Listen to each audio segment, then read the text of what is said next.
It's like written 1,000 times dark that elf. elves were fair-skinned. I am a dark elf from Africa. Dark elves are not part of Lord of the Rings. That's other No, fantasy. And dark in that doesn't even mean black. It means like it's dark as in like sinister. Like mm. these are dark elves. They're working with underground kind of corrupt I think in Baldur's Gate machinations.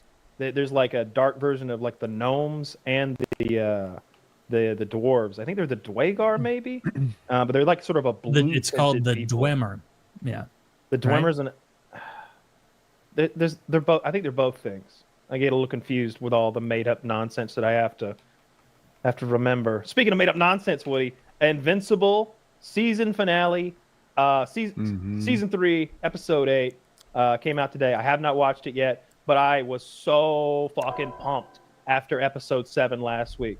For those of you who are not on the Invincible bandwagon, it's a series of comics written by Alex Kirkman, who's the creator of the Walking Dead comic line.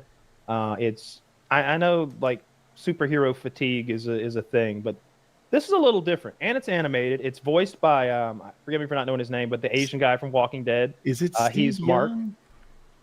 I think his name was It Cho might be Chang. Steve Young. It's not Cho Chang. Oh. That's Harry Potter's girlfriend. Oh, It's Steve Yeun. Steve Yen?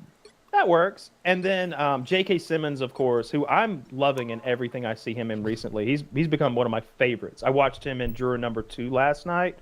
Fantastic little part in that. But J.K. Simmons voices Omni-Man. It's very, very good. And man, that last episode was tremendous. I really like that show, and I'm invested in those characters. And I want to have a spoiler discussion with you in the last episode. You down? yeah. Okay. In episode 7, spoiler, you've heard this. In Invincible, season 3, episode 7, Rex dies. You think he's dead? Yes, I think he's 100% dead because of the way he killed himself. Rex Taylor, do you remember Gambit from the X-Men who had the playing cards? He'd put energy in them, throw them, and then they explode. Kinda, yeah. Rex is the version of that from this world. So he adds energy to a thing, and he turns it into whatever kinetic energy that it explodes. And to like kill the big bad at the end of the episode, who's really just about to break his neck and like kill him, or maybe torture to death, who knows? He slips his own hand into his open chest wound. And the guy's like, "You got nothing else to blow up, do you? Got nothing to throw at me?" He's like, "How about my whole skeleton?" And he charges himself and then makes an enormous explosion and kills the bad guy, sacrifices Couldn't have like himself. was he wearing clothes like anything else? We needed a big explosion. He's fighting like an omega level demon here. Like it's a mark from another reality. I know you don't know what that means, but it's a problem. Okay.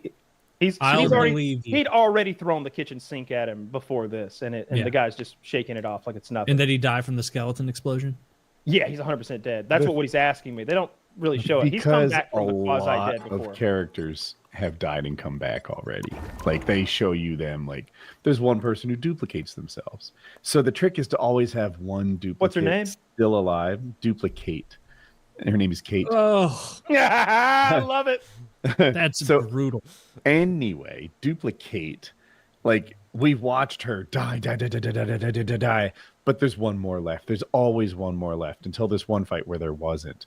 And then we go like a half a season knowing that she's dead. And then she comes back alive and she's like, "Yeah, I always keep a spare in the closet in like another spot just in That makes case things sense. go really wrong." It does make sense, except for the tortured version of that's in a closet somewhere. Well, Yeah, just chilling what's on the on what's the vacation, lore? really. The lore What's is the lore on the split? Are all of them equally her, or she's like all of the them Yeah, are equally yeah. her. she's the fruiting body, and No, all the other all ones of are them are lesser? equal. There is Duplicates no can Omega duplicate and they don't drop in quality or anything. They just Are there keep any- duplicating. Can a duplicate go rogue, or does she No. have control over them? It's not control of them. She is them. So the one Yeah. who's in the closet is like, this is what I He's got. not in a closet per se. They're just somewhere You'll safe. need a top-notch team to Okay. win this one. And They're then just like they're hanging out on vacation in Tahiti. Like I mean, just we've my seen size, them Oh, Papa okay, on Resident the that's not Tahiti. floor, bodies cut, severed in two with their guts pouring out. Yeah. That's not fatal.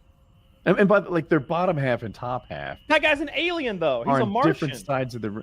All right. To be fair, the guy you're referring to is a So this one guy is a Martian, literally a Martian from Mars, and he doesn't understand the human experience. And it's played for comedy really well. There's a part the guy that kills him was like, "What's the problem with that one guy I ripped in half? What was that weird thing he said? God, it just took me off guard. It was so weird. What did he say? Oh no, I will cease to live now." What was that? What a weird thing to say. But that's how that guy talks. And so, like, yeah, he was pulled apart, but he's laying there like, oh, pull me back together. The main important parts are undamaged. You can just snap him back in and he's good. So that's him in this one situation. There was another person who like who didn't seemingly have this power, who took a gunshot to the brain. This might have been Rex. And it turns out gunshot to the brain, if the surgeons are good enough, can bring him back. And I'm like, they have told us people died so many times and nobody's died yet. Sure. They're starting to make it feel like there's no consequences. A lot of people have died, though. We're wrapping up 3. And no one's died. No. No one important has died. Everyone important has died. That's the point. We're on the B team of the superhero team because the entire A team gets wiped out in the beginning, and they're dead. They don't come back. Well, Okay, but excuse me. I need to correct myself. There's one superhero who's called the Immortal. His name is the Immortal. So when his head gets cut off, you just need to put it back on. So he actually didn't die in the first episode, but everybody else died. They killed him off, and they didn't come back. Is he like Deadpool? No, he's more like an Olympian god who's been around since the beginning of time, who can fly, and and is not well socially adjusted because of that. He talks kind of funny. Would be. Yeah. But no, they kill a lot of people for good. But what if you dissolve? They definitely have brought some people back. Why are you asking me about screen time doesn't die for good? Only if you dissolve them in unicorn juice. What if you dissolve them in a high intensity Fructose acid? corn syrup? No, corn syrup. No, not that. A high intensity acid. People watching what the kind of show acid will know that. Hydrofluoric. Hydrofluoric. That's a good call. That would work. No, get them? Okay. Yeah. You didn't expect such a great swish acid pull, did you? No. I was thinking, he says hydrofluoric. I'm going to give it to him. I always remember hydrofluoric is a really intense one because when I learned it was that intense, I'm like, that's what I would imagine hydrochloric acid is. But apparently that's not even anywhere near hydrofluoric acid. I think that's what that guy, I called him like the soup cook or something. He would melt people for the cartel in acid. What a ghoul. I know, right? It was something like that. Those people are so fucked up, dude. Jeff Boyardee turns people into sketty. Yeah, we're going to cut off your dick and put it in your mouth. In your beheaded head, and we're going to put it on top of your fucking Ford Pinto and scare you away. You mentioned that. I just saw a news story about some dicks getting cut off, put into mouths. So, but not the way you think. So as you know, Taylor, the mortuary industry is mostly populated by females. It's preferred. You know that, right? No, it's men because they like to fuck the bodies. It's the other way around. It's preferred that you have a lady in those positions. Oh, you mean? Yeah.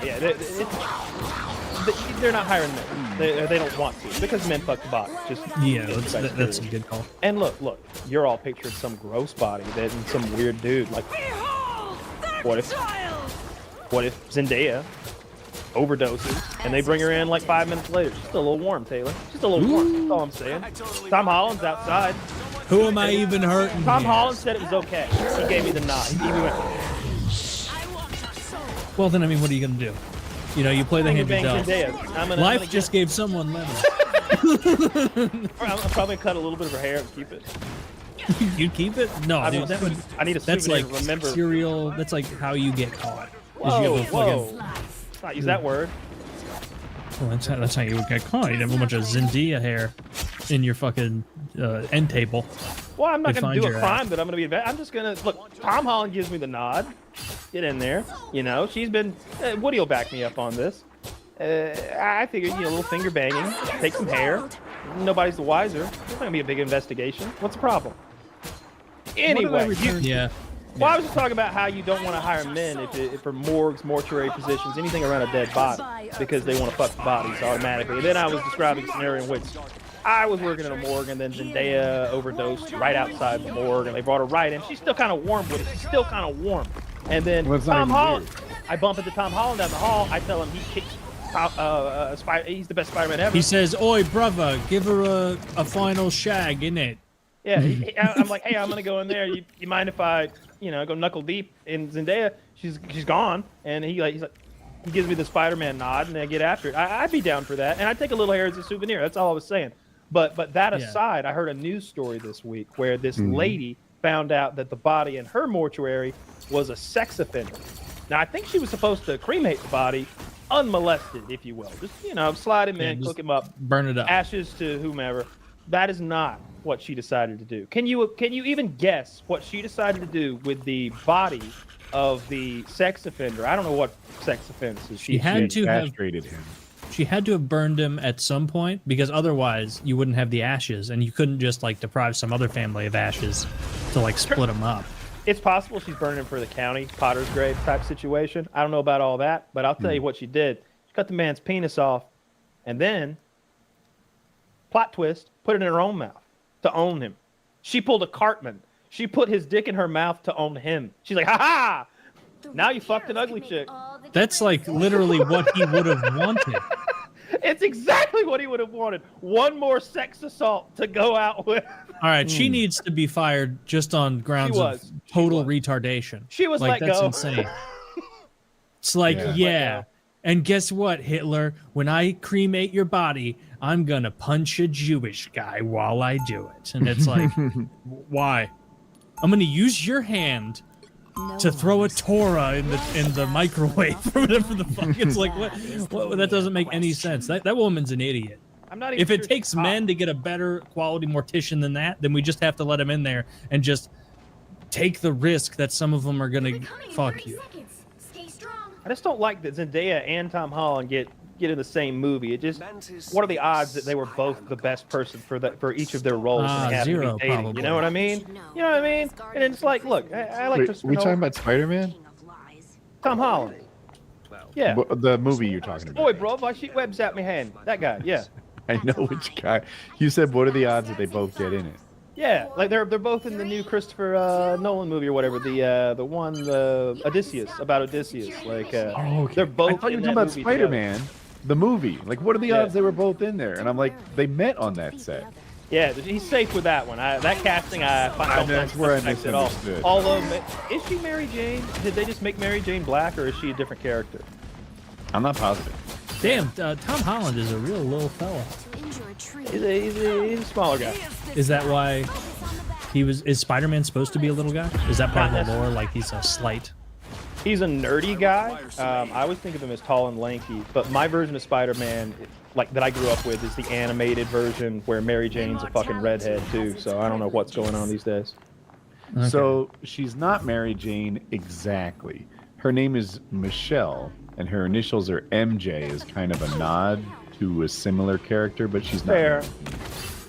That doesn't bother me in the slightest. That name, it's never that I mind a different race being involved in my movie film. It's always just wanting to stay true, or as true as we can, to the what we started with, unless it benefits the project. What I just explained a minute ago, why I'm making Snape a black guy is a bit of a problem for some of Snape's storylines. But also, it's just keep it consistent with the lore and what it is. That's what it should be. In Lord of the Rings, for example. If Boromir out of the fucking blue was black, it'd be what the fuck's going on? Why is everybody else in Gondor white? This doesn't make sense. This is this is jarring, and it's making me acknowledge that I'm watching a movie right now. No, you guys had my back when it was Little Mermaid. No, I did. Connection to Little Mermaid. Dude, we had your back on that. If I recall, I was making jokes because you can't swim. No, if I recall, I said I don't care about this enormously because it's not my wheelhouse. But it is ridiculous to just take a redhead character or something and be like, all right, you're black now. It was my daughter's like go-to Halloween costume. She was always the Little Mermaid. She did it like multiple times. She won a Halloween costume contest as Little Mermaid. Like our family has this connection to this little redhead. As she got older, she was Kim Possible. Yeah, the Kim Possible. Go get her a bow and she can Seamless be the girl from transition. Brave. It would be different your- if, like, no. as what Woody brought up before, like, it would be different if it was a two-way street at all. But it's literally never once been a two-way street in the I modern can prove era. you wrong. in the modern When? era. All In the the modern muggers have turned white. That's true. You watch an ADT commercial and you got some guy named Eric trying to break in your house. It's me outside your house wearing a fucking stocking cap. Look. I am here for your valuables. Yeah, but it is retarded, and like you have to be an actual mid-30s white moron. clean cut guy to break into your home Yeah. wearing a stocking cap in the middle of the day. But I'm alarmed at the loud noises. It's just like replacing white people in media, and it's like you genuinely have to be a retard not to notice that, because it's not like they're like, oh, we made a movie about Shaka Zulu and we've got William Shatner in it, and it's like what? Like that would never slip by the goalie. No one would ever even attempt that because it would be so absurd. But they'll be like, yeah, we're making a movie about King Leonidas, and he's going to be played by this really skilled sub-Saharan African we hired out of the Congo. And it's You like, want a movie what are you recommendation? An old movie recommendation? Watch Zulu. Watch Zulu. Zulu. True story of I think it's Warped Rift. Isn't that sad? Warped How the Mission or Zulus something? get fucked up. The Zulus were not the good guys. The Zulus were a warring tribe, raping, pillaging, and massacring under Shaka Zulu. You're coming off this joke. I mean, they made colonialism. Yeah, those are the good guys wearing the red coats with the fucking 303s. They it's got a couple of actors you'll recognize. Who's the guy that plays fucking Alfred? I'm Michael Caine. It's got Michael Caine in it when he's Look at blonde. you. This is like the fourth time tonight I've had to help you with the fucking act. I got it. You didn't get it until I got you there, mate. Your was awesome. father. Taylor's carrying him on accents. I'm getting actors' names. Yeah, Well, that's what he was talking mate. That's a true story, though. It's like Zulu. 300 redcoats holding out against 5,000 Zulus with spears and a few rifles and shields, and they just keep charging into like rifle fire. Very good movie. And would you have been taken out of that movie if Shaka was like a red-haired dude? Because I would. He's not in the movie, but I'll tell you what. If one of the white redcoat colonels had just inexplicably been a black woman, I don't think I'd have bought it. Yeah, Did you of see course not. Shaka Zulu, the TV series? No, but I know a bit of the the story. What was the TV series like? It was said to be really good. I was young. I thought maybe you might have caught it. The actors were fit. That burned into my memory. Yeah, that would be Dude, a requirement. that's so funny. Like I always have in my head, like Shaka Zulu. Yeah, he ran around with the hide shield and a spear. So that must have been the year 200.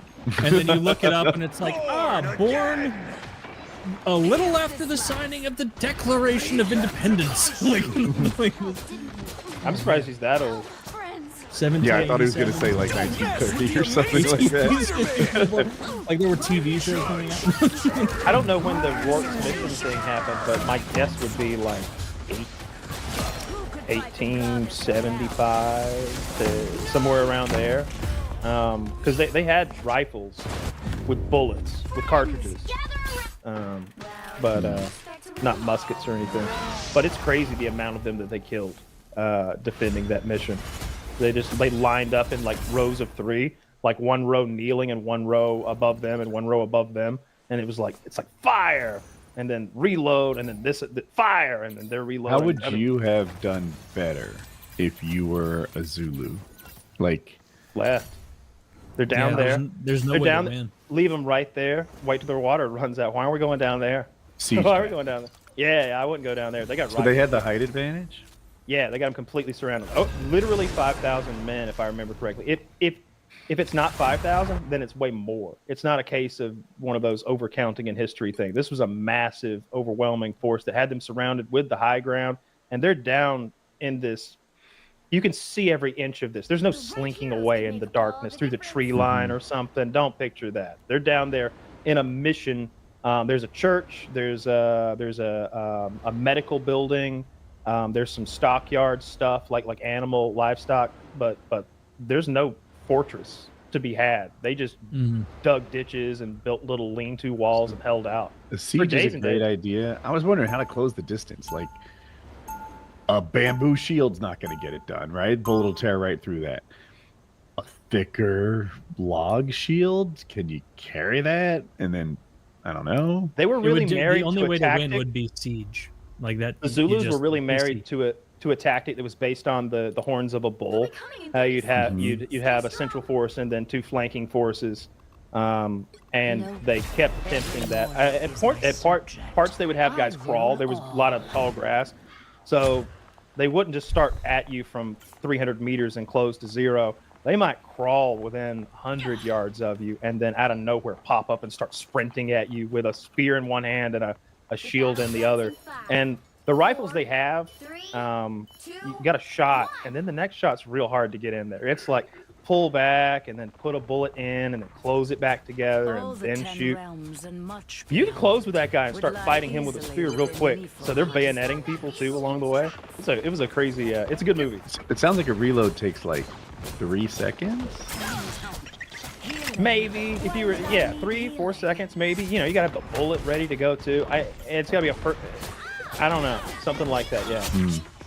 But there were that's a great movie and it's a true story. I saw I remember we bought that movie out of that bin in the Walmart in like 1992, and then it stayed in my bedroom until 2005, and then I carried it with me to Atlanta, and There were topless women in it. It was destroyed in a flood. No, I had the Topless Women DVDs and like, what was that in? It was in like Lord of the Rings, because you had a lot of discs in there. You could fold that bitch out, stick a porno in there easy. You get all those I remember the Lord of the Rings setup. It had like 4 folding parts. Yeah, they needed. As soon as they do a re-release, I'll pay whatever they want for it. That's the sort of thing I'd pay $250 for. Like, all 3 movies, leave the Hobbit shit out, but I want all the featurettes. Like you know this, Taylor, but the audience might not. That you've heard of the extended editions. There's like 40 more minutes per film. I need the Weta Workshop in there too. The Weta Workshop stuff is great. You get all the building of the shields, the weapons, the masks, the helmets, everything. You see how the ringlets and the armor were like hand-made together, thousands upon thousands of them, like handmade, like real armor would have been made. But there's still more material we've never seen. I've seen the screenshots of Eowyn. There's a scene that was shot of Eowyn in the caves at Helm's Deep, and I guess a couple of bad guys sneak through a mountain pass or maybe past everyone, and she has to take them out with a sword. Like that scene is there to be like thrown in if you wanted it. And I think there's a lot of scenes like that. I've seen pictures, just still shots of a lot of stuff. There was also a fight filmed at the end where Aragorn fights Sauron. Have you seen that footage? I have not seen that footage. So you'll remember at the gates when he says, "Oh, Frodo," and we all charge forth. Aragorn ends up in a 1v1 with a troll that's like really big, and he's struggling with it. He has stabbed at the foot at one point. That does dagger. happen, yeah. That was Sauron. They just put the troll over the Sauron model. I prefer the troll better in that scene. Because Sauron wouldn't. I've seen it both ways, and I agree with you. But it might be because of how rough the Sauron stuff looks, because it's not polished all the way. But he doesn't look big enough. He's 9 feet tall, but he still doesn't look big enough somehow. But I wouldn't have liked that. I don't want Sauron to take a corporeal form in the War of the Ring. I like it the way it was. In the books, there's not even an eye, though. That was an improvement we all appreciated. I like the Eye of Sauron. The ringless eye of Sauron ever burning. And that was in the books. They mentioned the eye. I'm almost positive that it's not. But Google would know for sure. Ooh. Well, I'll let you storm that beach because I don't care. I'm pretty confident in my rightness. I'm pretty confident that the eye is mentioned in the book, unless I've just done a bunch of neural remapping to They backwards may engineer it. mention a figurative eye, a A metaphysical lidless eye, but they don't mention, they don't say a physical representation of it atop a tower overlooking Mordor. Certainly. Well, where else would his eye be other than atop the Tower of Orthanc? They don't say that. I don't know. I'm due for a reread. I'm not. I've read it twice. I don't think I want to read it again. I've read it in many years at this point, so I need to do it. Not that I need to. I just really enjoy it. It's my favorite fantasy story ever. I just got my book finally. It took weeks to get here, but it's that it's the story of the 1400s knights being kidnapped by extraterrestrials. But What the fuck book is yeah, this? yeah, yeah. They're like crusaders. They're Christian crusaders, and aliens come down. It's called the Future Crusade or the Last Crusade. It's something like that. But I haven't gotten into it yet. But I'm pretty pumped to read it. I think the gist is the aliens take these questing knights, these guys who were about to go fight the fucking Muslims. They take them to like Mars or somewhere, and they're quickly overwhelmed by the barbaric humans with swords and shields and chainmail. They can't deal with it, and I think the humans might take their spaceship away from them or something like that. So I'm looking forward to that. I like that kind of alternate history mixed with sci-fi type shit. It sounds pretty cool. I need to find a cool new sci-fi series to watch. I like sci-fi in principle more than I end up liking it when I watch series of sci-fi. Where I'm like, Read The Expanse. We were all reading.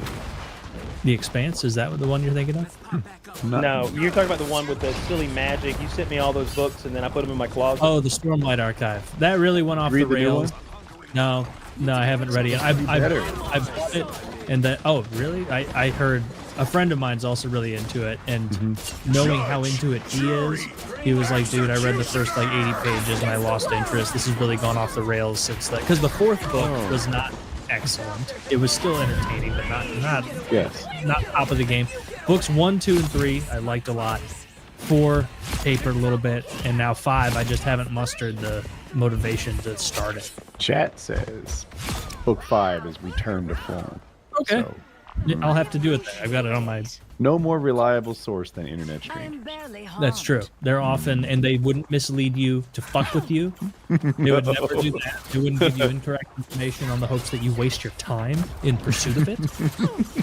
And the internet commenters just straight up don't do. I watched The Second Juror last night. It's a Clint Eastwood movie that came out last year. The cast is outrageous. The cast is Toni Collette, J.K. Simmons, Kiefer Sutherland, Nicholas Hoult, who I really like, and a bunch of other people you'll recognize as you all throughout it. You're like, oh, I know him.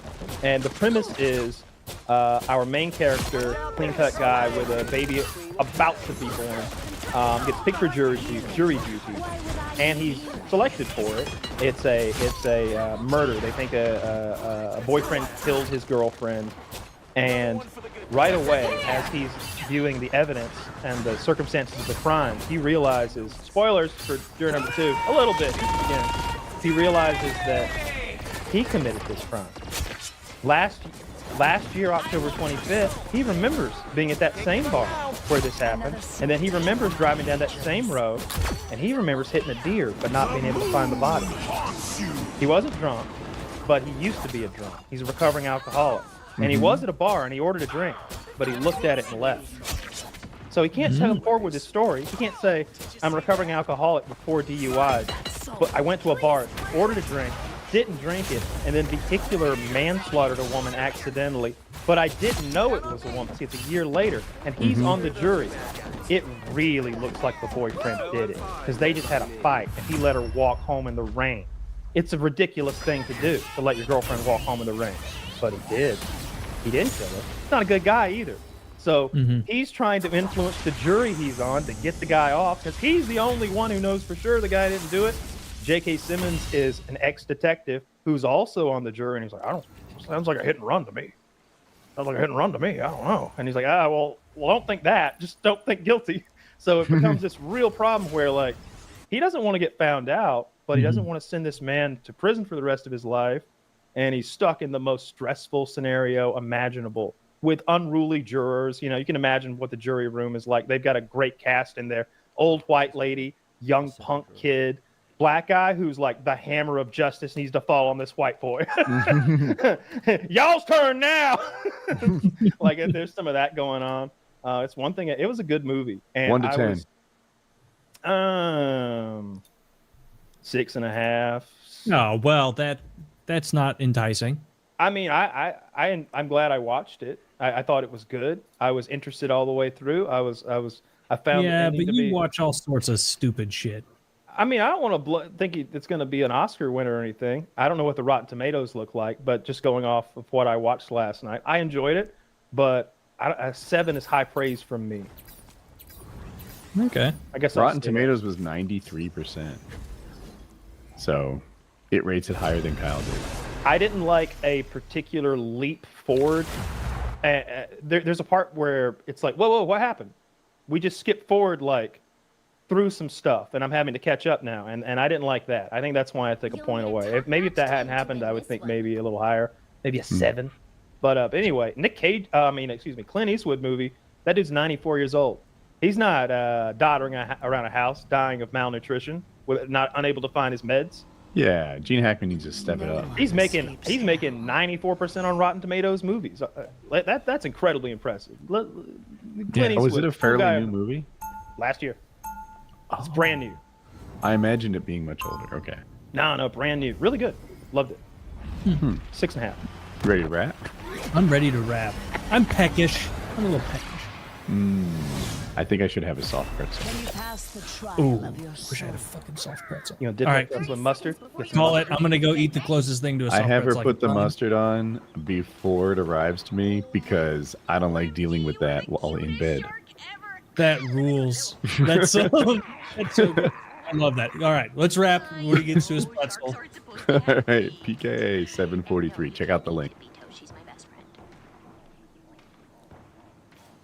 The battle starts in 5, 4.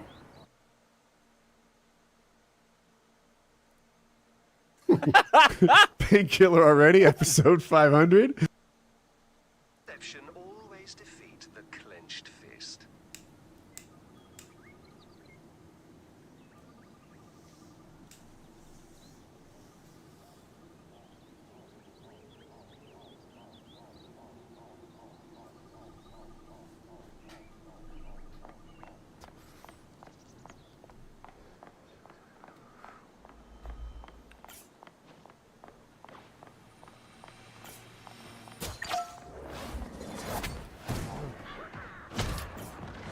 Oh, I'm fine, don't mind me. You're quite welcome. In his final moments, did Magneto find that soul? Break this oak. Nothing can truly harm me. I have spied a sniper. Hunt them. I want your soul. No escape from hell. Over here. Be careful.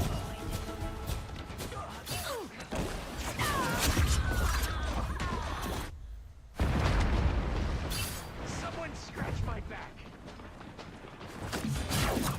Seriously. Who is more immortal than I?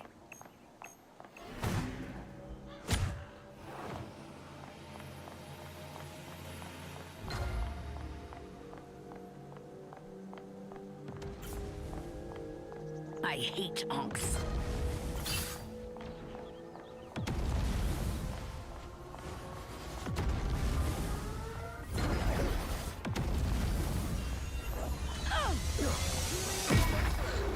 I am barely harmed. Don't get that vehicle to its destination. Render me assistance. Find that soul. I'm under here! Stand down! Stampede! Heads up, they got a sniper. The moon Rise, haunts you. friends! Find that soul! For mutant kind. As expected. Double KO. Second chances. One down. Here they come. What calmed and gone? I want your soul. Healing. Why would I need healing? I have spied a sniper. Hunt them. Here's this life.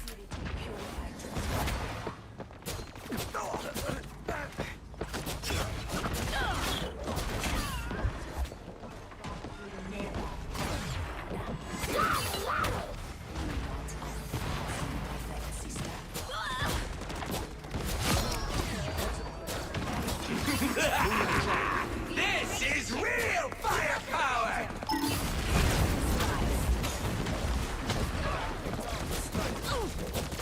Krakoa is at your service, my friend. Healing. Why would I need healing? Our enemy has been spotted. I got this one taken care of. Hell unleashed! Here they come. When I rise, they fall.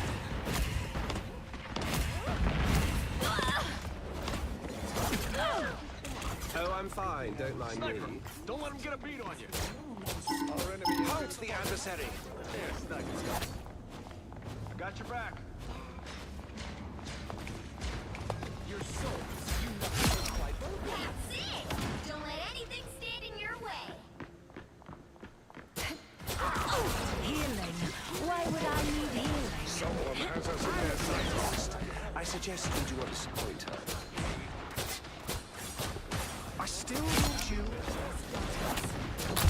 Double KO. I want your soul. Splendid. Queen of Hell. Brief taste of Your hell. big chance.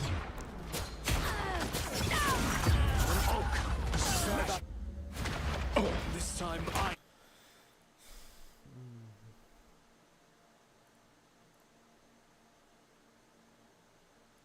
Own realm. Another epic.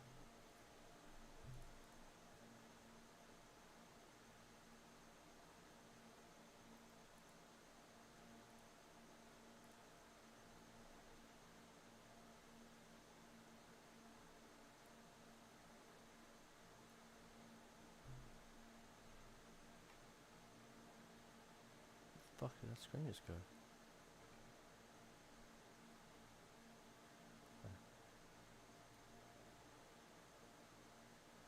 Just speak again? Oops.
Trump, wow, everything.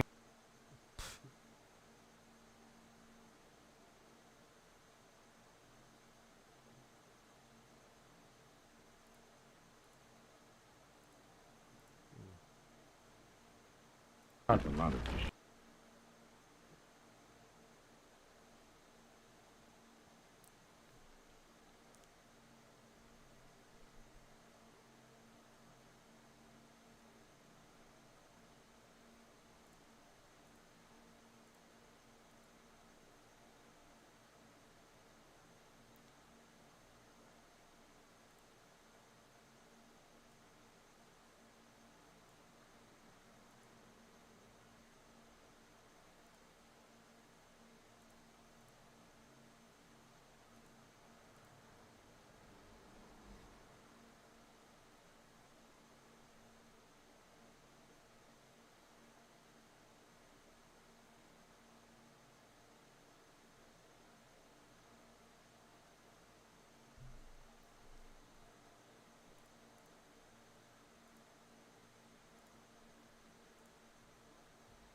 What's going on, guys? This is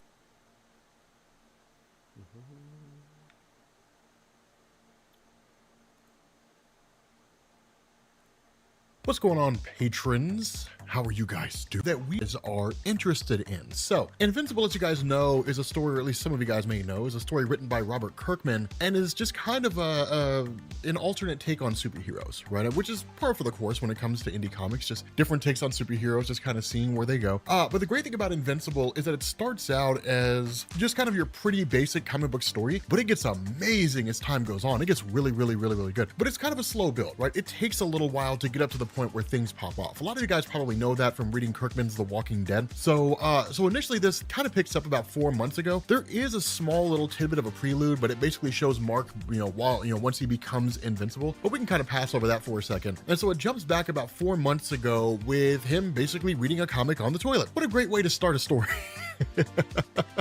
I myself am guilty of that, right? 25-minute long toilet ventures. Mariah hates it, right? Because I'll turn on the shower and then let it sit for about 20 minutes so the water warms up, and then be on the toilet and then take a shower. She'll be all pissed off because she'll go to get in the shower and the water will be cold.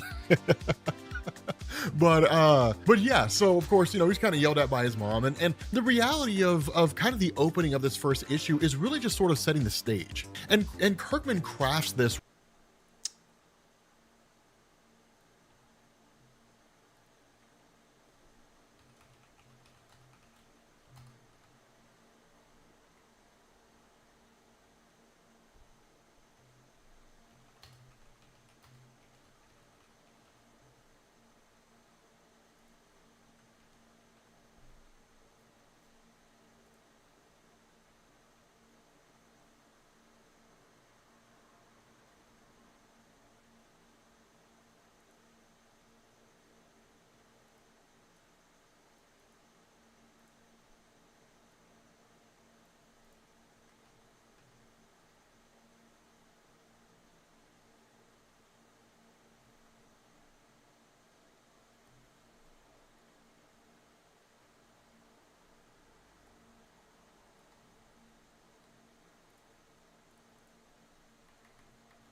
really well, where it's just kind of hey, this is kind of the general introduction to the characters, right? That Mark's getting ready for school, and he's did dad come home? And she's like, no, he's got a lot of trouble at work and things like that, and I wish I knew where he was, and that kind of a thing, only for us to find out there's this just crazy dragon that's essentially attacking Taiwan, and that Omni-Man, quote unquote, is the one who is essentially facing off against it, and then of course, ultimately comes out on top. And then that's when we basically end up learning that Mark's dad is Omni-Man, right? Now, Omni-Man is, by all standards of measurement, the Superman of this story. And that's one of the cool things about this. It's largely crafted, not really focusing on Omni-Man himself, but focusing on Mark, right? The son of what is this kind of Superman-esque character. And so there are a few things that are introduced here, right? In the sense that once they get out of school, that Mark has a job, a job at a pizza gig that he works at. So of course, not really able to hang out with his friends all the time. But the reason why this matters is that once he goes to take out the trash, he accidentally throws this bag, way far, pretty high into the air. And that's when he realizes it's about time, right? And so once they sit down for dinner, his dad, of course, rushes back, and he basically reveals that he's developing powers, right? That he's finally getting superpowers. And so it's kind of an interesting thing, because in this first issue, we're not really told exactly how superpowers work, which is to say how Omni-Man's powers work and how Mark's powers work. The implication, because of the fact that they're popping up when he's 17 years old, the implication is that they're inherited, but it's a pretty cool thing. Now, if you guys, any of you guys who have read Invincible and you know how all this stuff works out with Omni-Man and Mark and all that kind of stuff, no spoilers, please, for the love of God.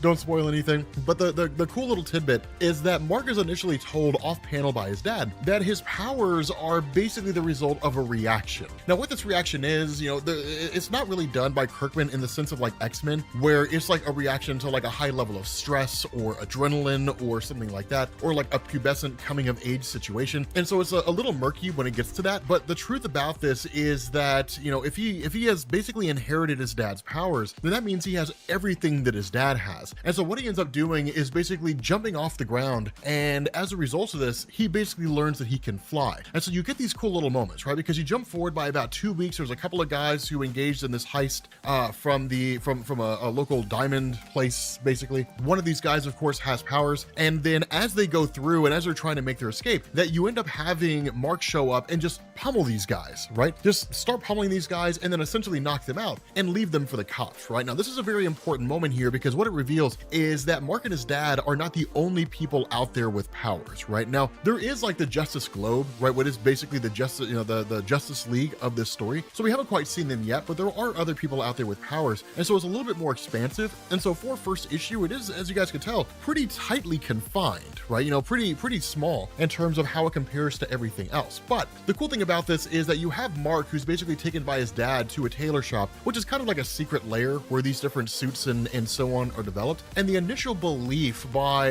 this guy who develops a suit for Mark and initially developed one for his dad is that he believed his dad's powers were solar based. And even his dad seemed to have thought that at some point on the line. The reality is that they're not. And so as a result of this, there's not really any need for these energy discs that are attached to this suit. And so from that point, it becomes a pretty significant moment in this little bit of a story here. And it's one of the things in superhero stories that you don't really see that often. And this is one of the things that made Invincible such a great story, is because where you have the tailor talking directly to Mark and saying, hey, so like, what do you think about the suit, right? Give me your honest opinion. Mark's kind of like, it doesn't really seem iconic, right? It just seems like a general run-of-the-mill suit. And this isn't really said to be like a slant, like your design abilities suck, right? I'm just gonna go find somebody on Fiverr who can make a suit for me.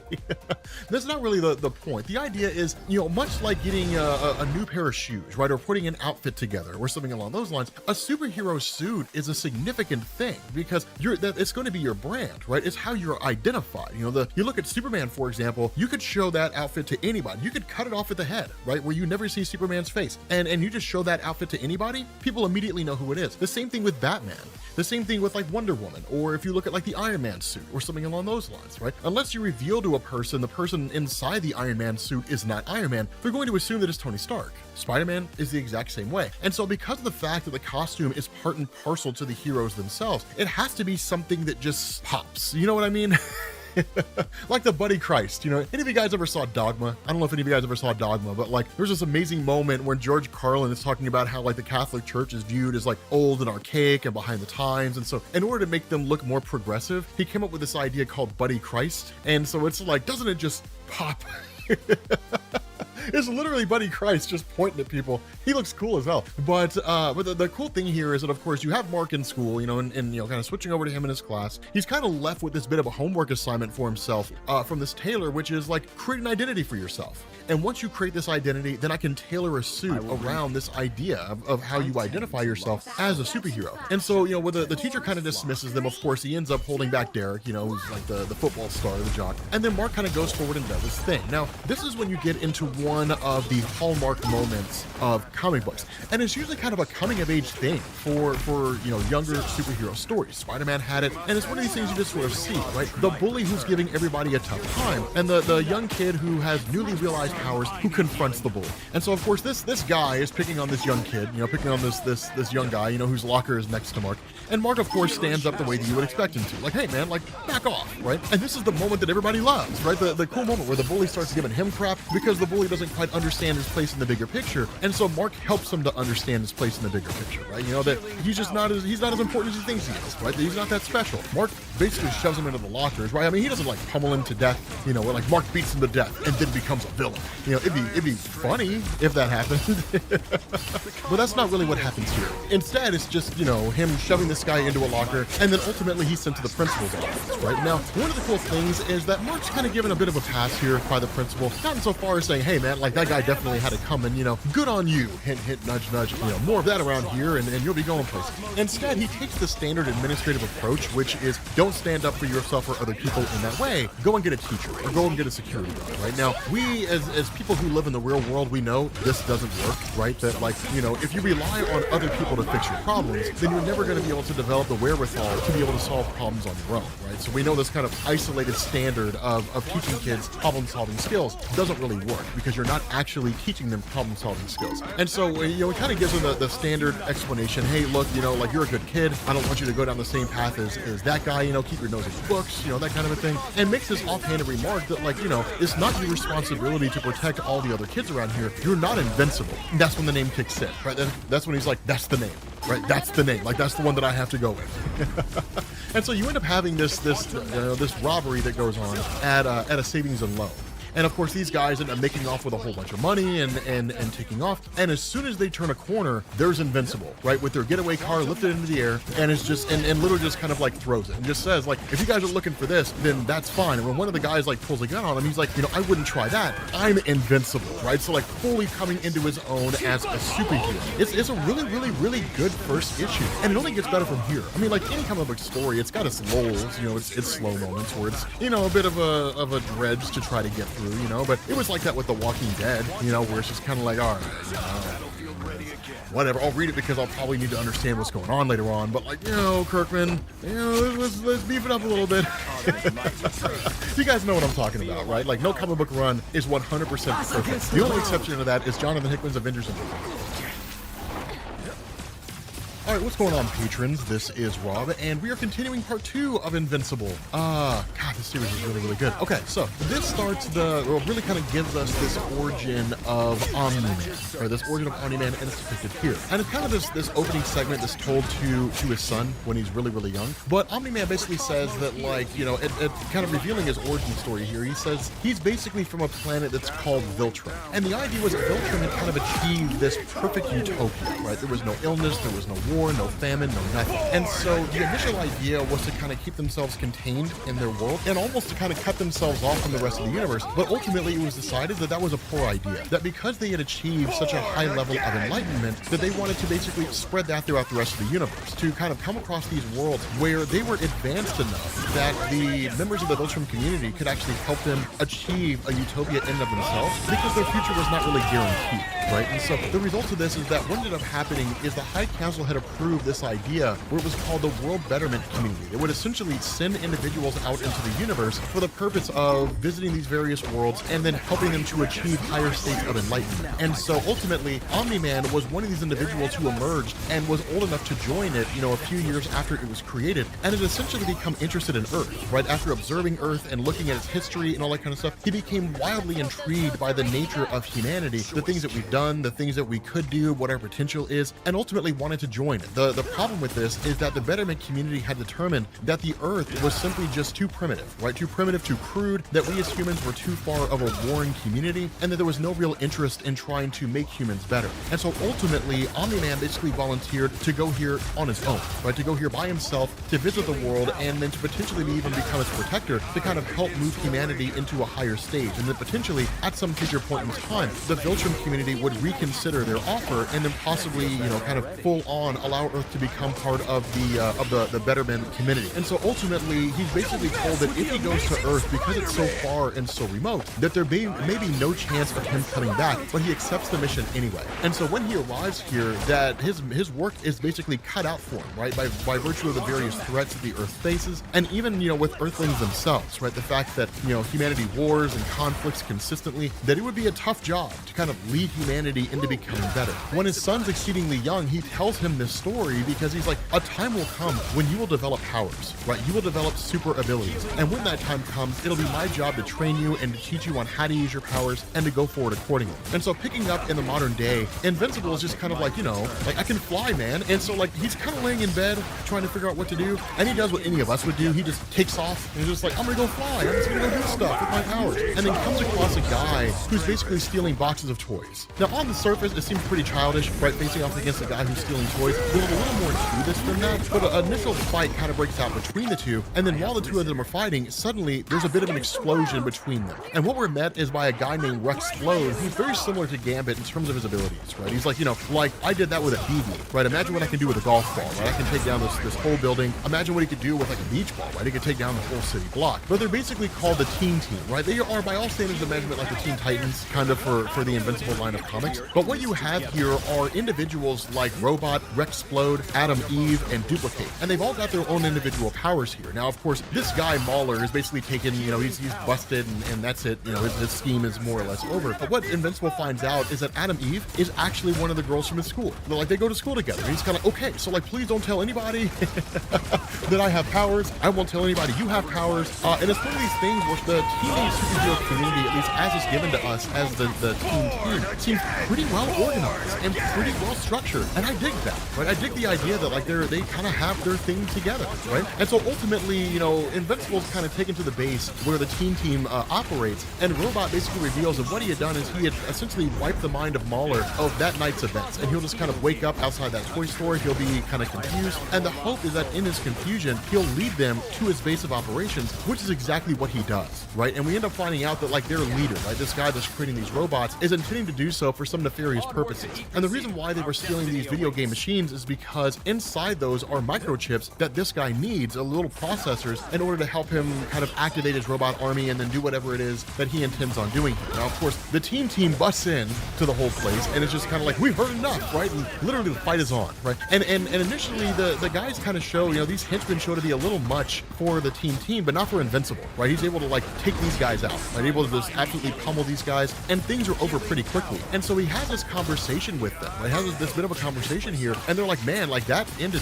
pretty fast. And he's like, yeah, man, like, I mean, is it always this easy, right? Because they extend him an invitation to join the group. And he's like, I mean, is it always this easy? I mean, that's the thing about it, right? Because I got school and I've got, you know, a home life and things like that. One thing to know, they're not aware of the fact that he's the son of Omni-Man, and that's something to keep in the back of your head, right? That's something to keep in mind there. But they're kind of like, I mean, you know, if you want to join, he's like, I'll consider it, you know? So it's our first real chance of seeing him become part of something bigger. The problem with all this, and actually a funny moment here, you see Charlie Brown there, if you're if you're a little keen with your eyes, some poor sap wakes up on a park bench, right? And when he does, like, he's just like, where in the world am I? Only to have a bomb strapped to his chest with 1 second left. That thing goes off, blows up the entirety of Twin Pines Mall, right? The mall that has it all just gets blown to smithereens. Hello. How are you guys doing today? I am doing good. Here's a crazy thing. I just recently started watching Invincible. Dude, that show is amazing. And dude, I feel like a majority of America is just sleeping on that show. Dude, it's so good. Like, nobody's really talking about it. And that's kind of disappointing because I think so far it's better than like Falcon and the Winter Soldier. Don't tell anybody I told you guys that. But I feel like it is, man. Like, it's really, really, really, really good. Okay, so in the last video that we did, we basically ended it with, like, some poor sap waking up on a park bench and a bomb strapped to his chest. So what we end up doing is actually picking up before that goes off, right? Before that bomb goes off. And we essentially have the principal kind of talking to the students and really talking about how, like, a couple of the kids from the high school are basically missing, right? So right off the bat, we know that, like, this guy who woke up on the park bench is effectively one of those. And so from there, it kind of switches over to the conversation between Mark, or Invincible, and Eve. Right? We're just going to call her Eve. I think it's just easier to call her that. But the funny thing is, like, they're kind of talking back and forth and having this bit of a conversation. And initially, it's, you know, one of the kids that's missing is a guy named Todd Jefferson, right? And he's just kind of like, well, I mean, you know, it couldn't have happened to a nicer guy, right? I mean, you guy was kind of a dick. And then she's kind of like, well, I mean, he was always nice to me. And it's like, yeah, imagine that, right? A guy being like a guy who's a jerk being nice to the hot girl in school. Like, who could possibly imagine a situation like that? You know, how crazy is it? But it's almost one of these things where, because of the conversation that's going on, she almost kind of takes the approach that, like, she feels like he's kind of hitting on her. And to a degree he is, right? I mean, he's not really hitting on her, but there's definitely a romantic interest there. And she goes as far as to say, like, you know, I'm dating Rex right now. If you guys are current with the show, well, I mean, you guys know, like, it's having said that, I don't fault Rex, right? I don't fault him one bit. Well, we'll cross that bridge once we get to it, right? The important thing here is he's trying to maintain some level of friendliness here, but let's be honest with ourselves. If you've ever been a guy who's stuck in this situation, you kind of hang around for a minute or two to see whether or not, like, there's a chance. You don't hang around forever, right? That's just being a loser, right? You don't hang around. You just move on to the next one. But it's kind of like, I mean, you know, we'll kind of see what's going on. But what you end up getting here is him going to his job at the Burger Mart and then getting a whole bunch of of flack from the manager who's there, right? Now, here's the important thing to understand. I want to talk about this for a second. I think every young person should have a job working in the fast food industry once in their life, right? Preferably sometime when you're working in like high school or something like that. But I think it's an important thing, right? Because what this does is it helps to build resilience. You will never develop more of a hatred for humanity than you will working in the service industry. You will learn to hate people. But not only that, it builds character, right? Because when you're the guy who's flipping burgers or making fries, people, seemingly don't take you seriously when you're that young, right? And so you just kind of end up going with the flow. And it teaches you to appreciate good management styles. It teaches you to appreciate what it means to actually put in some hard work, right? When you're burning yourself from the fry grease and all that kind of stuff, it teaches you the value of those things, right? I was a fry cook for about a year or two, right? I mean, I've done that time. I've done that. And that's not even when I was in high school. Like, I did that as my first job out of high school. But the important thing is ultimately he's just kind of like, you know what? I'm tired of getting a whole bunch of flack from you, right? So you know what? Like, you can take this job and you can shove it. But the problem with this is that he initially got that job at the request of his dad from Omni-Man in order to help him build character, right? To build resolve and understand you got to work for the things that you get in this life. And so what you end up getting is dinner time, right? The guy gets back home. Mark gets back home. He's like, okay, I got to find out a way to tell my dad that I basically quit my job. Which if you've ever been in that boat, right? You've ever been in high school, you had a job, your parents made you get a job. The last thing you want to do is go home and quit unless you have a really good reason, right? Your boss is cussing you out or something like that. Initially the topic changes super fast, right? Because they're doing the dishes, kind of putting, getting everything cleaned up. And he's like, so how was work today? He's like, it's fine. Do you want to wash or do you want to rinse? And so the funny thing is Omni-Man kind of chimes in and says, you know what? Like, I don't, with you being a superhero now, having powers, like you should just kind of be a superhero full time. You don't really need this job anymore, right? So just kind of stay with school and then go do superhero stuff. So, I don't really think it's a huge issue if you quit your job. And it's like, perfect timing. Perfect timing, absolutely perfect timing, right? And so from there, you end up getting Mark and his dad who go out on a bit of a superhero adventure. Now, this is one of the big changes from the TV show, right? If I remember correctly on the TV show, and I could be wrong here, that the first real outing the two of them have, he basically goes with him and then like punches him in the gut, right? It's just kind of like, bam, and basically teaches him how to take a hit. There's a reason for that, and well, there's a lot more to Omni-Man's story than you think if all you're watching is a TV show and you've never read the comics. While the two of them are talking, of course, Omni-Man doing his thing is kind of whisking down, saying stuff, and then jumping back and kind of going back and forth and back and forth. But one of the things established very early on here is that despite having the same powers as his dad, his powers are not on the same level as his dad. And so the implication here from Omni-Man is that the longer Mark is alive, the more his powers will begin to expand and they'll begin to grow. Now, we're not given an indication here in the outset if there's like an upper limit, right? Or if his powers will just grow indefinitely the longer that he's alive, right? We do get an answer to that, but in the moment, we're not definitively getting one. And so instead, what ends up happening is Omni-Man basically gets a beat, right? Because, he's got a beat. 2003, is that you? And ultimately, he ends up racing off to this alien invasion. Now, this is another big moment, a big differentiation between the TV show and the comic book. In the TV show, if you guys are watching that, what basically went down there is these alien invaders showed up essentially in downtown, right? And it was the forces of Mark and those guys who were showing up and facing off against them time and time again, right? Like they showed up and then like they were basically fought off and then they ran into their portals and disappeared. And they did it like 2 or 3 more times. This is one of the things to understand, and we saw the same thing play out with Kirkman's The Walking Dead, is that because we're dealing with essentially a finite level of comics, that what Amazon wants to do is not necessarily drag it out to the point that it's detrimental to the show, but basically not really wrap things up in an instant, right? Because the truth about Invincible is if they fell in line with the comic, like literally just a page for page remake, they would run through the whole series in one season. But it would just be it'd be that fast, right? I mean, maybe 2 or 3 seasons, because technically there's 25 volumes, but like we've seen them roll through in the first 3 episodes, they passed through the first story arc like that, right? I mean, it's amazing how, like I'd say in the first episode or 2, they blew through the first story arc, right? Like they're already into the second and third story arc, and so it's just kind of like, okay, they're gonna have to definitely find some way to kind of expand things and beef things up a little bit. So because of that, in the comic, what ends up happening is that as Omni-Man and as Mark, and it's really just them, as they're facing off against these alien invaders, that you end up having this realization from Mark that like they're suddenly aging up super fast. And that's when the hypothesis is put out there that they're from a dimension where basically time just simply works differently, right? That like, time passes differently in their dimension, and so when they're here, they age up a whole lot faster, right? Time seems to pass slower over there. And so what you end up getting here is them basically retreating into their portal, just like you saw in the show. The difference here is that you end up having Omni-Man who looks and says, okay, they're retreating back through that portal, and he basically ends up just kind of racing off, they retreat back into the portal, and then like the portal closes up and basically it's done, right? It's like, okay, cool, like these guys are effectively defeated. But as the two of them are essentially taking back off again and continuing to go and basically patrol, you know, their superhero antics, then Omni-Man essentially takes off to Lakeside Mall. And that's when we pick up in that moment where this guy essentially wakes up with a bomb strapped to his chest, and Omni-Man's just like, who did this to you, right? Tell me as fast as you can who did this to you. And this kid's like what, like did what? And that's when you kind of realize this kid has no idea. Like he literally woke up, suddenly a bomb was there, he has no idea what it is, doesn't even have time to respond. Omni-Man does the only thing he can do, just takes him and throws him out, right? And the kid just explodes, right? He's ultimately killed. Because there's no way to really save that kid, right? There's no conceivable way to like defuse that bomb and save this kid's life in the span of 3 seconds, right? It's not humanly possible. And even for Omni-Man, it's really not possible. The big difference here comes between the TV show and the comics when you have Omni-Man talking directly to Mark. When Mark says like, that's one of the kids from my school, and Omni-Man's like, well, I mean, that would mean, and then suddenly the portal opens and he gets snatched through, right? That's how he ends up in the other world where the aliens are. Mark ends up going back home, telling his mom, hey, look, so dad was taken by aliens, and she's like, okay, well, I guess it just means more pork chops for us, right? I mean, it's just business as usual when it comes to Omni-Man. And I guess when you're the wife of a character like him, you kind of see stuff like that happen regularly.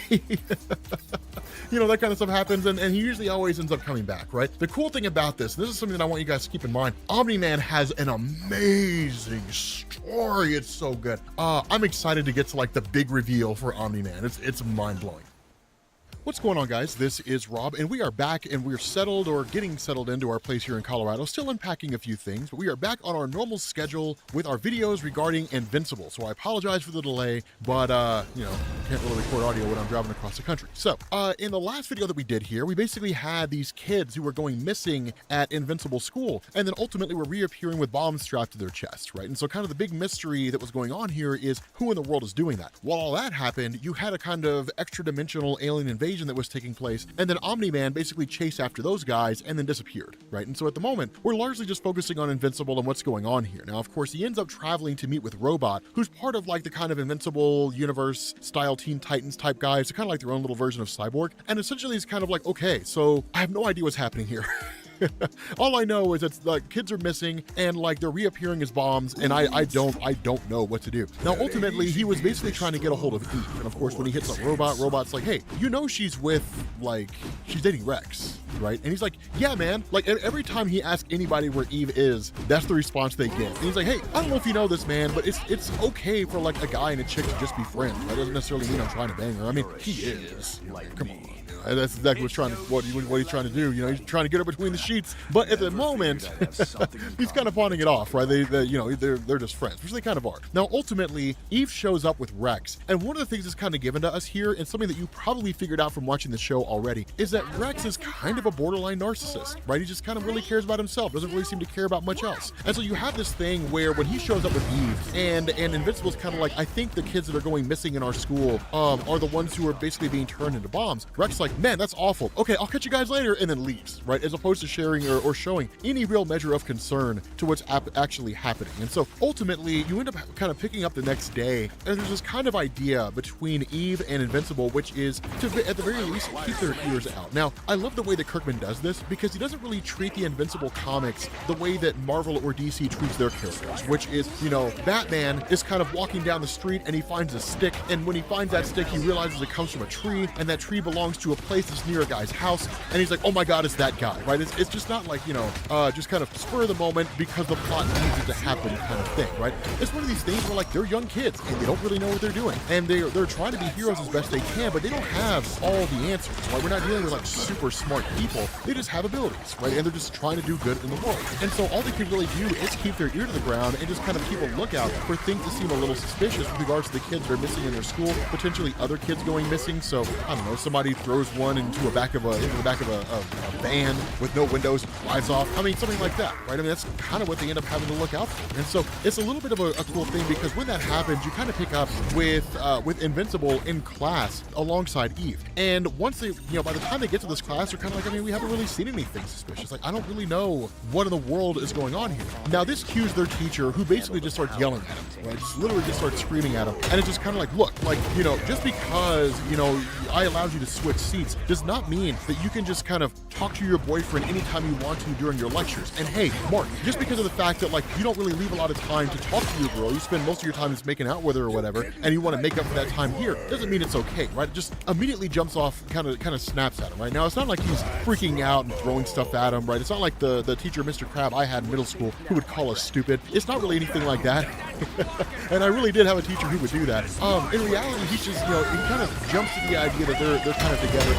Right? Now, Mark's like, look, she's not my girlfriend. He's like, okay, look, I kind of apologize there. I was a little carried away, but like, don't do it again, right? That kind of a thing, right? And so this kind of leads to Mark sort of walking with Eve and just kind of musing over what's happening. It's like, yeah, man, it's kind of weird. Now, by all standards of measurement, they look like they're dating, right? They look like they're together. And so ultimately, you have Eve who's contacted by a robot who had basically kind of been running background checks, right? And comes to this realization that their teacher had essentially worked as a weapons developer, right? And it's kind of like, okay, like there's no real evidence to link this guy to what's going on. But if anybody in your school has the wherewithal to basically turn people into bombs or strap bombs to their chests, then it's that guy, right? So like you should at the very least go look into it or investigate it and just kind of see, what kind of conclusion you can come to. And so ultimately they do, right? They kind of end up, showing up at this guy's house. And when they get there, he's like, I never really expected to get caught this early, right? Just right off the bat, it's just like, yep, I'm the one who did it, right? I'm the one who's been doing this. And that's what's kind of the crazy thing is because when he explains his rationale, it's kind of cliche, but it's kind of not, right? And it's almost a little relatable to a degree, right? So what this guy basically reveals is that it's not as though he just hates kids or anything along those lines. That in essence, the kids that they kind of seem to represent, right? The kids that just kind of goof off, they do,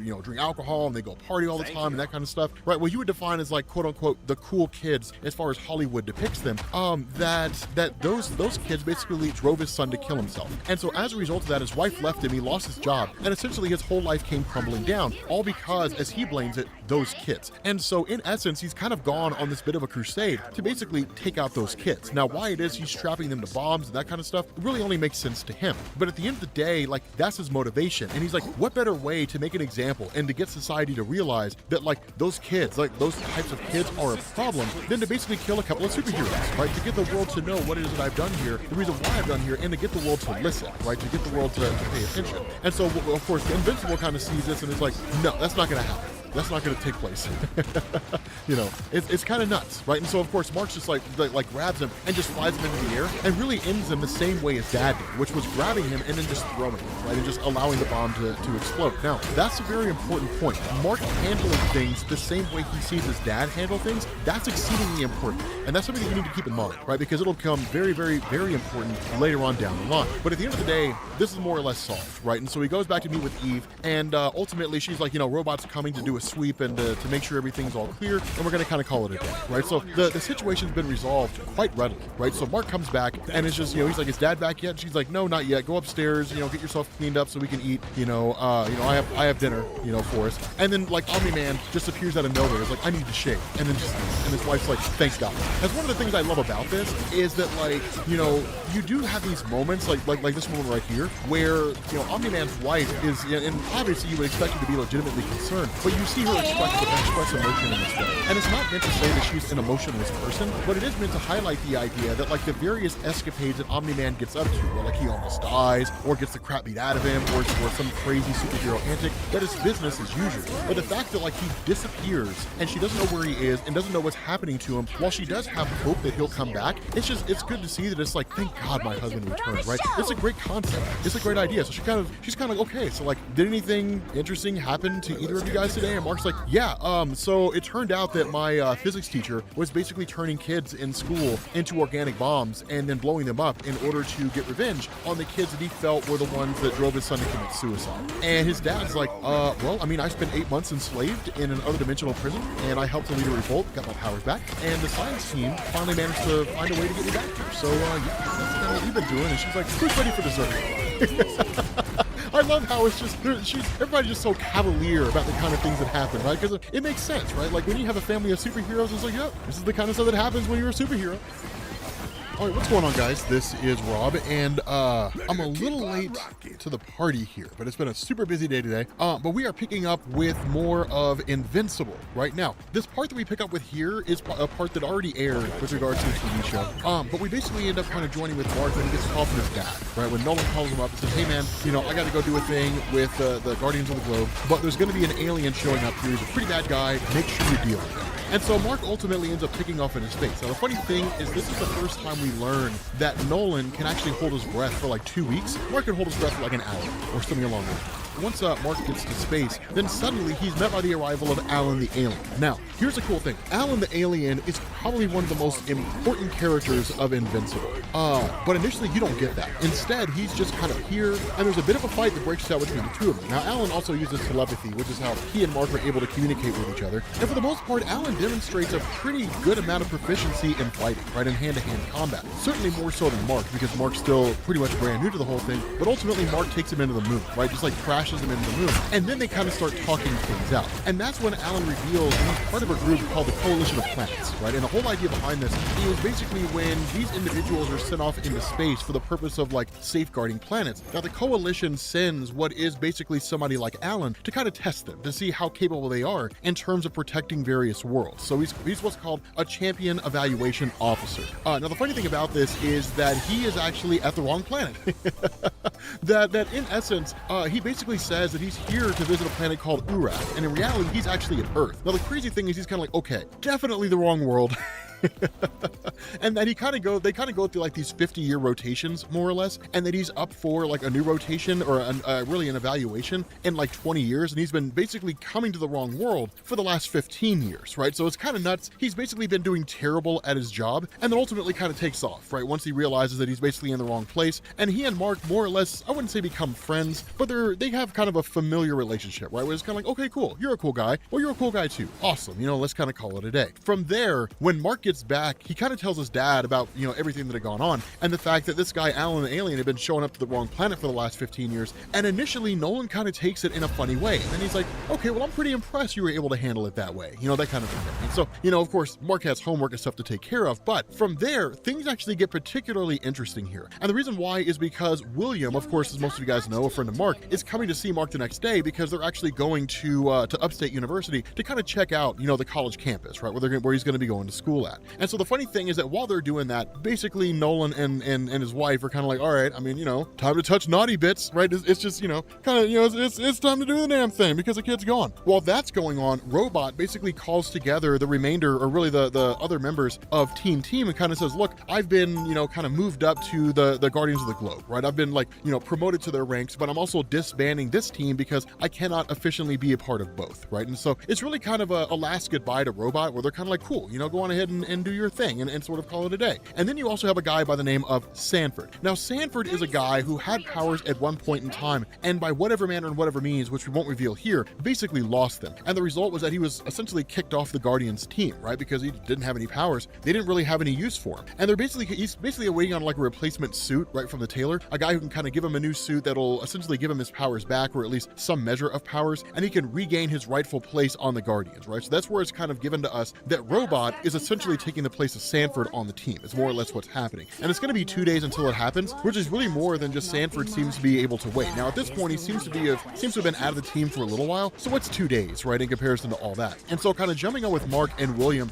kind of pisses a few people off just because of the fact that, you know, because his name's William, Bill is a shorthand name for that. And a few people are like, hey man, like, do you prefer Bill? And that's one of those social etiquette things where it's a person saying like, can I call you Bill, but not really saying that. And it's like, it's actually William, right? And it just seems to kind of rub people the wrong way. I don't know why. This is why I don't really care about social norms, right? They're really more annoying than anything else. It's not that I don't understand them. It's just that I find social norms to be a nuisance. So more often than not, I usually just ignore them and just kind of do my own thing. It does kind of rub people the wrong way, but at the end of the day, I don't really care. You know, they'll be fine. They'll get over it. And it's one of the kind of discussions that goes on. Even William kind of puts that idea forward. Like, man, you know, here's the thing. He's like, you know, it's kind of irritating. He's like, you know, if I tell them, sure, you can call me Bill, then they don't call me by the name that I prefer. But if I say I prefer William, then they see me as kind of like rude or snooty because I'm William instead of Bill, you know? So he's like, it's lose-lose. And I'm like, you know what, William? Who cares, man? It doesn't really matter all that much. And they kind of run into this issue a couple of different times. But then something amazing happens, right? It's one of the funniest things ever. So you basically end up having this really like a villain, more or less, that seemingly shows up out of nowhere and then goes to attack Mark while he's with William, right? And the reality is he's actually heading in a direction. It's just everybody else there is more or less collateral damage. But Mark's like, oh my God, man, like, what was that? You know, and he's like, William, get out of the way. And then Mark takes off, changes into his costume, comes back, and then basically destroys the robot. And then just kind of like disappears and returns as Mark. And he's like, William, man, are you okay? You know, I can't believe that happened. And William's like, dude, why didn't you tell me you had superpowers? Right off the bat, William figures out that Mark is invincible, right? And honestly, it kind of makes sense. And I love that Robert Kirkman did this, because only an idiot would fall for like the Superman thing, you know, where like somebody's attacking the city and Clark's like, oh man, I forgot something in the office, you know, and then he goes and, you know, changes into a Superman costume or like takes off his shirt and Superman underneath, and then he defeats the villain, then he comes back and nobody's any the wiser, like, man, Clark, you missed the whole thing, you know? It's things like that that never made any sense to me. It's one of the things we always kind of poke at, and it's kind of funny, right, when you're reading it, but nonetheless, you know, it's a little weird there. Of course, we also get a little bit of a visit between Mark and Nolan showing up to meet the tailor, only for the tailor to basically reveal that he had been in the process of developing a suit for Sanford that would basically give him his powers back, but the suit has essentially been stolen. Now, the implication as it's given here by the tailor is that it looks like a Sanford. He doesn't say that it is. He's just kind of like, man, it's a little weird, right? Like, you know, this guy was supposed to get his powers back in a couple days. He indicated he couldn't wait. Suddenly the suit goes missing, right? Like, he's the only person that really knew that I was working on the suit for him, that kind of a thing. And so that's you know, it kind of points to, it kind of really points to the idea that he was the reason why it happened, right? That the Sanford was the reason why this all kind of went down. And so from there, what we end up doing here is basically picking up with something pretty interesting, but it's really something that you've already seen before. You do get kind of like the you know, who are the Guardians of the Globe? The reality is the Guardians of the Globe are basically the Justice League. So there's really not anything here of any significance that you didn't probably catch in the TV show, but basically the Guardians have all kind of been called together, and then they're all basically killed by Nolan. Now, something that I do want to point out here is the quickness in which they died here was much faster than it was in the show. In the show, the Guardians put up a fight. In the comic, it happened like within the span of seconds, right? And that was really designed, I imagine, by Kirkman to really show us just how powerful Nolan is, and you know, in relation to everybody else, that like none of them really have a chance on him. He's just that damn powerful. But it's also kind of this revelation that Nolan's a bad guy, right? Like, Nolan killed the entire Guardians of the Globe. And so it's kind of like, okay, like, now here's a crazy thing. As nuts as this revelation is, it only gets crazier, right? Like, the story of Nolan only gets more and more insane. But it's one of these things where, like, as soon as this dropped, I remember reading this, as soon as this dropped, it was mind-blowing. It was like, holy cow. Now, of course, following that,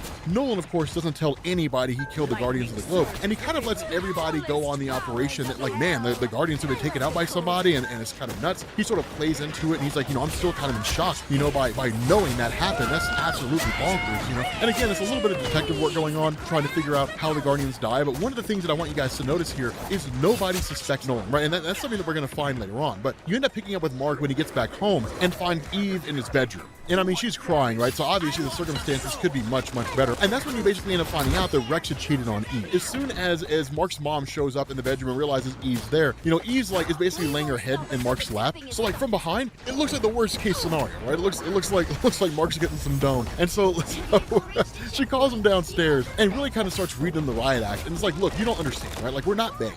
Like, we're not touching naughty boots. But at the end of the day, like, you know, it's just one of these things where I'm kind of helping her get through a situation, right? That kind of a thing. Now, of course, Nolan also reveals the Guardians of the Globe are dead, which is kind of a crazy thing. And that's what's also sort of nuts, is that it's really Eve in a lot of ways kind of figuring out that, like, Mark is the son of Omni-Man, right? Which is a pretty big deal, right? That's a huge thing to go down. But ultimately, you kind of have Mark and Nolan who are going to the funeral for the Guardians. And again, like, one of the things that you notice here, you actually don't see it in the TV show. You've got Savage Dragon. This is one of those few instances when characters from Image Comics will cross over with each other. Doesn't happen very often, but you do get Savage Dragon, which is kind of cool. But again, this is one of those instances where, like, Nolan gets up there and starts making a speech. And then you have the Mauler twins who show up. Now, the Mauler twins, again, are like these evil geniuses. One of them's a clone, the other's the original. And for the most part, they're always usually up to some nefarious purposes. But it's one of these things where they kind of seem to show up here for, like, literally offering their genuine respect to a great team, right? To a powerful team. And so ultimately, no one here suspects Nolan. Like, no one here looks at Nolan and is like, dude, I bet Nolan did it. Right? I bet Nolan was the guy who killed the Guardians of the Globe. Nobody says that, right? Because Nolan is considered such a prodigious character. The sort of ambiance he puts off right? The kind of personality he puts off is beyond reproach. He's so respected, nobody thinks it would be him, right? So it's like the perfect guys. And so ultimately, like, the whole funeral's like literally interrupted. Like somebody literally hits a funeral, right? It's nuts. Like they hit a funeral, and it turns out to be like the butler to Sanford, right? That's the crazy thing, is like the butler kind of went nuts and was pissed off because of what happened to Sanford, right? And so when that whole thing goes down, like literally everybody moves, right? Everybody starts getting into action, going after the butler, which for the most part, they're able to kind of take this guy out, right? Like Omni-Man just takes him out with a swiftness, and that's essentially it. And then from there, it's kind of like, okay, like the whole crowd kind of disperses, and that's it, right? There's not a whole lot going on there. And so from there, you get a couple things that happen. One of them is pretty cool, right? Like William shows up to Mark's house, and it's like, hey man, look, so I know you have powers, and I know this seems kind of weird, but like, can you fly me into the sky? And so Mark flies his friend around for a little while, which is pretty awesome. And then the kind of conclusion here, right, the kind of finale is, again, like you end up having one of these guys who is basically, you know, kind of converted into a bomb by David Hiles, right? You guys remember him from the last story that we did, where he was essentially a villain, right? He was a guy who was turning kids into bombs and then detonating. One of these kids, of course, survived the whole experience, but the bomb stays attached to him, right? I mean, it's more or less neutralized, but like he has to have those components as part of his body in order to survive. And he literally starts to take, like, he just unzips his pants and just pisses on the guy's grave. But then you have a couple kids who also show up here to basically, you know, dig up or to really kind of, well, really dig up the graves of these guys. And part of this is just nonsense, right? Like supposedly, if you drink from the immortal skull, you'll live forever, right? Immortal being one of the members of the Guardians of the Globe. It's kind of nuts. Like, you know, they read about it on the internet. It's a complete dick move, right? To like go to the grave of superheroes and like dig their graves up. But as they kind of get further down and as they ultimately hit to where the graves are, suddenly they're met with the arrival of the Mauler twins. What's going on, guys? This is Rob, and I know we're a little bit late here, but we are covering Invincible yet again. You know, I do have a question for you guys. Do you guys care if we put this on the main YouTube channel? I feel like most of you guys won't, but at the same time, I kind of also don't want to, or if I do, I'll do it differently, because I kind of like the idea of having content that's on Patreon and just nowhere else, right? Like nobody else can find it anywhere on YouTube, right? I kind of like the idea of you guys having that exclusive stuff. So let me know. I'm just kind of curious. But we are covering the next little installment here, right? So initially we pick up with these handful of guys out in space who are basically losing control of their ship and it's careening into the sun, right? And they're basically about to crash into a star and die. Fortunately for them, Alan the alien basically steps in and helps these guys, right? Basically gets these guys back to safety. Now the reality is he's a little bit late here and he actually starts talking about how he has to head back to Earth, which is kind of interesting because as we know, the conversation he had with Mark previously was that he was actually at the wrong planet. Now that's one of these instances when I tell you there's a lot more to the character of Alan the alien than you initially think, right? There's a whole lot happening there. But following that, we kind of jump forward to Mark and them when they basically had a movie night, which is kind of cool. And they're watching a whole bunch of zombie movies and different things like that. And basically it's a moment for Mark and his dad to kind of sit down and watch Day of the Dead. Now, if I'm an honest man here, I never thought Day of the Dead was very good. Technically it's a trilogy, right? Night of the Living Dead, Dawn of the Dead, and then Day of the Dead. But I never liked Day of the Dead. I always thought it was kind of overrated. I mean, it was interesting, but the Dawn of the Dead remake by what was it, Zack Snyder, I think he did that, or maybe it was James Gunn. One of those. I think James Gunn did the screenplay for it. That movie was great, right? That movie was really, really good. But it's a little bit of a kind of comforting thing for Mark's mom to sort of watch her husband and her son just kind of sitting down and enjoying movie night because it's a bit of normalcy. I mean, one of the crazy things when your husband is like the Superman of your world and your son's not far behind him, it's kind of cool to see them just sort of sitting down and just kind of watching a movie together. And so from there, you switch over to Cecil. Now, Cecil, of course, kind of being the government liaison, more or less, to the superhero community, having a conversation with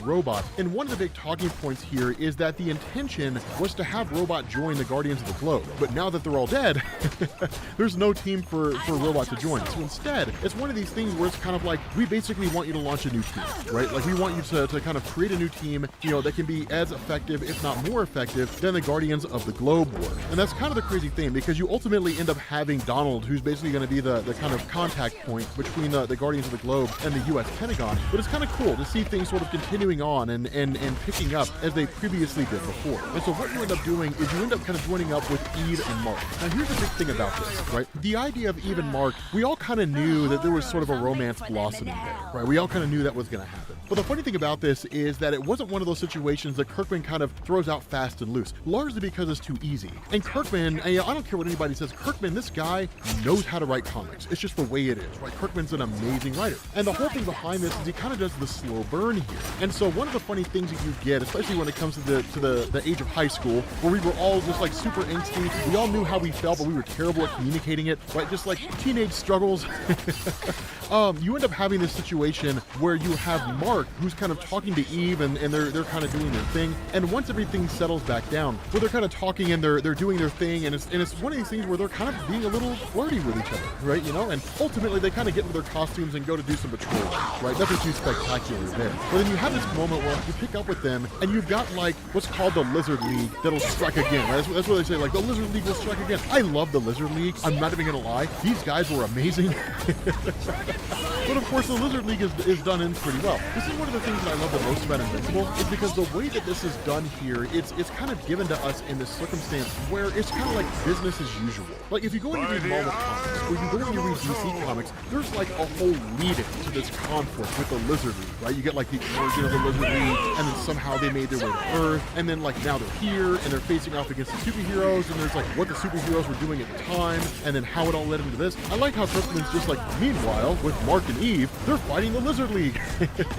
I dig that, right? I kind of dig that, because the idea of like these extra dimensional forces, these things out there who are hugely powerful, that's just not really the main thing, right? That's not really the main talking point. The big talking point is what's going on with Mark and what's going on with Eve, and how, you know, the kind of bigger story that's unraveling there. Everything's just kind of background and unnecessary fluff, and that's kind of how you see it go down, right? They're like, you got Eve and you got Mark, who are kind of, you know, flirting a little bit. And I'll be honest, man, Eve is kind of digging him, right? Eve is like, hey Mark, what's going on? Oh, hi Mark. For any of you guys who ever saw, what was it, The Room? You're tearing me apart, Lisa. Tommy Wiseau, please tell me you guys know about The Room. But it's kind of a funny thing, because you have Robot who shows up out of nowhere and is like, hey guys, I know you're having kind of like a little bit of a flirtatious moment here, but we're holding auditions for a new Guardians of the Globe, and I would love for you guys to show up. And Mark, being as clueless as he is like, yeah, I mean, that's cool. Eve, do you want to go? Of course, Eve is kind of pissed. Now, she's mad because they were having a moment, and Eve was kind of like, let's kind of continue having this moment. I'm not going to tell you what I'm thinking. I'm going to just kind of hope you understand as time goes on, and then get frustrated when you don't, instead of using my words like an adult. And of course, Mark doesn't really understand why she's so mad, right? So from here, you kind of jump up to the formation, or kind of the auditions for the new Guardians of the Globe. Now, one of the big differences between the show and the comic is that the auditions are nowhere near as drawn out. And again, this is something that I've noticed when it comes to comic book shows, especially shows based off an existing comic book run, that with Invincible, this is not an endless comic, right? It's a finite run. But one of the things, like with The Walking Dead, for example, when Kirkman was doing that, the comic was still ongoing at the time the show was being made. And so there was no definitive statement on when the comic was going to end. And literally, Kirkman just showed up one day and was like, we're done, and just ended the comic. Like, I don't know how many of you guys remember that, but like, it just ended, right? And it was like, damn, the show should have ended a long time ago. The thing about this is that the whole audition period happened so fast, right? You get the moment where like Rex basically calls out Monster Girl. Monster Girl starts freaking out, right? She just like turns into her monster form and just like one-shots Rex, or really hits him a couple times, and like, that's it, right? I mean, it's like a little bit of a skirmish, and that's it, right? It's not great, big, huge. It's not drawn out. You don't really see many of the battles with anybody else, or really any of the battles with anybody else. It's a super short thing. This happens, at least it happened the way it did in the show, if we're being honest, partly because of the fact that, you know, they wanted to add a little bit more entertainment, but two, because they wanted to draw things out. Now, one of the things to understand about Kirkman, this is why you're going to see a lot of differences between the show and the comic, is like with The Walking Dead, for example, Kirkman wanted the show to basically do things the way that he would have done it with the comics in hindsight, right? So basically, the show fixed a lot of the things that he wanted to change with the comic book. Right, wrong, or otherwise, that's just kind of the intention. But they were also drawing it out a little bit to make sure they could kind of keep the seasons going and all that kind of stuff. With Invincible, it's the exact same thing, right? You know, it's just kind of drawing stuff out a little bit for the purpose of keeping the show going, so they can get presumably as many seasons as they can. Now, one of the things that happens here, of course, Mark has a little bit of a conversation with Rex, where Mark kind of got Monster Girl off of Rex, and the Monster Girl's like, yeah, my bad, I got a little carried away. Anybody got a cigarette? You know, but ultimately, like with Rex, because of the fact that Rex cheated on Eve because he's an idiot, he's kind of like, look, man, like, I don't like the way that you treated Eve. So make no mistake, just because I saved Monster Girl from beating you to death does not mean that, like, I like you, or that, like, we're friends, right? We're not friends, man. I'm never going to be your best friend. Like, you're just a terrible, terrible person, and I don't really want to have anything to do with you. And so following that, you do have one lone guy who's there for the auditions and is just doing terrible. Beyond counting. He's literally just cowering in fear. And it's kind of a crazy little thing there, right? Just kind of cower down, and that's basically it. Robot kind of tells Mark, hey man, come with me and Donald, right? We're going to kind of go through and basically announce the people who were on the team, right? So you get Duplicate, which of course we kind of knew she was going to be there. You get Shrinking Ray, who's a really cool character. Monster Girl, who's just really OP. Black Samson, and then Rex Flow. One of the funny things is like an invitation is extended to Mark if he wants to be a part of the team, but ultimately, again, Mark kind of turns it down just because of the fact that he's just got a little bit too much going on. And so what you end up switching to is Mark later on that night kind of meeting with his mom, having dinner, and then she's like, I don't know what your dad is, right? He's off saving the world or doing whatever in the heck it is that he's doing. And so where she kind of asks him what he has going on, he's like, well, Amber's coming over, right? Amber, we're coming over and we're just friends, right? She's just coming over to study, right? That's never true. Anytime a guy has a girl over to study, it's like, yeah, we're gonna study each other's lips.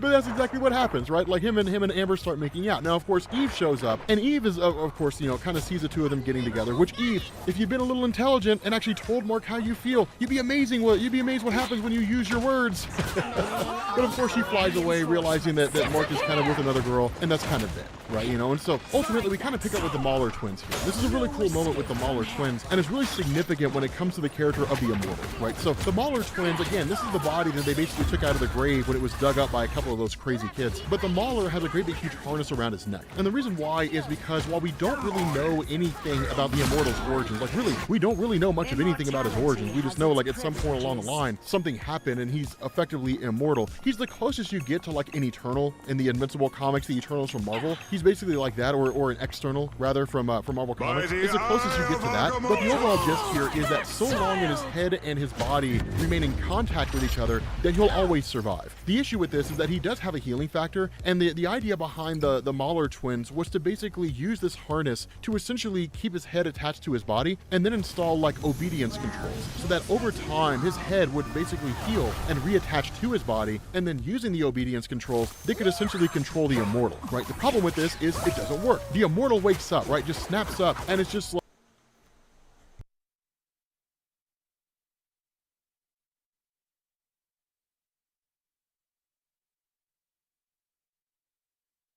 like just starts freaking out and then just immediately flies off, presumably with the intention of taking out Omni-Man.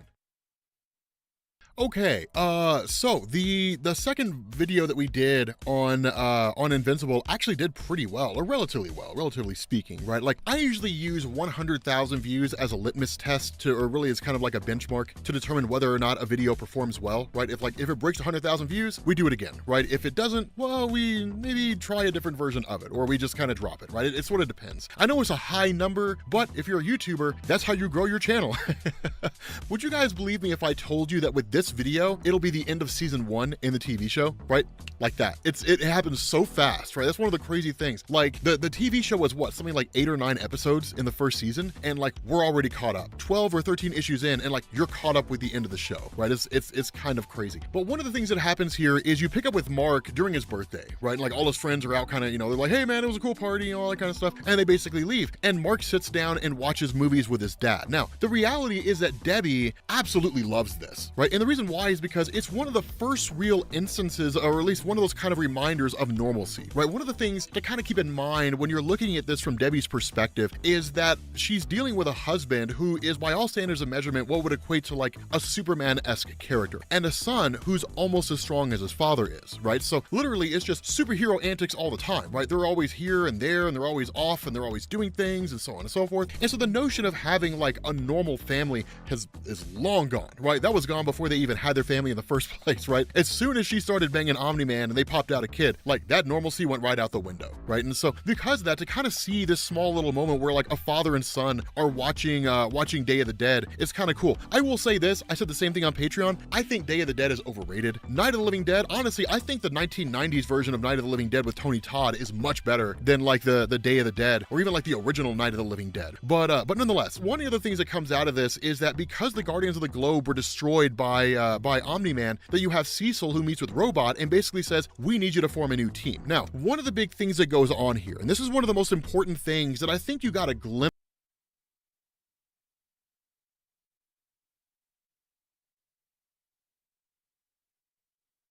of in the TV show, and I would like to have seen them do a little more justice with this, is Nolan trying to figure out how to talk to his son, right? One of the things that was so great about the comic, the way that Kirkman did it, is in so many ways, it humanized Nolan, right? That like Nolan, as he's presented in the show, is almost this guy who's just disconnected from morality. And the idea, like he's a guy who's like a sociopath. And like the things he does where he looks like he's being a good dad, or he looks like he's being a good husband, because we know his true nature now, that it looks like he was just going through the motions. And in some ways he was, right? Like he's pretending to be a good person so that he can fit in, quote unquote, with society, the way a sociopath would actually do. But the reality is in the comics, and one of the things, again, I feel like they only touched on in the show, is he's trying to figure out how to tell his son the truth. And he's genuinely struggling with it, right? He's genuinely just not really sure how to do it. You know, again, it's only for a moment, and so I guess maybe it was around the same time spent, but it's one of those things that kind of becomes recurring over the course of the show, right? One of those things that you see a few times here and there. Now, one of the other funny moments that goes on here is that you do have Adam Eve who's digging Mark,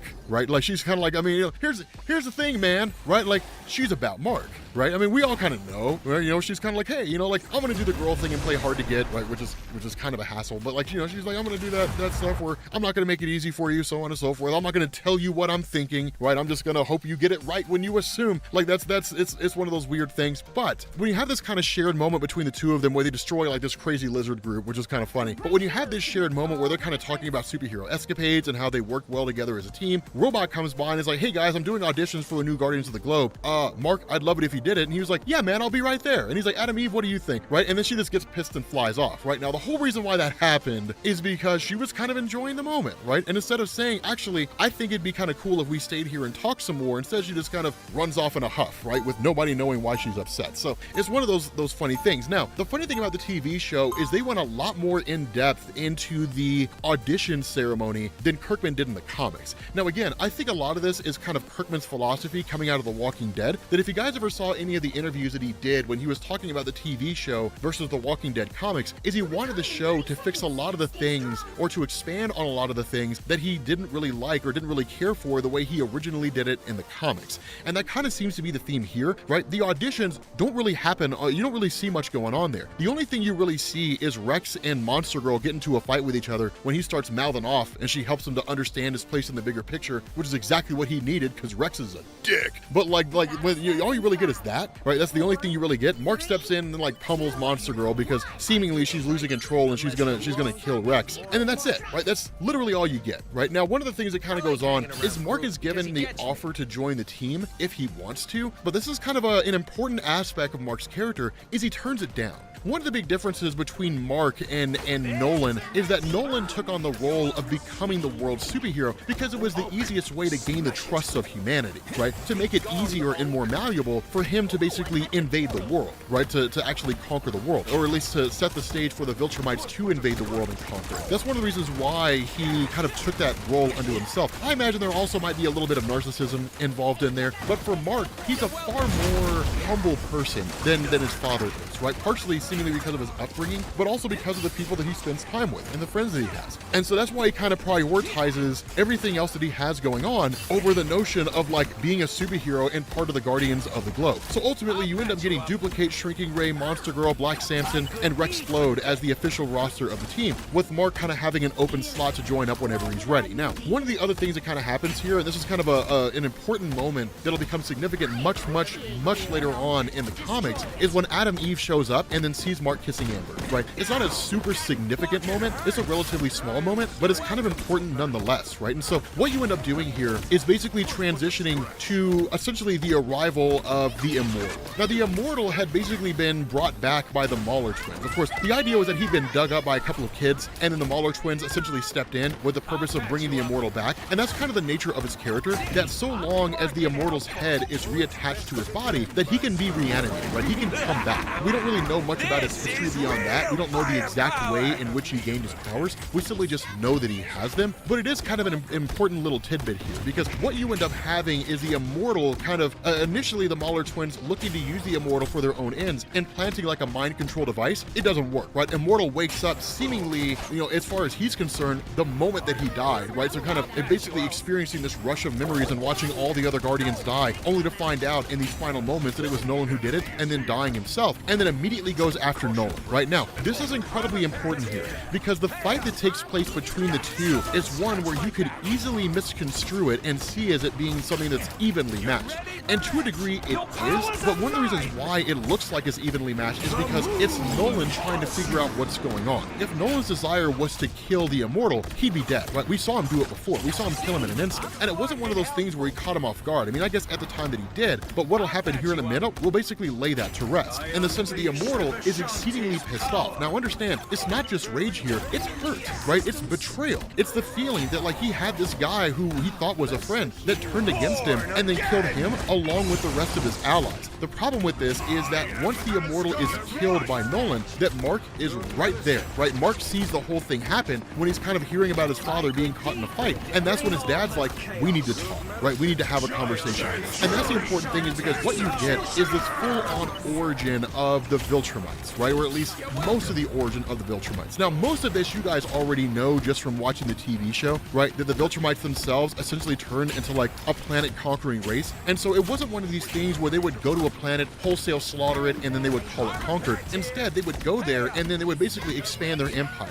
And they would give people a choice, right? Either you serve us or we will destroy you. Those individuals who rebelled and who refused to bend the knee to the Viltrumites were eradicated, right? They were wiped out. Those individuals who chose to bend the knee would be brought into the Viltrum Empire, right? And so ultimately what you ended up having is Nolan, who ended up becoming a part of the group that would actually go out and conquer these various worlds, right? Now, a lot of this was really predicated on the lifespan of the Viltrumite race, right? Because they lived for so incredibly long, why not use that lifespan to start conquering worlds, right? In a more efficient way, to infiltrate those worlds, as opposed to like sending the entirety of the Viltrumite race into a world and then forcing that world to bend the knee or eradicating everybody who doesn't. Then why not just go there and infiltrate those worlds? Now, it also made a lot more sense because there aren't that many Viltrumites left, and so why put all your eggs in one basket, right? Diversify your stocks. That's basically what this was. It was in a lot of ways them hedging their bets, that if they sent a Viltrumite to a world and the superhero population on that world was of such a degree to where they either fought the Viltrumite off or they even killed them, then it would give the other Viltrumites a better understanding of what that world's capable of and to be able to plan accordingly. Maybe it meant sending the entirety of the Viltrumite race there, whatever the case happens to be. Now, one thing that I do also want to specify here, that this is only a part of the origin of the Viltrumite race. There's a lot more that goes on here, right? There's a lot more that takes place here. But essentially, the entire origin story that Nolan is spilling out to his son is one of deception and subterfuge, one of espionage, trickery, manipulation, that he's basically saying, I'm a villain. I was sent here as a bad guy, and I was supposed to basically lead the way for your world to be conquered. But then ultimately, I saved your mom, and because your mom was pretty hot, I ended up basically, getting with her, right? We banged a bunch of times, and then you came out, right? So like that's, and then over time, other superheroes began to manifest for any number of reasons, and they ultimately ended up forming the Guardians of the Globe.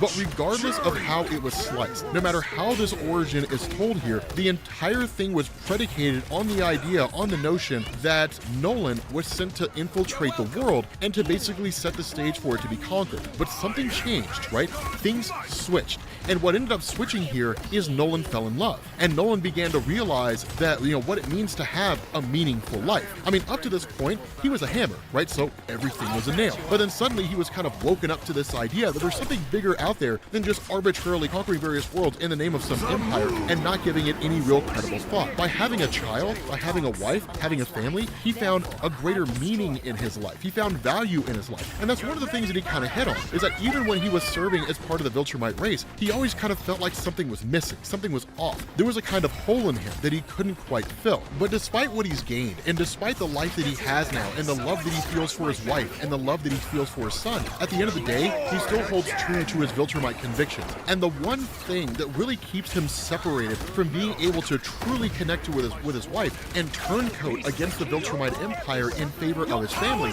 is his longevity. That because of how old he is, and because of how long his life will be, at the end of the day, no relationship that he believes he has will ever truly be meaningful, because in the end, he will always outlive everything. Now, if I'm a betting man here, I think this is just a defense mechanism, right? And it's one of the things that I think will prove to be true as you get further and further into the story. That in this bit of a thing here, his whole stance is like, well, I mean, I'm going to outlive everybody, Mark, so there's no point in having any kind of a meaningful relationship. But that's the nature of life, right? I mean, in his situation, situation, it is for the most part guaranteed. But the fact that we don't really know what the future holds is what makes the relationships that we have so significant. You and a friend could be walking across the street tomorrow and they get hit by a bus and die. And the only thing that's going to be able to kind of get you through that pain and that anguish are the times you share. And what Nolan is basically doing is cutting himself off to all of that, right? He's cutting himself off to all that valuable human interaction. So when the time comes when he does outlive Debbie and Debbie dies of old age, that he won't really allow himself to relish in those beautiful moments that they had. Instead, it'll be, and this is why I never have any real meaningful relationships, right? It's approaching it from a place of negativity. It's focusing on the loss instead of focusing on the gain. And that's what makes Nolan, it really puts him in this mindset. And that's why when he tells Mark, instead of saying, you're my son, I love you, and therefore, to hell with the Viltrumite race, right? You and I will stand against them when the time comes that they arrive on this world. Instead, he says, now I need you to stand along with me. I destroy the Guardians of the Globe to weaken the Earth's defenses, and so now I need you to join me and to prepare this world for conquering at the hand of the Viltrumite race.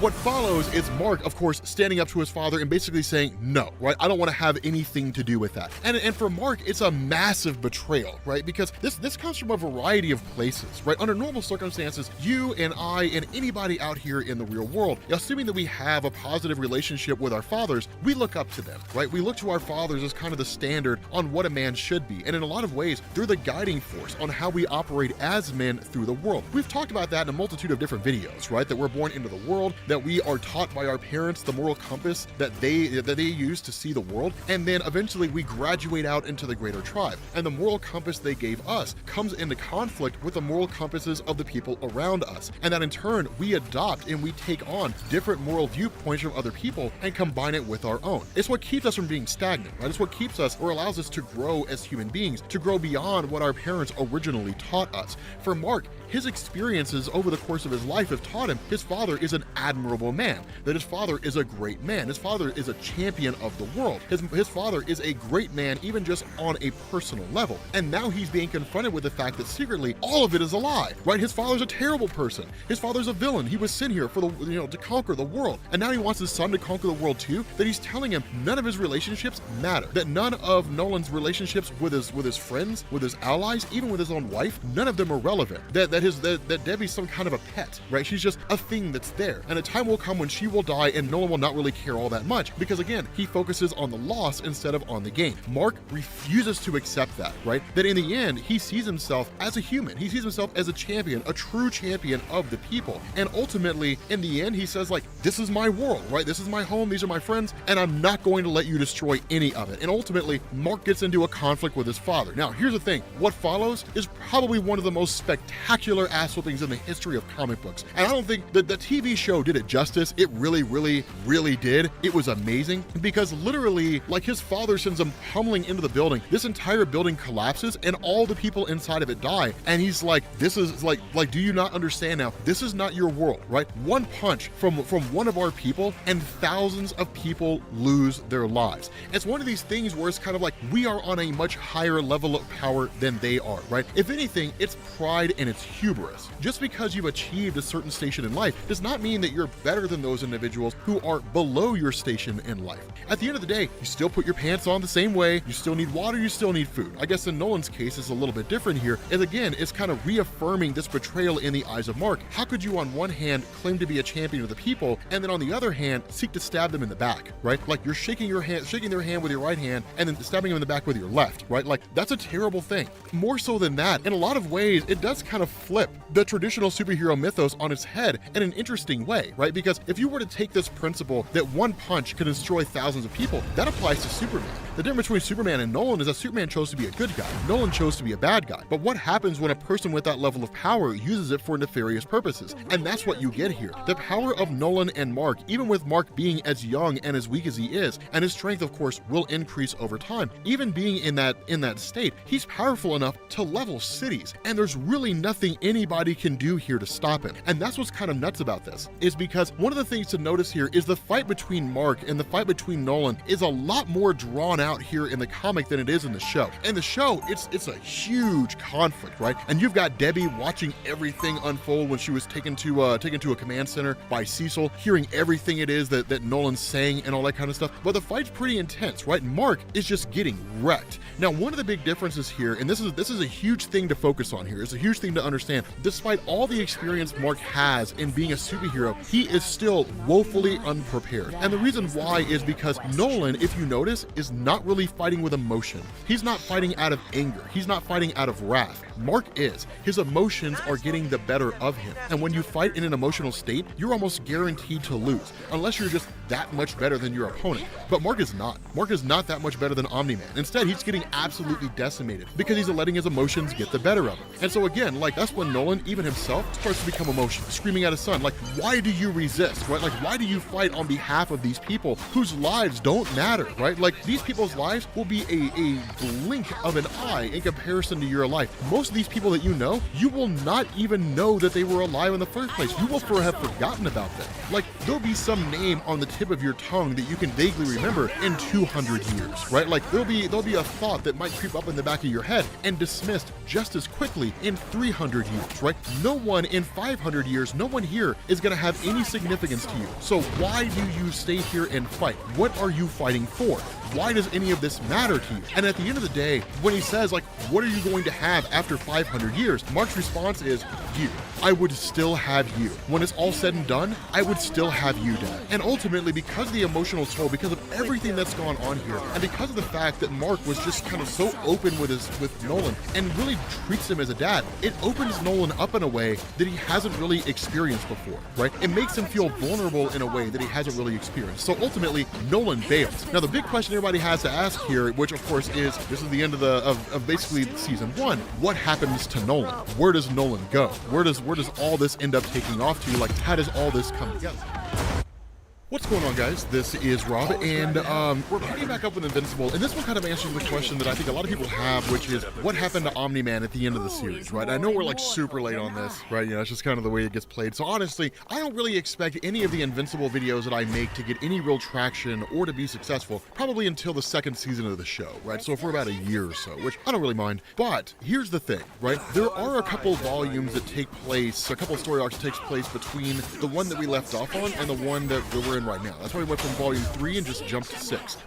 We can cover, like, we are going to cover those on Patreon. We can cover them here if you guys are super interested, but by and large, there really isn't anything that happens in those volumes that you have not seen on the TV show. In the comics, there's a huge difference in terms of the timeline, right, between when certain things happen. For example, Robot having his consciousness put in, like, the body of a kid, right? Like, that happens after Omni-Man leaves Earth in the comics, but it happens before he does in the TV show, right? So it's just little things like that. The reality is that in those volumes, there's two main things that happen that are kind of specific to this. So the first thing that we have to kind of talk about here is the state of Mark's mom, right? So in the TV show, you guys saw the ending episode where you had Mark's mom, who was watching the whole conflict between Mark and Omni-Man and heard everything that he said, right? That he loved his wife like he loves a pet or something like that, because he'll outlive them all. So the idea of having like a meaningful attachment to a person is really kind of nonsensical in his eyes. In the comics, Mark's mom never saw any of that. All she really knew initially is that Omni-Man kind of seemed to be a bad guy, and that was basically it.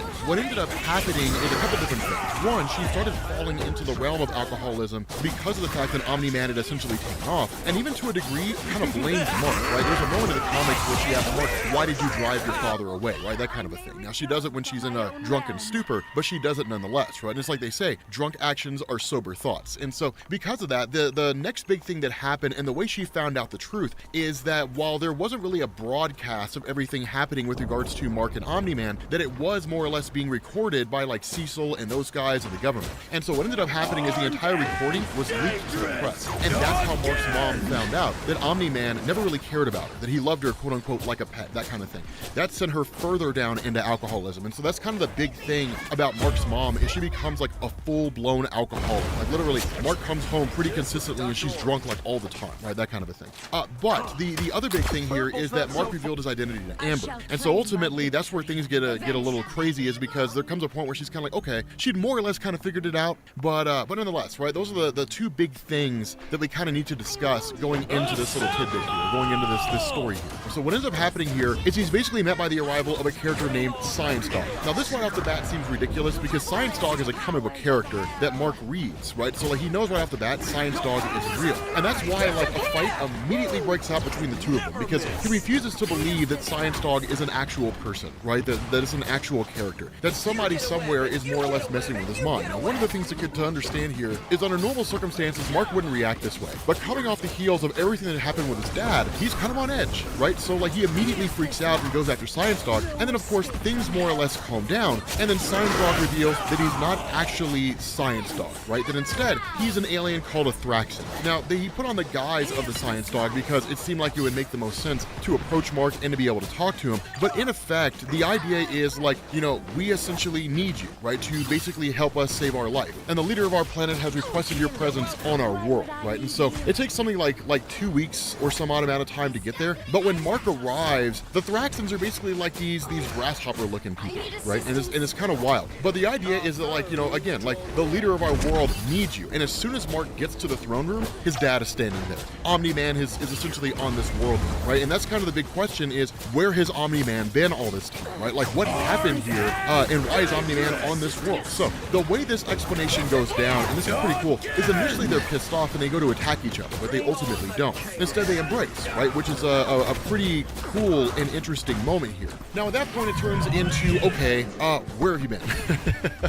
That kind of thing. And so we get this really, really cool explanation from Omni-Man basically saying that like when he was a Viltrumite, right? When he was initially brought in or really kind of born into the Viltrumite race, that he really fulfilled the purpose the way he was supposed to, right? That for the most part, they were all about expanding their empire. That's all they really, really ever cared about. But when he was on Earth, and particularly when he had a son, that his perspective of the world began to change. That Earth began to change him. And so ultimately, when the choice came down, or when the chance came down for him to kill Mark, he couldn't do it. Especially when Mark said, like, no matter what happens here, I'll always have you. Show that Mark cared so much about his father, and it revealed to Omni-Man how much he actually cared about his son, and really the life that he had back there. And so ultimately, it's one of these things where he kind of, you know, where Mark tells him, like, come back home, right? Like, come back home, come see mom, she's in a wreck. And ultimately, he's like, no, like, I can't go back. Even if I wanted to, there's no way humanity and Earth would accept me now, knowing what I've done, right? Like, that Pandora's box has been opened. There's no letting the cat out of the bag, right? They're not going to let some world conqueror back into their ranks with open arms because he just apologized, right? That's not going to happen. And so ultimately, he says that kind of on this world that he transitioned to, that because of the fact that he abandoned his post, the Viltrumites are going to be coming for him. And one of the big concerns that he has here is that when he settled on this world, the reason why he's the leader is because they determine who the leader is going to be based on the oldest member of their society. But these guys only live for like 9 months at a time, right? These Thraxans have a super short lifespan. But because Omni-Man's been around for thousands of years, they're kind of like, okay, cool, you get to be our leader now, just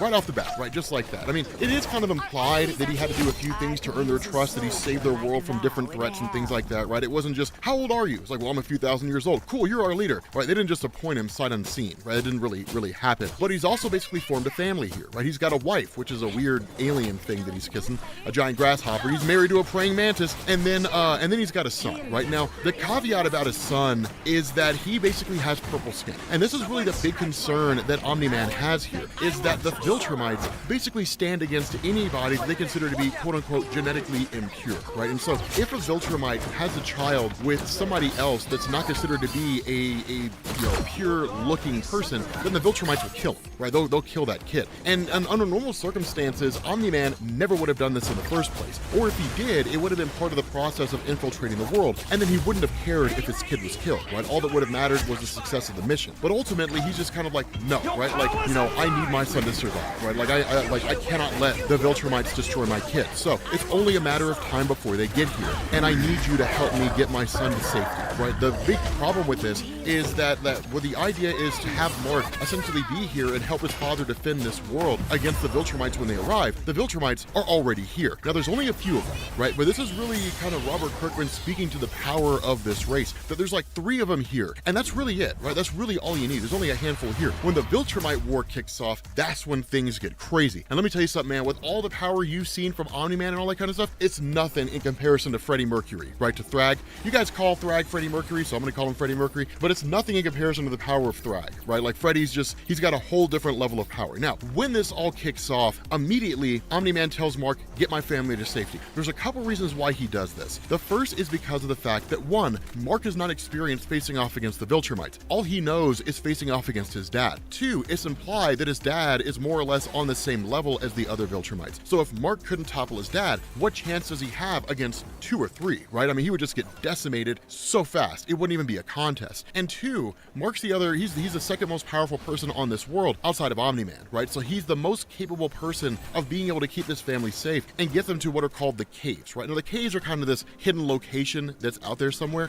And this is the segment where I kind of talk about how it's more or less implied or stated that Omni-Man was not arbitrarily chosen, that he had performed various deeds to more or less keep this world safe. The problem here is that Mark was followed by a Viltrumite by the name of Lucan. Now Lucan's a cool character, man. You don't really get to see a whole lot of him here, but like later on you do, and he's cool. I like him, man. Like I like this guy. He's interesting. But ultimately, it's one of these things where he shows up and he's like, okay, this kid's got to go, right? That's kind of the funny thing about Mark is Mark could be passed off as a Viltrumite because there's no real differentiation between the appearance of Mark and the appearance of a standard Viltrumite. And unless they scan his DNA, they would never really know that he was part human. And had the plan of Omni-Man come to fruition, right? So like the bond between himself and Mark was strong, and say for example that Mark decided to side with Omni-Man and say, okay, fine, I will help you conquer Earth at the end of the fight between the two of them, then like it would have, like the Earth would have been prepared, and that would have been it. And maybe there would have been some questions asked, like how did this guy sire a kid, like if he didn't really bang a Viltrumite or anything like that. But at the end of the day, they would have just kind of, you know, turned a blind eye, and more or less that seems to kind of be what would happen. And this instance with Omni-Man's new son, who's basically Omni-Kid, is more or less the name he adopts, that doesn't happen. He's got purple skin, right? How do you avoid that? So ultimately, Mark is able to kind of get the upper hand on Lucan for a moment, right? Just kind of sucker punch him and then just like take off, right? And that's kind of like, okay, cool. You know, like Lucan kind of calms himself down for a second and is like, all right, let's get to this kid. Ultimately, Lucan catches up with him super fast, right? And that's one of the big things here. Again, like these guys are no joke, man. Like these Viltrumites are on a whole different level from anything that Mark's used to fighting outside of his dad. Lucan catches up, Omni-Man saves the day, right? Like just literally crashes into this guy and then just goes to pummel him. Now, one of the things that happens, you don't really see exactly what takes place. All you see is Omni-Man coming back with blood all over him, right? So presumably he's either beat Lucan to death or incapacitated him to the point where Lucan can't really do anything, right? He's more or less out of the picture. And that's kind of what he says, right? Like, it's not my blood. And when they're like, so what happened to the Viltrumite? He's like, dead, right? And that's it, right? You know, just left him for dead by the caves, and that's it, right? You know, so ultimately, when they end up getting back to the city, which seemingly Omni-Man had to abandon in order to make sure that his family was taken to safety, once he realized that Lucan had followed Mark, once he gets back there, a huge portion of these Thraxans are destroyed, right? The city's totally trashed, and a huge number of these guys are all killed. And that's kind of the crazy thing, right? Under any other circumstance, Omni-Man would have been like, well, I mean, I guess it's just part and parcel to the nature of the thing, and that's it, right? You wouldn't have seen a great big huge stink about it. But Omni-Man's trying to reform himself. He's trying to become a good guy, right? He's trying to be a hero. You know, it's one of the things that he says. He says, I should not care that they're all dead. I've had blood on my hands before, far more than this, and yet I care. I am enraged, right? Now, the thing about this is because of the fact that Omni-Man, and this is one of those aspects of the character that's easy to overlook. Omni-Man has never been a person who's had to deal with his emotions in this capacity before. When you spend your life as a sociopath, right? That like people in the world around you are baubles to be used for your own individual goals, and you don't really have any emotional attachment to those people, then suddenly when you start developing emotional attachments to people, you don't know how to handle it, right? It's like seeing color for the first time. What do you do, right? You start to go into a panic. But emotions are far stronger than seeing a color, right? And so because of that, Omni-Man doesn't really know how to process this feeling of grief that he's experiencing. And so he lashes out. And in this instance, he lashes out at Mark and actually goes to start pummeling Mark. But then suddenly the two Viltrumites who basically destroyed everything, they essentially appear. And that's when Omni-Man targets them. And that's kind of the crazy thing, right? Is that under normal circumstances, when these Viltrumites are fighting, and it seems to be a major focal point of their characters, they fight cleanly, right? Meaning they don't let their emotions get the better of them. They stay focused on the target at hand, right? They're precise, right? It's just precision combat skills. And it's cool to see, right? The problem with this is that Omni-Man's fighting full of emotion. And so ultimately Mark kind of jumps in to do what he can. And Mark's being wildly overwhelmed by these guys, right? Just being wildly overwhelmed. Omni-Man more or less steps in and then saves the day, right? Crushes both of these guys, smashes their heads together, and that's more or less the end of them, right? And then from there, it's like, okay, you know, like they're going to be on their way back, right? So like calm down, like we need to relax, we need to focus, right? Like up to this point in your life as a superhero, like I get you're young, you're a teenager, you're full of hormones and emotion, that's fine, but you need to get that under control, right? Like facing off against these guys, you need to be precise, you need to be focused, you need to make sure that you are essentially at peace with yourself. It's going to be the only way that you can come out on top, because these guys have been fighting for thousands of years, right? It's not like they've been fighting for a few years or so. They're not fresh off the assembly line, right? They've been doing this for a long time, and they have their skills honed down to a T. You need to get as close to that level as you possibly can, despite the fact that it's not a tried and true teaching lesson in the sense of, you know, Omni-Man sitting down with Mark and like, hey,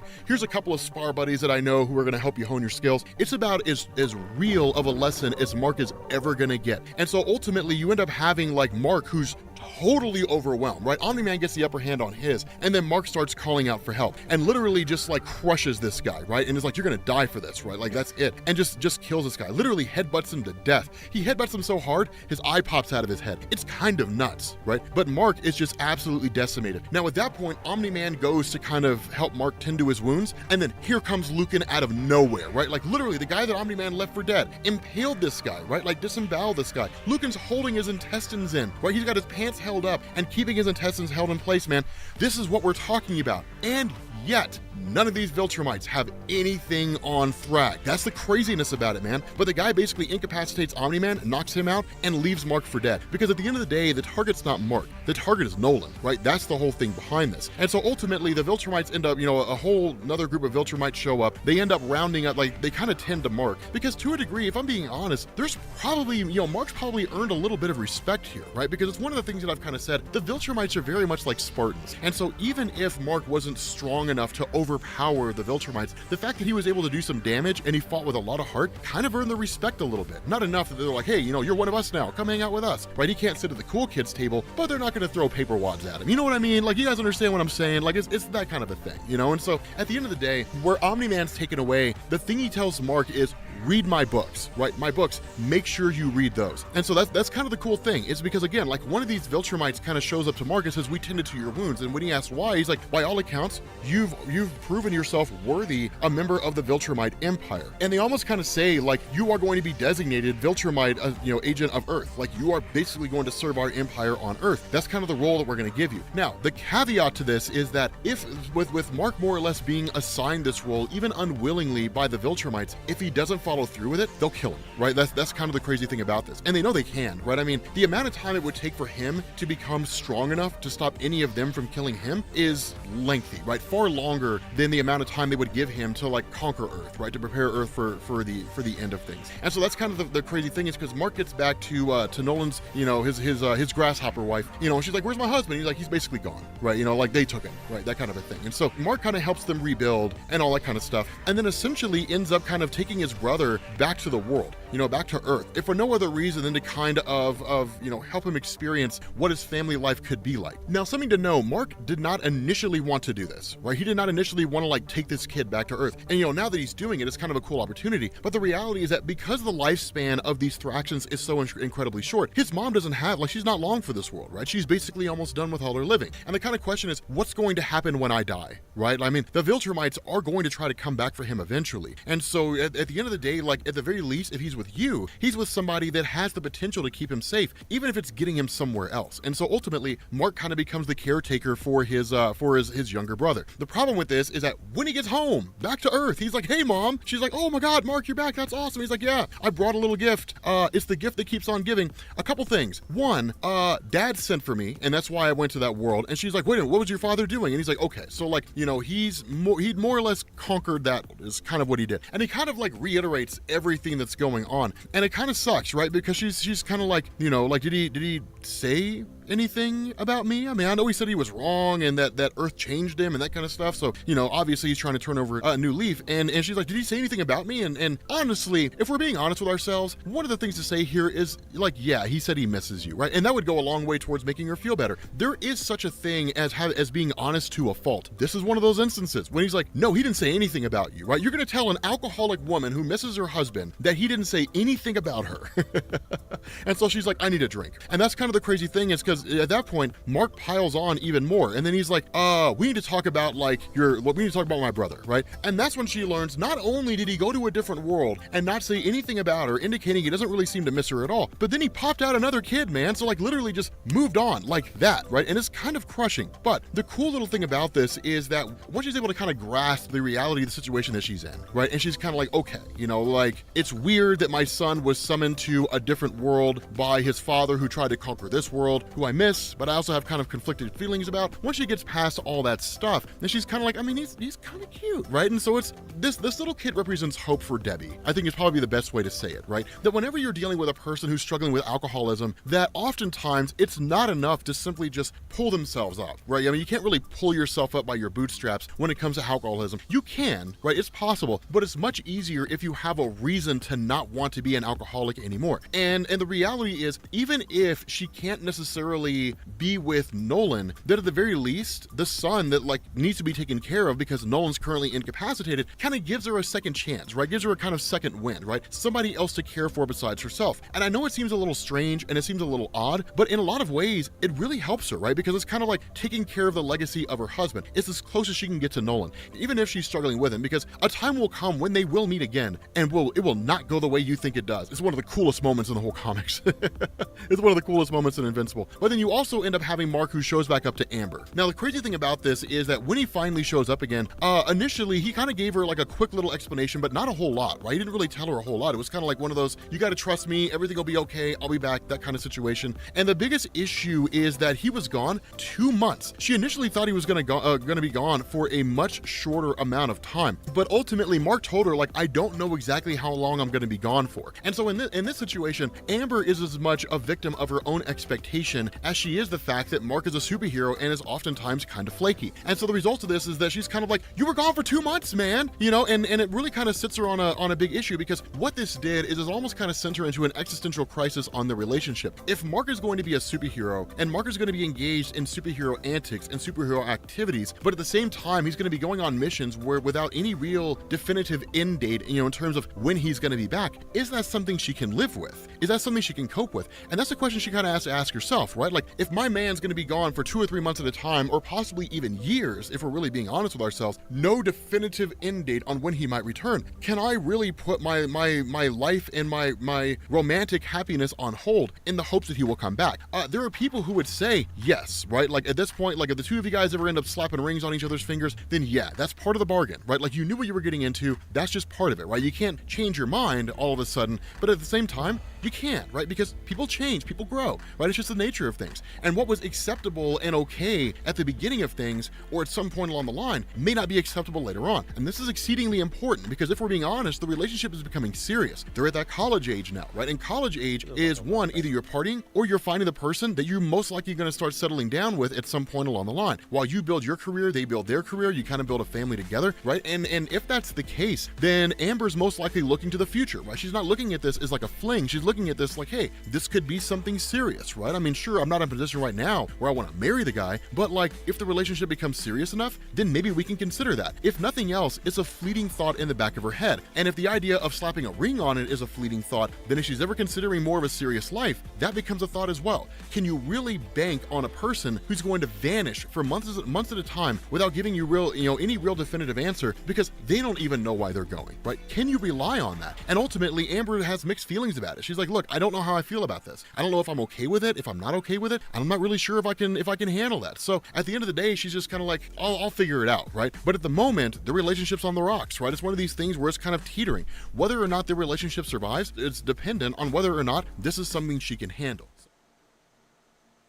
What's going on, guys? This is Rob, and we are back with Invincible. Yes, we are. Okay, cool. So here's the thing, right? Like, if you guys remember the last video that we did, you ended up having Mark, who basically brought his stepbrother back home. And I'll have the playlist for Invincible down in the description. But Mark brought his stepbrother back home, right? So basically the son of Omni-Man on a different planet, right? And what this does is it kind of picks up with this idea of like Mark's mom raising him, right? Now, initially when Mark brought him back, it was really kind of a shock for Mark's mom, right? Just because of the fact that, one, like, everything had seemingly happened so fast and she never really had a chance to cope. We talked about that in the last video. That was the biggest issue that Mark's mom had, is I guess she coped, but her method of coping was alcohol, right? She just kind of delved into alcoholism. Now, that's one of the things that I loved about Invincible. For us as regular people, we all have our own coping mechanisms, right? Some of us work out, some of us make comic book YouTube videos. Others end up kind of jumping into less productive things. And alcohol is a very easy thing to fall into. The trap of alcoholism is all too easy, right? I've got members of my family who have fallen prey to that because it's very easy to kind of numb the pain, right? To just sort of succumb to that drunken stupor, and then you just don't feel anything, right? You don't feel any real sadness, you don't really feel any real remorse, you just kind of don't really feel a whole lot, and the result is that it makes the pain go away. And that really, I think, is a testament more to what Deborah was going through than anything else, because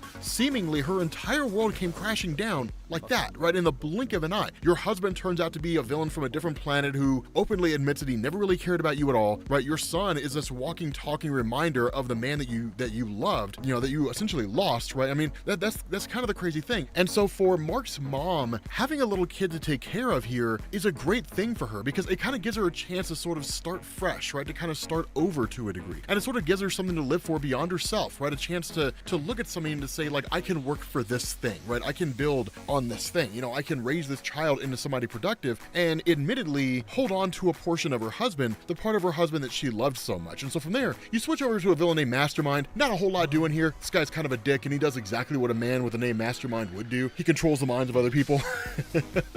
And so ultimately, Mark and the Guardians basically get the upper hand on him, and that's more or less it. But then you basically end up jumping to Mark meeting with Amber. But the whole conversation with Amber is kind of this funny moment, right? Because Mark has a tendency to kind of get caught up in the moment, right? Not really caught up in himself. Mark's pretty far from being a person who's full of arrogance and hubris. But it's one of these things where he's kind of like, okay. So he's like, you know, you look pretty tired. She's like, yeah, I was up really late, and you know, I've got like a big test in an hour. He's like, okay, well, do you want to ditch class and go with me to Africa? And she's like, what did I just say? I got a test in an hour, Mark. Mark doesn't listen. But then she's kind of like, Africa? It's Africa. You know, like, how often do people get to go to Africa? Now, here's one of the things that I want to draw your attention to, because we actually kind of skipped over this in the previous videos that we've done. But here's one of the things that I want to draw your attention to. If you guys remember, probably from the TV show, assuming that you never read the comics, which I don't know why you wouldn't be reading the comics, but in the TV show, you had that mission to Mars, right? You had those weird little aliens that had the capability of like taking over and conquering whole worlds by possessing people, things like that, right? So one of the astronauts, a guy by the name of Russ Livingston, is basically a guy who was left behind, right? That guy you saw with like the really dark eyes, and he's like, nah, you know, he looks like he would have like the kind of laugh a man would have if he had like a handlebar mustache and he was a villain, like, you know, like that kind of a thing. Well, one of the Martians actually made it back to Earth, right? And so the result of this is that you do kind of get a little bit of discussion there, but this guy kind of realizes, like, given the powers that he has, the ability to shapeshift, because he's more or less Invincible's version of Martian Manhunter, that he can in turn become a superhero. And so that kind of gives you this answer of what happened with this alien that ended up taking on the form of Russ Livingston and then showing up on Earth. Now, there are caveats here, right? The way the explanation's given to us, he can't necessarily hold the position for an exceedingly long amount of time. And even then, like, with him being on Earth, he still is concerned about his race back on Mars. Now, when I say that he's concerned about his people, it's more of like... 1 second.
More like just the rebels, right? Because like in the end, he's just kind of like, I mean, I hated our monarch, right? Our monarch was like super corrupt. I'm kind of glad that I got away from them.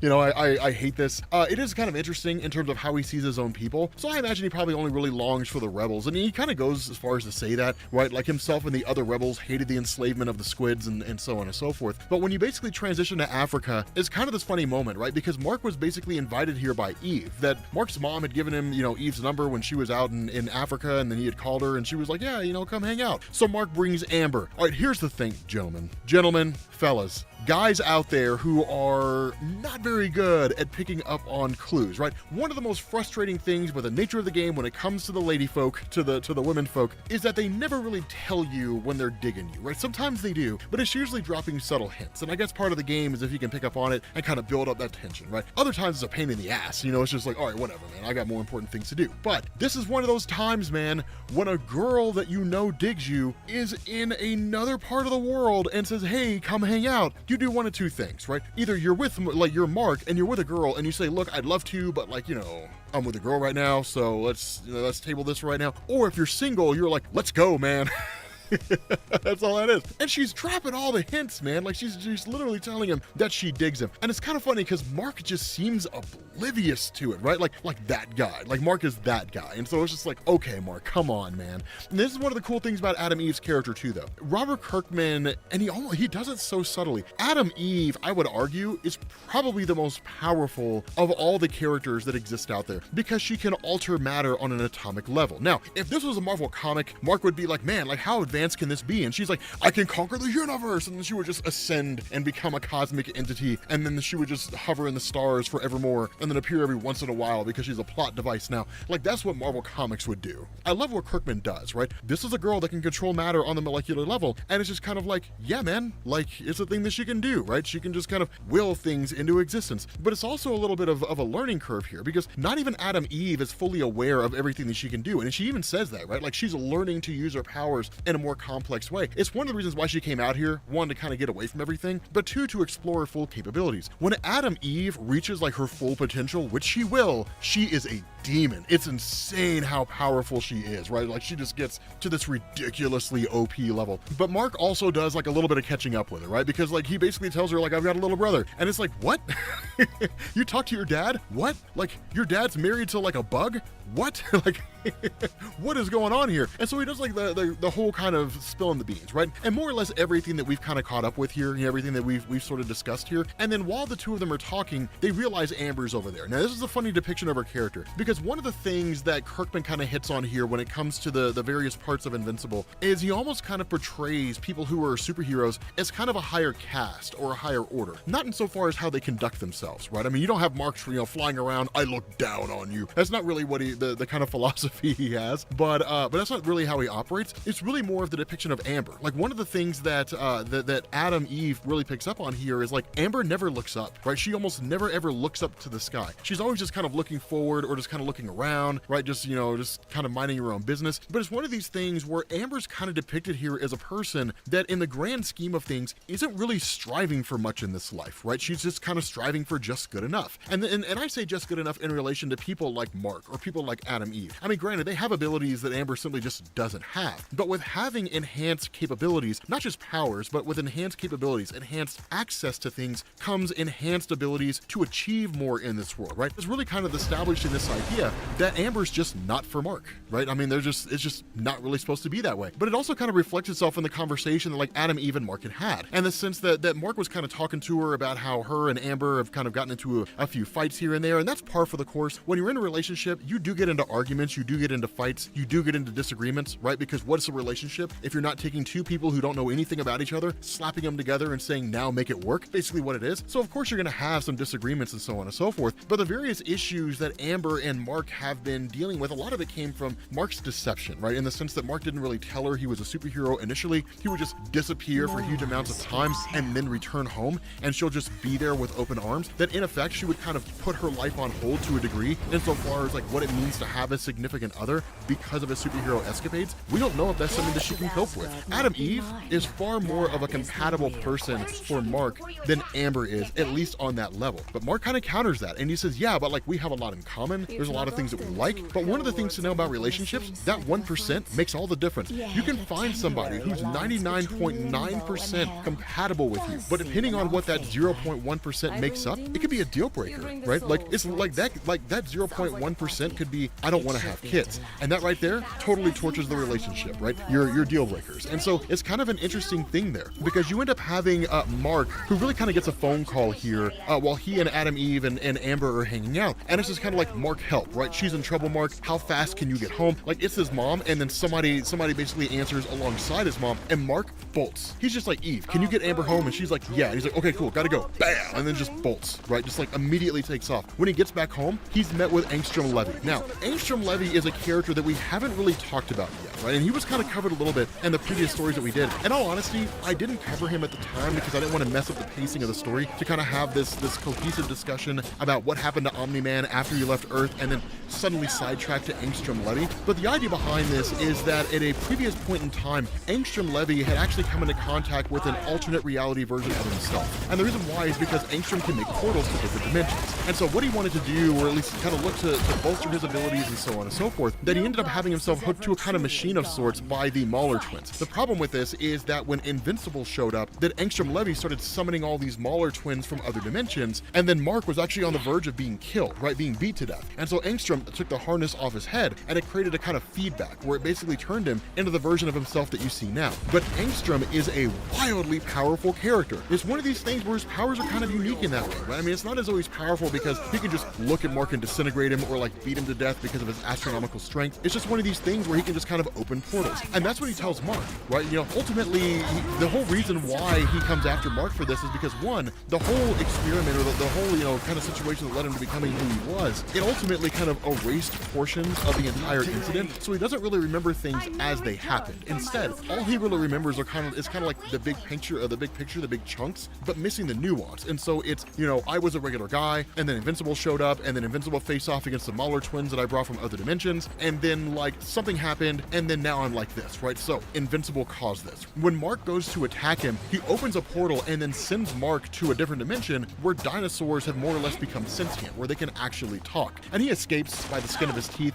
and then comes back through the portal again and then goes to attack him yet again. And then like another portal's opened up and he ends up in the Marvel Universe. And then he actually encounters Dr. Octopus and like crashes him into a building. He's like, oh dude, man, I'm so sorry about that. And then bail, right? Like for one page, he meets Dr. Octopus, right? So then he comes back to the portal again, only this time, the webbing of Spider-Man follows it, right? So, hence the title, Invincible meets Spider-Man for like 2 seconds. Like, it's kind of nuts, but it's small little stuff like this. One thing that I do want to point out here, this concept of like alternate dimensions is something that I want you guys to keep in the back of your head, but it's kind of this cat and mouse game, right? Mark is fighting out of emotion. He's not fighting out of logic. And remember, that's one of the lessons that his dad was trying to teach him. You cannot fight emotionally. You have to fight logically. Whenever you fight emotionally, you're gonna make just ridiculous decisions. And it's one of the things that Angstrom Levy's counting on, right? And remember, Mark is young, right? He's a college-age kid, but at the same time, he doesn't really have the experience to know what kind of rational decisions he should be making. And so it's one of these things where he goes to attack yet again, because Angstrom knows, like, the more that the angrier that Mark gets, the more reckless he gets. And the more reckless he gets, the less he thinks.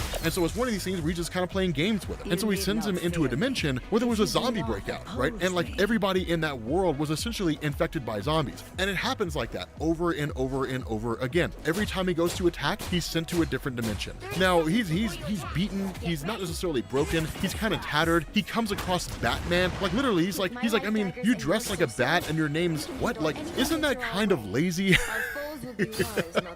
Isn't it lazy to dress as a bat and call yourself Batman? Like, kind of a lazy name. And so it's one of these sort of weird things where like he finally just kind of sits and waits, and then eventually a portal opens up and Angstrom sticks his head through, and then he immediately goes through the portal, right? And then goes to attack Angstrom Levy again. And then yet again, Angstrom Levy opens a portal, and the two of them actually end up fighting through these kind of like dimensional waves, right? Like literally fighting throughout the multiverse. That's basically what's happening here. They're jumping from universe to universe, and the fight's just the two of them. until it gets to a point where Mark basically gets the upper hand and gets so mad that Angstrom threatened his family that he actually beats him to death. This is really the first big moment where the actions of Mark just cost a person their life in extreme rage, right? Where he remembers him, so he kind of thinks about his dad, right? Like he like literally reminds himself of his dad. And so in that moment, there's a huge kind of crushing sensation here because it's like, oh my God, I'm like my dad. I've basically become my dad. Like this is the person that I've turned into. And so what you end up having is a portal that opens up, and essentially the Guardians of the Globe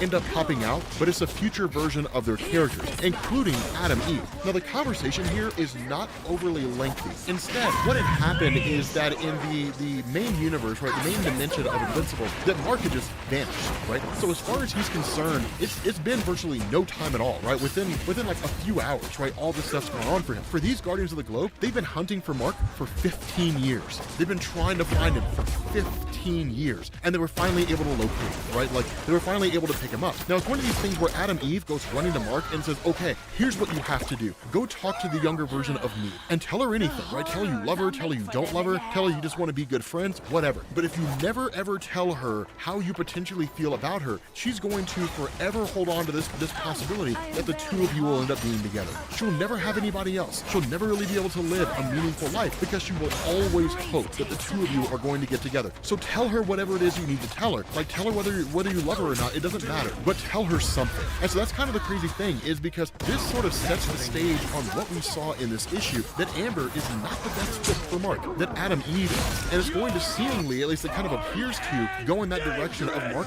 possibly saying something to Adam Eve. Whether he does or not is something that I'm not going to reveal to you, at least not now anyway. Following that, you end up having essentially a person associated with Cecil who actually shows up to the house of Deborah to kind of get things organized insofar as like the little boy, the little kid that kind of was brought here by Mark. And so when the question's asked, like, have you decided on a name? The response is Oliver, right? Like, I'm going to name this kid Oliver. It's my father's name. Like, Mark's mom is effectively adopting the stepbrother Mark and the son of Omni-Man, right? He's officially going to be kind of brought into the family there. And so following this, what you do is you actually pick up with Mark going and visiting the tailor, right?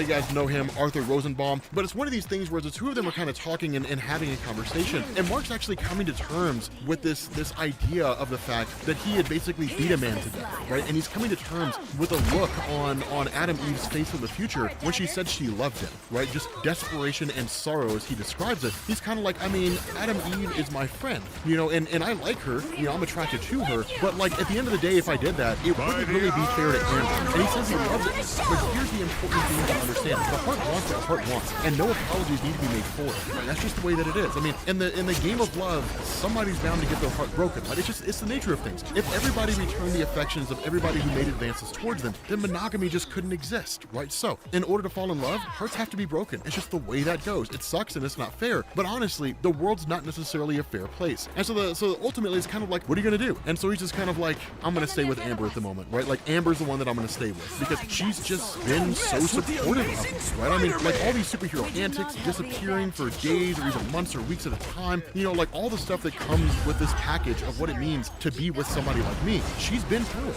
right? She's been, you know, I wouldn't say thick and thin. They haven't been together long enough to really know, but he's just kind of like, you know, she's been there for me. And I feel like it'd be wrong to betray that, to destroy that, and then to go with somebody else because a future version of herself said, hey, like, I really love you, right? You know, just because a person says they love you doesn't mean you have to love them back. And so ultimately, the tailor kind of goes to a back room and then comes back and presents Mark with these books. Now, these books are ridiculously important. And the reason why is because when they're presented to Mark's just kind of like, I mean, what is this? And you know, the tailor's like, well, your father would like try to be a science fiction writer when he first got here. And he wrote a little bit and he made a little bit of money, but after that, they were all just basically huge failures, right? So he just started writing like travel books and different things like that. And so ultimately, these are all handed over to Mark. And Mark starts looking at him and says, like, I mean, like, look at the names. These names are terrible, right? Hate Tribes and the Planet Wreck, right? This one, the man with the invincible gun. And so he kind of starts combing through it and reading it. And as Mark begins to read it, he begins to realize his father's books, right? When in the last video, when his dad said, find my books and read my books, it wasn't because he just wanted his son to know that he tried to write science fiction at some point. He's actually going through, and Mark realizes he's writing himself.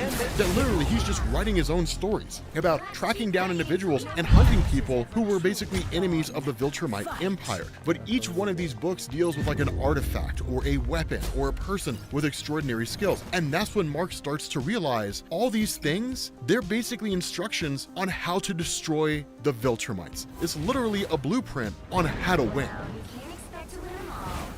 What's going on, guys? This is Rob, and we are back with Invincible. Now, here's the thing. I am trying my best to avoid spoilers in the titles. I'm absolutely doing the best that I can to avoid spoilers. Granted, having spoilers is part of the super clickbait title scheme, but I'm avoiding it for Invincible because I don't want to ruin anything for you guys. So, this story does technically kick off with Sinclair. A lot of you guys remember him from the TV show where he was basically making killer robots out of people. The way it plays out in the comics is almost identical to the way it plays out in the show. It just happens at a different point in time, right? Like this point where all the robots show up and people are being transformed, all that kind of stuff. That was a plot thread that was kind of being built on over the course of the comics in the time that Omni-Man was on Earth. When like the great big huge event happens and like Invincible learns that like these guys are being turned into robots, that happens after Omni-Man leaves. So again, just kind of a little bit of a difference between the show and the comics. It doesn't screw up the continuity because one of the cool things about Invincible is you do have like the main story and then you have like little smaller plot thread stories that kind of take place over the course of the comic itself, right? But what we end up doing here, you know, once Sinclair's caught, thrown in prison, he's met by Cecil, right? And Cecil's kind of like, okay, like if you accept our offer that we're going to give you, you will not go to jail, right? You won't face any kind of any charges. You won't have a criminal record or anything like that. Like you'll work for us, right? So a lot of you guys are kind of familiar with that already. But what you're not familiar with is when we switch over to Alan the Alien. Now, here's the cool thing. Alan the Alien is on the planet that's referred to as Telestria, which is the home of the Coalition of Planets. We'll talk a little bit more about them as we kind of get further into the comic book story. But what you end up doing here is picking up with Thaddeus, right? Now, Thaddeus, of course, meets with Alan and then kind of has this conversation with him about how Alan's kind of growing and becoming stronger. And again, that's the nature of the character of Alan, right? We talked about that before, that the way his character was portrayed is that initially he was like an experiment, an attempt to create a race or to genetically modify a race that would basically put them on par with the Viltrumites in terms of strength and durability. The issue with this is that while Alan was super strong, there was nothing to indicate he was on the same level as the Viltrumites. But what we're learning here is that as time progresses, specifically in the aftermath of a battle and when he heals, that Alan's strength level right now is close to that of a Viltrumite, if it's not directly on par with a Viltrumite. No, we're not really given an absolute answer here. The explanation that we're given is that they're actually doing more tests, and they're kind of exploring a little bit more to see where he's at. But by all standards of measurement, he's equal to the Viltrumites. And so while it's not necessarily a full army, it is certainly a winning move. The funny thing about this is the question that Alan has is, how could you possibly know all this information about the Viltrumites?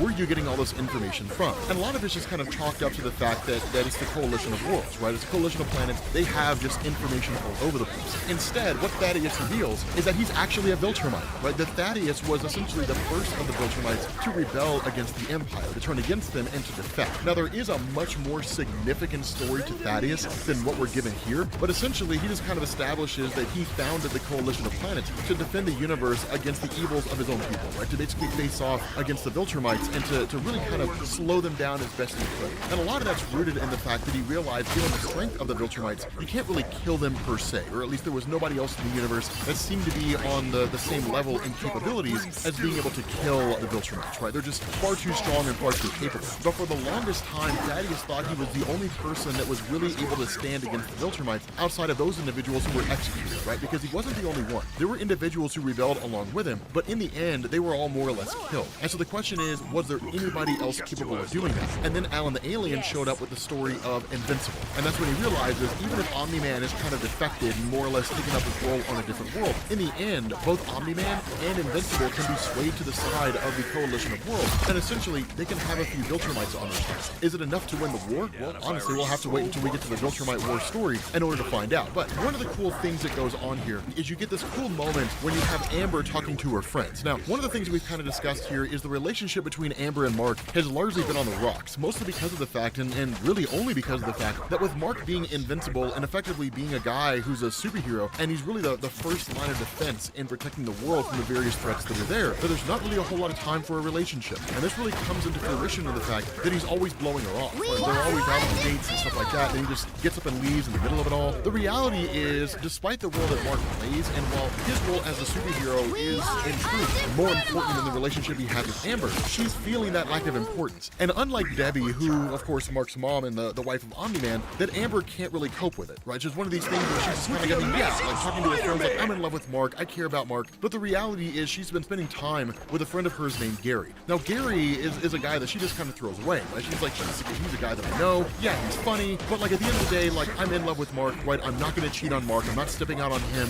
you know, just to kind of get with this guy Gary because you guys see twinkles in my eyes and you guys have never met Mark and you guys don't really understand why, that kind of a thing. But the reality of this, and this is what's kind of ironic, is you have this kind of situation where you kind of have to look at Mark for what he is, right? You have to look at him for the role that he plays, in the sense that, you know, when Mark kind of shows up out of nowhere, and even when her friends are kind of talking to her about that, the reality is you kind of always have to ask yourself the question, like, what does this person bring to my life that makes them worthwhile? And at the same time, like, what would my life look like if I didn't have them? And this is an important thing to understand. With Mark, because of the role that he plays and because of the power he has and his place in society, the reality is his life would not be bad without Amber, right? It's just kind of one of these things where you look around, it's like, what would I lose if I didn't have you? I really wouldn't lose anything. So you can stay if you want to, or go if you want to. In all honesty, I don't really care. And that lack of concern, I mean, Mark does care about her, but that lack of concern, which is really evidenced by the fact that he just takes off because he has some mission to go on or something like that, is enough to kill the relationship. The real question to ask is, does it matter if it dies? And that's really the ultimate question when it comes to any relationship that you're in. If this relationship dies, does it matter? And if the answer to that question is no, well then that's only a reflection of one of two things. Either it means that you've more or less got your life sorted out, and relationships are just not a necessity for you, which is perfectly fine. There are people that find a measure of happiness in their life by just traveling around and just doing things on their own. Or it may be that you just don't need to be in a relationship because you just don't care about people. So it really kind of depends on the situation. There's a little more nuance than that, but it really kind of depends on the situation. But one of the other big things that kind of goes on here is we actually transition to Mars. And this is one of the big talking points here, one of the big moments, which was the sequence. A lot of you guys remember them, just kind of these little squid-looking things with brains. They basically conquered Mars, or kind of escaped and took over Mars. But we basically had this situation where, in effect, the sequids have more or less kind of taken over everything, right? They're just sort of spread all throughout, all over the place, and are kind of forcing the Martians to their will, right? Now, there is a way in which this works, and the whole idea behind the sequids is pretty cool here. But one of the things that happens is you basically switch over to the Martian himself. Now, for those of you guys who don't really recall this, the way it played out is the astronaut that you see, who's basically covered in the sequid, that's actually Russ Livingston. The guy you see who initially was portraying Russ Livingston on Earth, that's the Martian. He's basically a shapeshifter. He calls himself the Shapesmith, which is a pretty cool name, if I'm being honest with you guys. That's a pretty badass name. But the reality of this is he's kind of made a little bit of a home for himself among the Guardians of the Globe, right? And that's one of the funny things about the Guardians, is they seem to be far less discerning than traditional superhero teams. If this was the Justice League, they would be like, dude, we don't know you, right? We're just not going to let you on the team. Like, that's ridiculous. Now, some of this also has to do with the fact that the Guardians of the Globe are kind of desperate. They need as much help as they can get, right? Because they're kind of reforming. You also get a cool moment where, like, the Immortal is Mary Duplicate. Kind of a little bit of a side plot that was going on is the two of them were just kind of together for a little while. It pissed off Rex Splode when he walked in and found Duplicate banging the Immortal. And it's like, what did you expect, man? Like, this guy is like experienced, he's been around for a while, you're like an immature prick. What did you think was gonna happen, man? But the cool thing is that you kind of end up having Shapesmith who's kind of here, and everybody's sort of talking, and then ultimately he just sort of reveals himself to Cecil, right? Because Cecil's basically talking about how, like, long-range sensors and things like that are indicating that, like, a ship or some kind of a vehicle is headed straight for them and is coming from Mars. Now, while that's going on, you actually have Mark, after his conversation with Amber, who takes off to Africa, meets with Adam Eve, and then while the two of them are kind of talking, bam, he kisses her, right? So it's just like, he doesn't quite know how to interpret that, right? Like, how do I interpret the fact that I just basically made out with, like, this smoking hot redheaded girl who I basically kind of like, but am not really willing to admit it? And so it's kind of cool to see that little bit of a romance blossoming there, kind of coming off the heels of Mark's previous experience when he was jumping through the future and talking to these various iterations of Eve. But then you basically have, you know, again, kind of jumping back to Cecil and them, Shapesmith is just kind of like, okay, so, like, I really need to be honest with you guys. I didn't get these powers that I have from, like, an unauthorized NASA experiment. Basically, I have these powers because everybody on my planet has them. I'm from Mars. And Cecil's like, what? But how can Cecil be mad? Cecil's probably the most inept government official ever, right? Cecil sucks at his job. And I feel like a simple phone call would have, like, confirmed this guy was lying through his teeth. You know, like, Cecil's terrible at his job. He's awful. But nonetheless, he's pissed because he's like, okay. And I think more of it's like he's pissed at himself, but nonetheless, we basically end up getting this explanation from Shapesmith where he talks about the nature of the sequence. And what he basically says is that at some point along the line, at least the story that's been told year over year among the Martians, especially for the younger kids, so they're kind of aware of that history and legacy, is that you end up having this race that kind of crash landed on Mars, and that a massive war broke out that lasted, nearly a century. Ultimately, the Martians came out on top, only for them to realize, as the battle sort of went on, that the conflict was not really with this alien race, but it was actually with the Sequids. That the Sequids themselves are really more of just like, this kind of hive mind, but not really capable of anything beyond just simple movements and simple chores and different things like that, right? Simple tasks. But when they bond to a host, they're capable of so much more. And that's when they realize, like, the main enemies, the Sequids. Like, these aliens, these blue aliens that showed up, they were just the host for the Sequids. Now, the desire is to expand themselves across the universe and to conquer world after world, so not that different from the Viltrumites, just going about it by a different means. But because of the nature of the Martians, the Sequids couldn't bond to them. And so what the Martians did in turn is they actually used them as more or less a slave force. The problem with this is that the powers that be, right, the more or less government of the Martian group, would actually go through and experimenting on it, performing these heinous acts, experimenting on the Sequids, different things like that, which in turn, the kind of rebels out there who had a sort of disdain for this realized it would lead to nothing but animosity. Because if the Sequids, after all this experimentation and all these kind of heinous things that were done to them, if they successfully bonded themselves to a host, it would be revenge time. And that's exactly what happened. The NASA mission came to Mars, and anybody out there who basically arrives on Mars and is a potential host of the Sequids is immediately executed. Hence the reason why the astronauts were going to be killed. But ultimately, what ended up happening is the rebels realized the astronauts were there, and they basically forced or took Russ and exposed him to the Sequids, and then in turn, Shapesmith took the place of Russ and then came back to Earth. And the idea behind this is that the Sequids would basically allow the rebels to kind of cast off the government, and the hopes is not necessarily they would live in unity, but that the Sequids would realize what the rebels had done, and then in turn say, okay, fine, we'll spare your world, and then just sort of move on. That's not what's going to happen. And in fact, Cecil's pissed. He's like, wait a minute, so you left an American citizen to be attacked by parasites on Mars? Like, that's what you did here? Really, man? Like, that's your whole thing? Okay, like, I'll deal with you later. I need to make some phone calls. And so ultimately, you end up having Mark and Adam Eve, who show up to the Guardians of the Globe base of operations, being summoned there by Cecil, and Cecil's like, okay, so like we're all basically gonna get together, right? Like we're gonna go to Mars. The only ones who are basically gonna stay behind are gonna be Rexplode, Duplicate, and Shrinking Ray, which is kind of funny because Shrinking Ray's like, man, I get sidelined, but it's like, look, man, I mean, all you can do is shrink, right? I mean, they'll find you anyway, right? They'll seek you out. I mean, there's not a whole lot you can do. But basically, you get Robot, Monster Girl, the Immortal, Bulletproof, and Black Samson, who all end up going out there for this mission, right? And of course, you end up having Immortal and Adam Eve who go there as well. Now, while this goes on, you have Mark who leaves a message for Amber and is just being like super ambiguous, right? Like, there's nothing I can do, Amber. I have to go, Amber, right? There's they need me, and like ultimately she's pissed off because she got a call yet again from Mark that like he's gonna blow her off. I mean, the reality is, even if Mark really is a superhero, he's kind of being a dick. And so ultimately, Amber does exactly what you would expect in the most predictable way ever, and she calls Gary as quote unquote a shoulder to cry on. Now let me tell you something, guys. Any woman out there who's having struggles with her boyfriend and then calls up another guy and says like, I just need a shoulder to cry on, they're probably gonna end up banging. That's just the way it goes, right? That's just the way it is. And so ultimately, you end up having this kind of crazy thing where once they're on their way to Mars, the question's kind of asked like, what weapons do we have on the ship? Because we are getting ready to fly towards like like literally a giant spaceship that's making its way to Earth with the intention of conquering it. And it's like, dude, this is a space shuttle, man. This thing's literally the equivalent of like a space version of a city bus. There's no weapons here, man. When was the last time that you saw like laser beams on the side of a city bus? Although admittedly, that'd be cool as hell, man. Like, imagine if like Killdozer had laser beams on it. That would be nuts. Nonetheless, like rockets get fired, the ship blows up, Kate saves everybody, right? Like literally just creates a force field and saves everybody. It's kind of a cool moment, but you also get a little realism here. One of the big questions you always had to ask whenever like the Green Lanterns were like, okay guys, we're gonna fly to the other side of the known universe. Let's all make our green bubbles and just go there, is like, what do they do for oxygen? And like literally you literally people in there are like, we can't breathe. We're running out of air.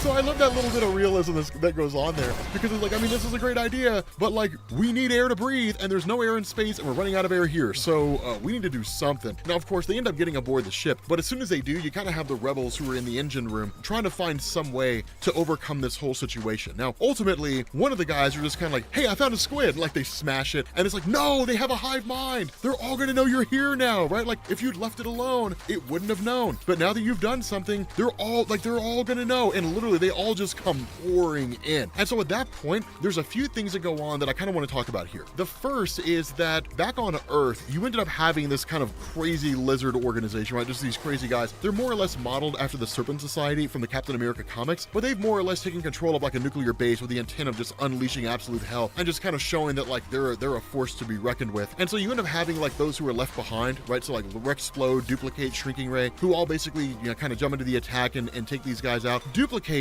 is just totally obliterated, right? Like Duplicate's killed, and she's just like smashed and ripped to pieces, right? Like all the versions of her are just like ripped apart, just killed, and so Duplicate's gone, right? After that, like Rexplode gets shot in the head. He survives, but he gets shot in the head, and it's just kind of like, damn, right? Now, more or less, the day's kind of saved after that, minus the death of Duplicate, which, you know, I guess maybe it's kind of, you know, crappy of me to kind of skim over her death, but I mean, you know, come on. A girl that can make copies of herself, not the most impressive character ever in the history of comic books. I'm just saying, she's hardly relevant to the story. But nonetheless, as far as everybody else goes, right, back in space, that while Adam Eve is doing everything she can to hold this force field, and you've got Robot who essentially managed to find a way to temporarily disrupt the hive mind of the sequence, it only lasted for a minute or two. And so what he's more or less doing is trying to work on a way to actually amplify it and to make it more powerful so we can shut them all down for quite some time, right? Just knock them out as opposed to just kind of daze them and just kind of shock them like, man, what was that, right? That kind of a thing. The problem is that Adam Eve can't quite hold her power in the way that she needs to in order to keep everybody protected. Now, this is simply just the learning process, right? This is one of the ways in which, for those of you guys who are unfamiliar with comics, this is how you see characters grow, right? That their powers are usually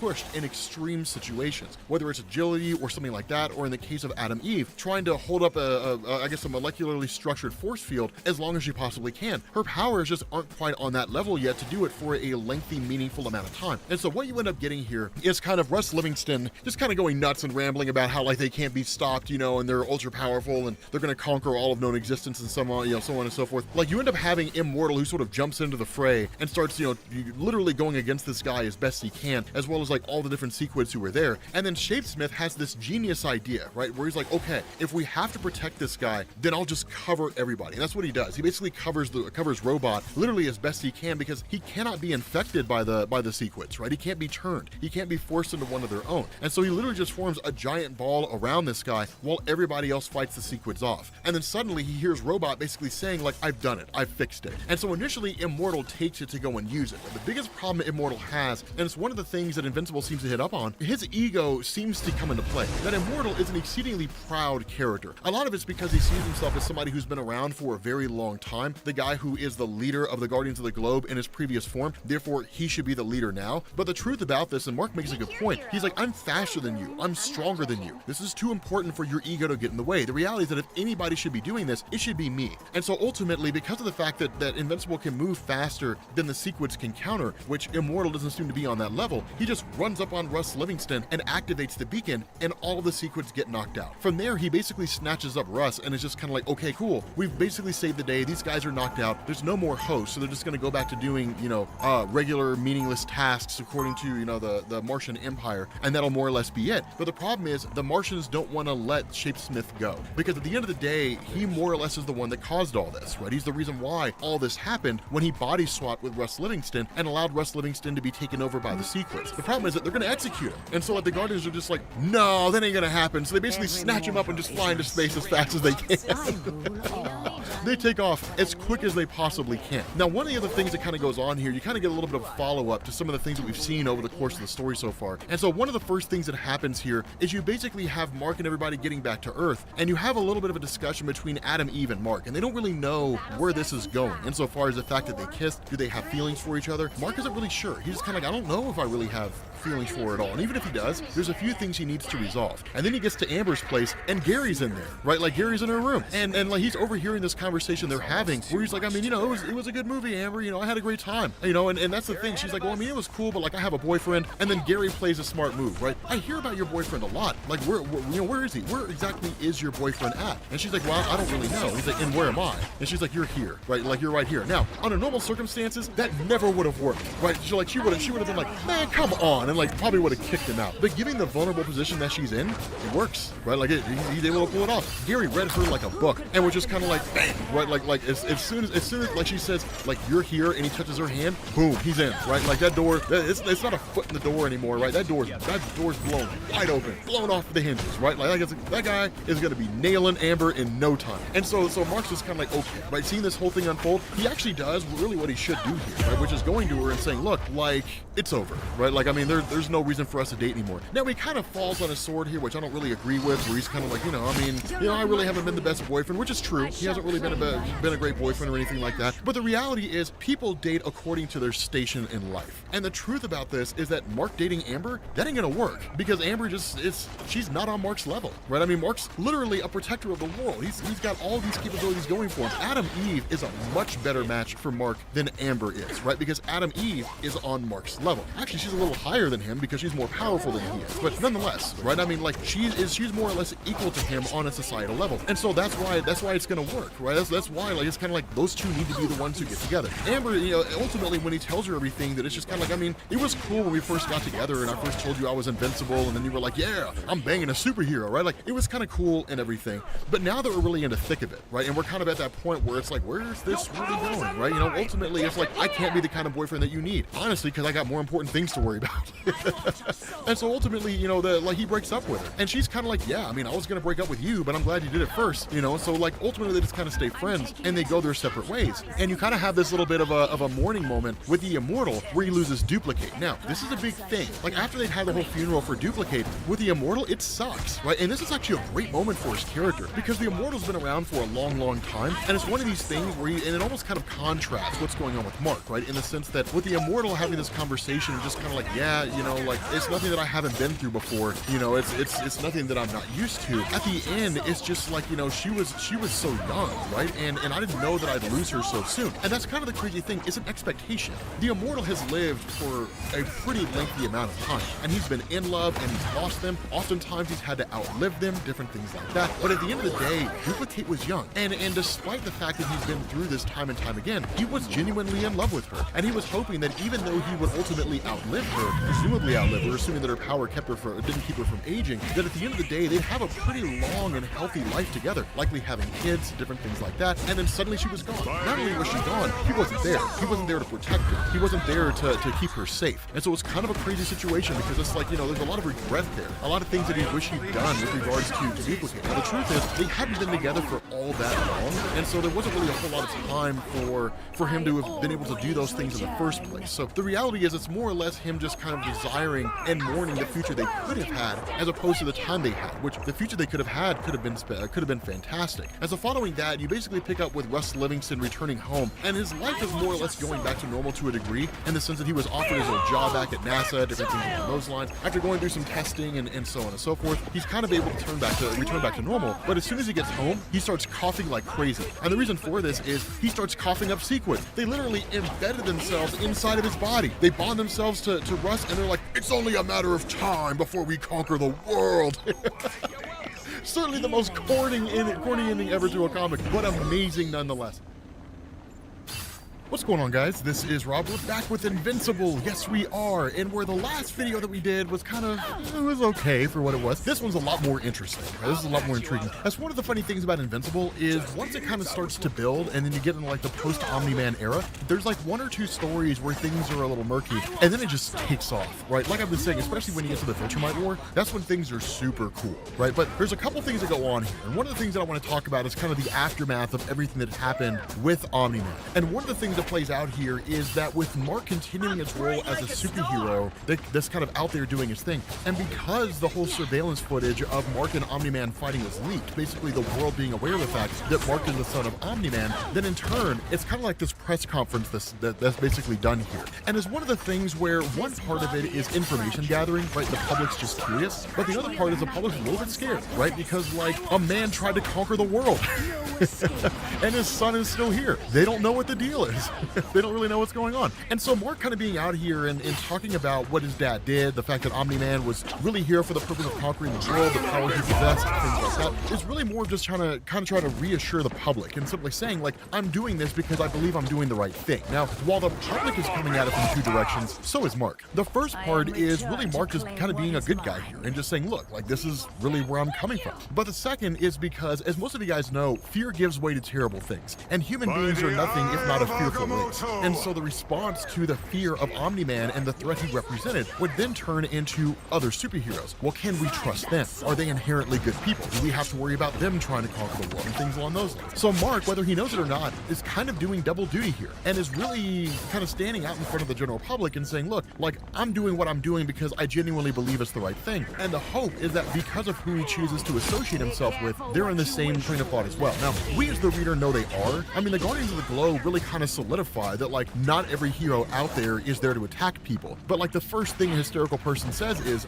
I'm not hysterical, meaning people are not inherently logical, right? We are emotional first, logical second. And so because of that, it's one of these things where you kind of have to approach it from that perspective. And it's smart for Mark to do that. The second thing that goes on here, and this is kind of a little bit of a subplot in the sense that Kirkman was kind of building up to it, and it's going to become something more significant later on down the line. Mark's younger brother's developing powers, which is awesome. I mean, we kind of knew it was only a matter of time. The insectoid race that his mother comes from does not inherently have powers. The powers he's getting, he inherited from Omni-Man, right? Which is kind of a cool thing to see. And it's really Mark's first time in seeing him being able to fly. The big concern here is that once this revelation is presented to Deborah, right, Mark's mom, how is she going to respond to it? And when she learns that essentially Omni Kid is what we can kind of call him, because he basically learns how to fly, or at least demonstrates the ability to fly, then it turns into a kind of conversation where this is dangerous. Now, this is kind of a funny thing about this, is it'd be very easy for us to approach this from the perspective that Mark's mom is just being overprotective and she doesn't want her son to become like Omni-Man, and because she still struggles with him, she's basically projecting that onto her kid.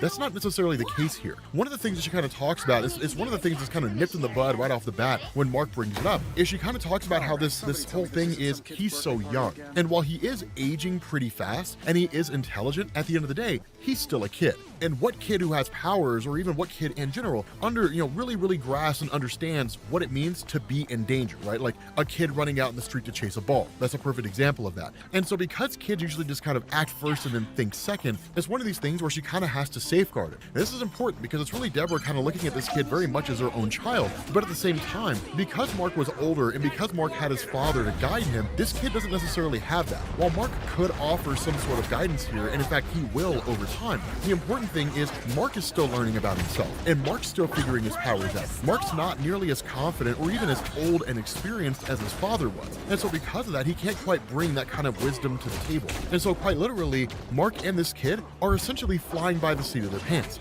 Now, in the midst of all this, as you have a kind of conversation taking place between the Immortal and Cecil essentially picks up on a kind of projectile that's headed towards Earth and appears to be sentient, and that it might be some kind of an attack. Now, this is really more of just kind of Cecil sort of figuring out or talking out loud as he's learning about this, but the Immortal takes it as gospel truth and immediately goes and attacks, only for us to find out it's Alan the Alien. Now, the funny thing about this is we know Alan the Alien would crush the Immortal, and not even by a little bit, right? It would be an absolute devastating situation. And so in response to the Immortal taking off, Mark's contacted, and Mark goes and tries to intervene, which he successfully does, right? He kind of gets between the Immortal and Alan the Alien, and it's one of these things where Mark's just kind of like, okay, look, like, I know this whole telepathy thing only works both ways, so it's not as though, like, I'm a conduit, and you can talk to the Immortal through me or anything along those lines. It's one of these things where Alan the Alien seems to be able to have the ability to pick and choose who can hear his telepathic thoughts, which makes sense. That's kind of par for the course when it comes to telepathy. But he kind of talks to Mark about, hey, here, like, I'm here to see you. I'm not really here to see the Immortal. This guy just kind of freaked out and attacked me. And Mark's like, yeah, man, he's kind of been through a lot and that kind of a thing. And so it's kind of funny because when everything kind of starts to calm down, the Immortal apologizes. And he's like, I didn't hurt you, did I? And Alan is like, no, not one bit. Not even a little bit. don't worry, man. I'm not worried about you hurting me. Like, I promise I'll be okay. He doesn't really say it in so many words, but I mean, come on, right? Like, the Immortal's cool and everything, but, you know, he's just not on the same level, right? It's just not there in terms of the ability to take on even Mark or Alan the alien. And so once they get back to Mark's dorm room, Mark kind of spills the beans, and so does Alan the alien. And that's one of the things where Mark's basically told, like, I was basically asked by Thaddeus, the leader of the Coalition of Planets, to bring you back to Telestria, right? Because you and your father present the only real known instances that we're aware of outside of Thaddeus himself, where a Viltrumite has defected from the Empire. Now with Mark, it's a little bit different of a situation, just because he was raised along Earthlings, and so he wasn't really indoctrinated full on into the Viltrumite ideology like his father was. But it was really kind of Kirkman sort of hitting at the nature of people that, yeah, we screw stuff up more than we get things right. But at the end of the day, like, humanity is kind of infectious, right? Empathy, different things like that. And it changed Omni-Man. And so really, Omni-Man's a big talking point here, right? Omni-Man was a full-blown Viltrumite who lived among the Empire for decades and decades and decades and hundreds and thousands of years. And so because of that, the fact that he defected, the fact that he left the Viltrumite Empire and sided with Earthlings and ultimately took on a different planet instead of just like setting Earth up to be conquered was kind of mind-blowing. And it's something that we just didn't really expect. It's something that not even the Viltrumites expected, or even like Thaddeus expected. It's one of those things that's just unheard of. When you're a Viltrumite, you're a Viltrumite, right? Like, you follow the ideology. And so Mark actually presents Alan with the books that his father left behind for. Now, in the last video we talked about how these books were written by Omni-Man, written by Nolan, for the purpose of basically lining out how to defeat the Viltrumites, right? They were written under the guise of like science fiction, but they were basically artifacts and weapons that exist. And while Alan's experience in space and in escapades across the universe is probably not on the same level as Thaddeus, and in fact, it actually is not, he has enough experience to know the things that are written in this book, they're real. They exist, right? They're actual things that exist out there. Now, when the offer is extended to Mark to join Alan on Telestria, Mark's like, no, that's not going to happen, right? I've got too much going on. Like, I'm failing my classes. I just broke up with my girlfriend. Like, my younger brother just developed powers. I got things I need to focus on here. And it's one of these things where there's not a whole lot of animosity, right? It's not as though Alan the alien's like, oh, you're coming to Telestria, whether I have to bring you conscious or unconscious. It's not necessarily like that. It's just one of those things where it's kind of like, okay, like, I'll it would be disappointing you could make it, but I'll let Thaddeus know that you didn't show up here. The other thing that happens is that while Mark's hanging out with William, suddenly Eve comes busting in, and she's like, so I heard that you're single now. Are we gonna bang or what? And like, that's the woman you want, man. That's the kind of girl you want. That's the kind of woman you want, man. One who speaks her mind. Like, that's the kind you want, right? Who tells you what she's thinking. You don't want the kind of girls who like play games and they expect you to figure stuff out and things like that. I don't have the time or the energy for that. That's the kind of girl you want. That's why I love Mariah. One of the reasons why I love Mariah so much. But that's the thing you want, right? Like, a girl who just tells you what she's thinking. But one of the things that kind of goes on is like Adam Eve just full on reveals everything. And it really kind of talks about how her interest in Mark went back quite some way. But at the time, she was with Rex. So it was kind of one of those, hey, look, I'm not going to make a move on you while I'm with somebody else. And then ultimately, once Rex cheated on her, then like all bets were off, right? And she was like, okay, like, we're done. And then she started gunning for Mark. But the crazy thing was, Mark ended up with Amber at almost that exact same time. And so it was one of those things where it was just kind of like, he was tied up and she was tied up and he was tied up and so on. And they just couldn't quite get the Mark at the same time. The funny thing about this is Mark knew all this, right? Like, Amber spilled the beans on it all. And Adam Eve is just kind of like, I mean, you already knew all this? And he's like, yeah.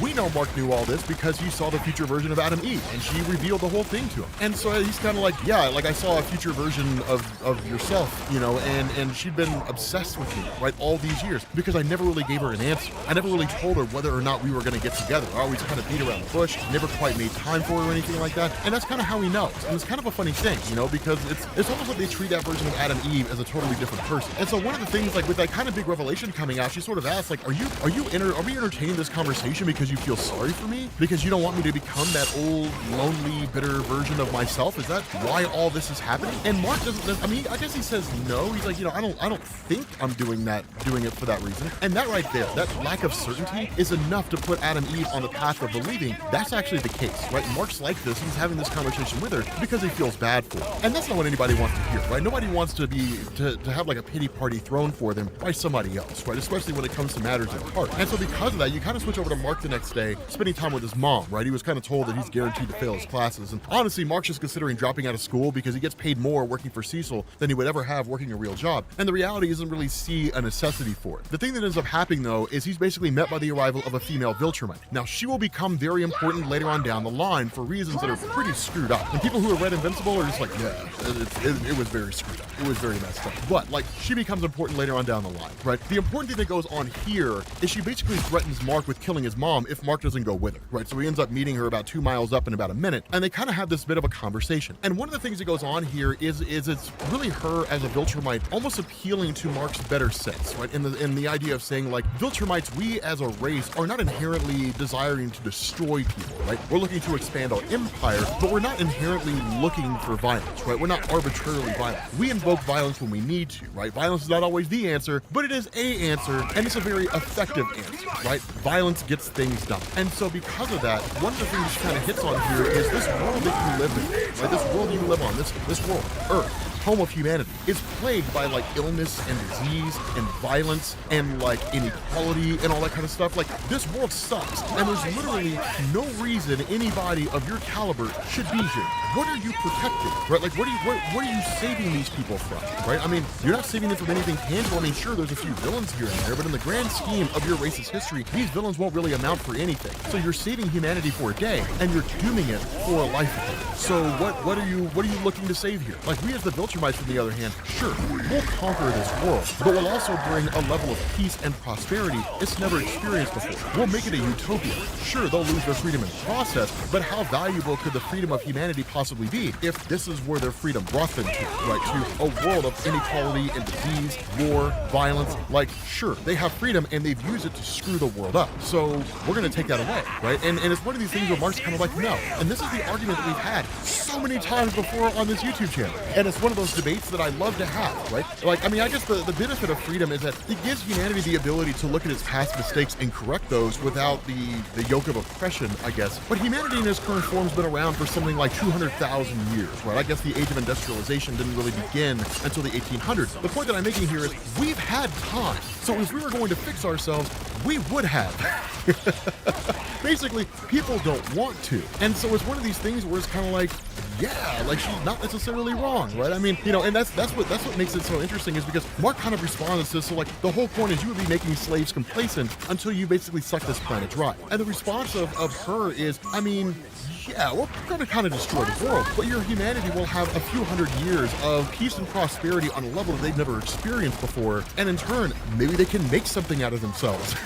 Maybe over the course of that couple hundred years, they can achieve interstellar travel. Who really knows? But whatever the case is, yeah. And so that's why it's kind of interesting here, right? Because it's like, on one hand, you have a free society who has used that freedom to make the world into a cesspool. And then on the other hand, you have somebody showing up who's saying, we're going to strip freedom away from society. So they're going to live under our authoritarian rule, but you're also going to have peace and prosperity in a way that you've never had it before. And I know people will say, well, no, freedom's most important, but like, I mean, what are you really getting out of it, right? Like, I mean, what, like, how is your life better now? And so it's kind of interesting in that way, right? The philosophical argument that goes into that is pretty fantastic, and it's really, really cool. And so ultimately, it's one of these things where Mark's like, okay, fine, then let's see what you're about. Like, if you tell me that you really are compassionate towards humanity, that you're not going to be some abusive, dictating race, then show me what kind of a person you are, right? Like, come with me on superhero escapades. Now, the reality of this is, on one hand, while Mark doesn't necessarily say it, it looks like it's kind of done from the desire to actually turn her to his cause, right? To actually, you know, have the same effect on her that Earth had on his father. The big difference is that Nolan lived on Earth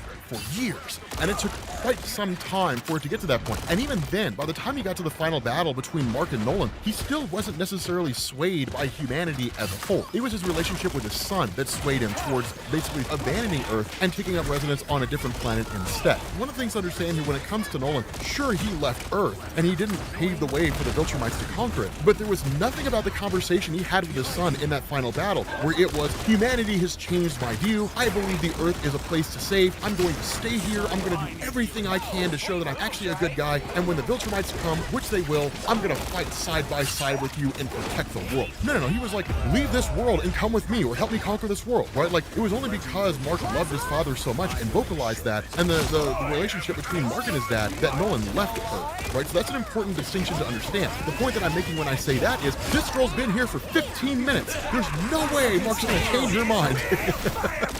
And that's exactly what happens. When she's just like, so what do you say? Are you gonna work with us? And he's like, no, I'm still not convinced. And she's like, fine, this is not a negotiation, and just starts pummeling him, right? Just absolutely thrashes this guy. And it's really kind of designed to show, again, where Mark resides with regards to the other Viltrumites who are out there. And so she essentially tells him, here's the deal, right? Like, you have been deemed a failure of a protector of this world in the name of the Viltrumite Empire. You're part Viltrumite, which means you operate under the service of us. And because of the fact that you have essentially abandoned your post among the Viltrumites, and you're remaining on this world standing against the Empire, a replacement will be sent. And when that time comes, either you can agree to stand beside us, and the replacement will be recalled, or you can continue to stand against us, and the replacement will kill you, and then get the world ready for conquering for the Viltrumite Empire. Either way, you got some period of time, and she doesn't give him a definitive time frame. She says it could be like 5 months or 5 years, right? It could be any number of things, but like a replacement will be sent. And so the reality of this is Mark kind of responds by like, okay, I have to get ready for this, right? I have to prep for this. If this is just one Viltrumite, and they're gonna send some kind of replacement after me who may very well be as strong or stronger than her, then I have to be ready for this, right? Mark has kind of shown time and time again that while he's got the fortitude and the desire to face off against the Viltrumites, at the end of the day, he doesn't have the same kind of experience or the same strength level they have. And so he's got to beef himself up, right? Now, while that goes on, Alan the alien, after having left,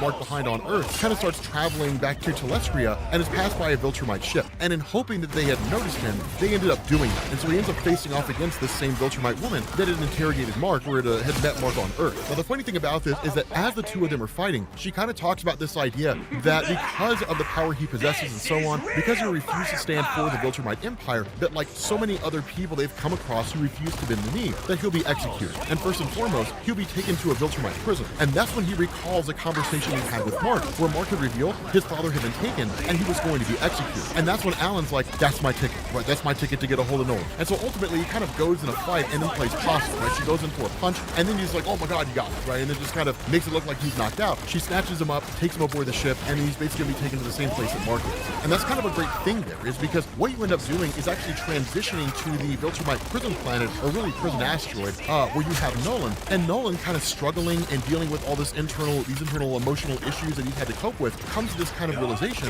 that he misses his wife on Earth. That Nolan, at least on an emotional level, is becoming human more and more with each passing day, or with each passing experience. As he thinks back on his life on Earth, it's really nostalgia that kind of gets the better of him, right? This idea of looking back on the life that he lived, looking back to his time in that world, raising Mark, his time with his wife, all the experiences he had, what it meant to live among humanity, to be so perfect among imperfect beings, has really just sort of brought him to a place where he misses that companionship. He misses the connection that he had with his wife. And so the result of this is a couple things go on. One of the first things that happens is you have Mark, who actually meets with Cecil and basically all the government guys, who have more or less constructed this gigantic hydraulic press, right? And Mark's essentially using it to try to bench press and increase his weights. Now, like most Viltrumites, as he gets into conflicts and as he pushes himself in the most extreme, he recovers at seemingly an exponential rate, right? We don't really get a kind of mathematical comparison, so it's not as though for every one battle and every beating, and so it's not as though if on a scale of like 1 to 10, the beating he receives is like a 9, and so his strength increases proportionally to that particular beating that he got. And we're not really given any kind of explanation in that way. It's simply enough that his strength increases exceedingly fast, right? And he's exceedingly capable in that way. And so following that, what you have here is Nolan, who almost tries to instigate this kind of prison break, right? Tries to break out of this Viltrumite prison. And in doing so, of course, he's ultimately captured by General Craig. And General Craig basically beats him within an inch of his life, and they drag him back to his cell. But when that happens, Alan is also brought on board the ship, right? And that's when Alan tells him telepathically, we'll have a conversation later. You and I will talk later. And that's one of the things where basically it's setting the stage for this idea that Alan the alien and Nolan are going to end up teaming up. And then ultimately, we're going to see what road that takes for Nolan. And I'm going to tell you right now, the story of Omni-Man following the time he leaves Earth is amazing. What's going on, guys? This is Rob, and I'm actually recording in a different audio space, so let me know if you guys hear a difference at all. I'm kind of curious. But we're picking back up with Invincible. And this one basically this is kind of interesting. This deals with a huge change to the Invincible mythos based on what we've known so far, right? So what this initially does, or what I want to do here, is I want to start out where you end up having Cecil having a conversation with Invincible's mom. And the funny thing about this is that Deborah had largely kept the existence of Omni-Kid or Kid Omni-Man, or whatever you want to call him, had largely kept him a secret from Cecil. And this was done for a couple different reasons. The first is because of the fact that, one, she just doesn't trust him, right? That's pretty straightforward based on her experiences dealing with Nolan and so on and so forth, and the fact that he's a government agent. And the second thing is because she's taken this kid to raise. So in a lot of ways, she looks at him as this young boy that she needs to take care of on her own and keep him as safe as she possibly can. And that's why when Cecil shows up here and starts talking about a kind of disappointment about the fact that she didn't tell him what was going on and all that kind of stuff, at the end of the day, her response is, "You're not taking my kid." And that's the thing about Cecil, is this kind of response in turn is, well, we're not really looking to take him, but it's important you understand that after everything that happened with your husband, we are a little weary about him having a child outside of Mark, and then in turn, that child showing up here. We have no idea what this kid is capable of. Now from there, he kind of gets a call where things are basically popping off and going belly up, and then you switch over to Mark meeting with Eve. Now one of the things we talked about in the previous videos is that Mark's whole romantic interest in Eve is predicated on a couple different things. One, she's hot, and they're young, right? Need I say more? Two, when Mark had his escapades where he was kind of running around and dealing with really kind of being thrown through time and so on, that when he encountered the future version of Eve, she begged him, tell me something, right? Like, tell my past self what's going on, whether we're going to date or not going to date, whether you love me, you don't love me, but tell me something, which really showed this idea that Eve was very much interested in Mark. But because she never got a definitive answer, she never moved on. She just stayed hung up on him forever. So the important thing here is that Mark had a kind of conversation with her where he told her that he seemed to be interested, but when she asked where it was coming from, he revealed the truth. And Eve took that personally because it didn't really feel like he was confessing feelings to her because he actually had feelings for her. It seemed like he was doing it because he didn't want her to become the future version that he saw, which really kind of equates to like a pity date. That's really kind of what it came across as. And of course, nobody wants to be a pity date. And so ultimately she kind of took it personally. Now, the fact that she's receptive to having conversations with him and talking to him, and the fact that she's like flying with him, you know, they're kind of going off on superhero stuff, really indicates that, okay, sure, like at the very least, she wants to spend time with him. Otherwise, she would just fly there on her own, right? So obviously there's some kind of interest there. And so once they get to this location whereby Cecil had sent them, the revelation of basically all the Guardians of the Globe who had essentially gone missing are down about 3 miles below. And so once Mark gets down there, what we end up learning is that Doc Seismic had basically kidnapped all of them. Now, the important thing about Doc Seismic, here's the thing about this guy. This guy's basically a stand-in for the Mole Man, right? For those of you guys who don't know who the Mole Man is in Marvel Comics, he leads the Moloids. He's not important, never really was. He was kind of a throwaway character in a lot of different ways. And that's one of the things that kind of gets tossed out here, right? Is that nobody really seems to take him seriously. But the fact that he was able to essentially capture all the superheroes from around the world is a pretty big achievement, right? It's no small thing. Now, of course, Mark comes into the rescue, and that basically offers a momentary distraction, which in turn allows all the various heroes to escape. But then like giant lava monsters, things like that start popping up. So not really anything crazy and out of the ordinary. The big important thing here, this is a significant thing, is that in this moment when Mark is seemingly defeated by the forces of Doc Seismic, that you end up having Cecil, who basically sends in what he calls a secondary team. And this secondary team comes in a couple of different forms. The first bit here comes in the form of the Reanimen, which pretty much all of you guys know by the TV show, right? Like the people who were essentially turned into like robotic kind of cyborg things by D.A. Sinclair. And the second one comes in the form of Darkwing 2. Now, here's the thing. As we know, D.A. Sinclair is working with Cecil, right? That's one of the things that we saw in the previous video that we did, that in the aftermath of D.A. Sinclair doing what he'd done, he was supposed to stand trial and so on and so forth, and instead had been offered a deal by Cecil. We knew that, Mark does not. But Darkwing 2 is a little more interesting. So as you guys know, Darkwing was part of the original Guardians of the Globe who were basically killed by Nolan, by Omni-Man, before he fled Earth. This is essentially his Robin, more or less. The big difference here is that Midnight City is largely where they operate, right? So Kirkman's not even trying to hide the illusions between Darkwing and Batman, right? They're more or less the same thing. The big issue here, though, is that Darkwing snapped because of how extreme Midnight City was, and because there was so much incredible crime there. And so what he ended up doing was basically killing anybody who committed any crime. It didn't matter what that crime was, from small things all the way to big things. So the fact that he's here is kind of a crazy situation, because Mark's not a huge fan of this guy. And in fact, one of the things that actually goes on is that where Dr. Seismic is doing all these crazy things and so on and so forth, that Darkwing actually ends up leading him, or at least pulling him down into a crevasse, which more or less seems to kill him. And the response of Mark is he immediately freaks out, right? Calls him a murderer and starts pummeling this guy. Now, the big thing about this is that Mark was the only one who witnessed what it was that Darkwing was doing in Midnight City. And so for everybody here who's watching Mark doing what he's doing, at the end of the day, they see it as one of these things where he's basically losing his mind. But from Mark's perspective, this guy's crazy. He's psychotic. He has no business being any kind of a superhero whatsoever. He will always engage in extremely violent actions if he can get away with it. Now, the experience was, or really everything that was kind of happening,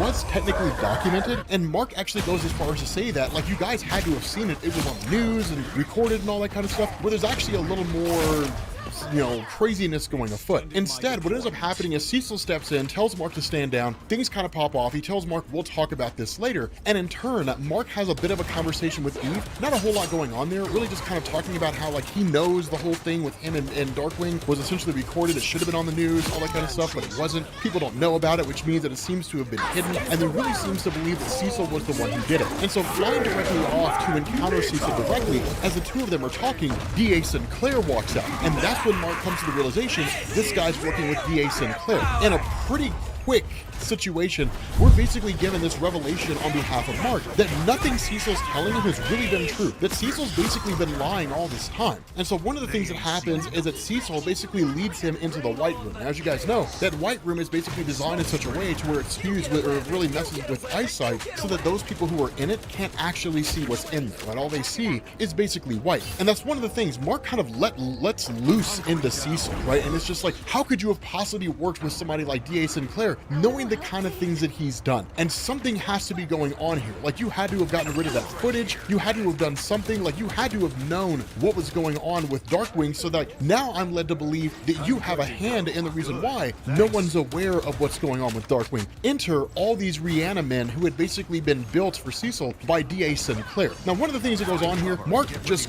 crushes these guys. I mean, and in no uncertain terms, it's quite readily these guys are defeated. And it's one of these things where Cecil almost kind of looks at Mark and talks about, like, Angstrom Levy, right? How Mark had seemingly killed a guy. But the response of Mark is, that was unintentional. It was not my goal to murder a person. But this guy Darkwing does the same thing. This guy D.A. Sinclair, they do the same thing. Like, they experimented on people, killed people, different things like that. Like, they're dark and twisted people. You can't take what is basically an accident and then in turn apply it to the concept that, like, it was an intentional killing of someone. That's not really what was going on. And so that's kind of the crazy thing, is because at the end of the day, the stance of Cecil is, it doesn't matter, right? Like, I've got my hands in everything, and I believe I'm genuinely doing the right thing. If you're not with me, you're against me. And that's kind of the crazy thing here, is because Cecil seems to be taking on this exceedingly dark and really absolute standpoint. So much so that once Mark overcomes all these Reanimen and then starts going after Cecil, Cecil panics, takes off, and then there's like maybe like 500 Reanimen who all kind of exist here. And that's when Mark's kind of like, okay, look, like, are you gonna arrest me? Like, what's gonna happen here? And basically the Reanimen start turning on Mark, and then ultimately Cecil activates this kind of sonic beacon device. And what we end up finding out is that at some point when Mark was given the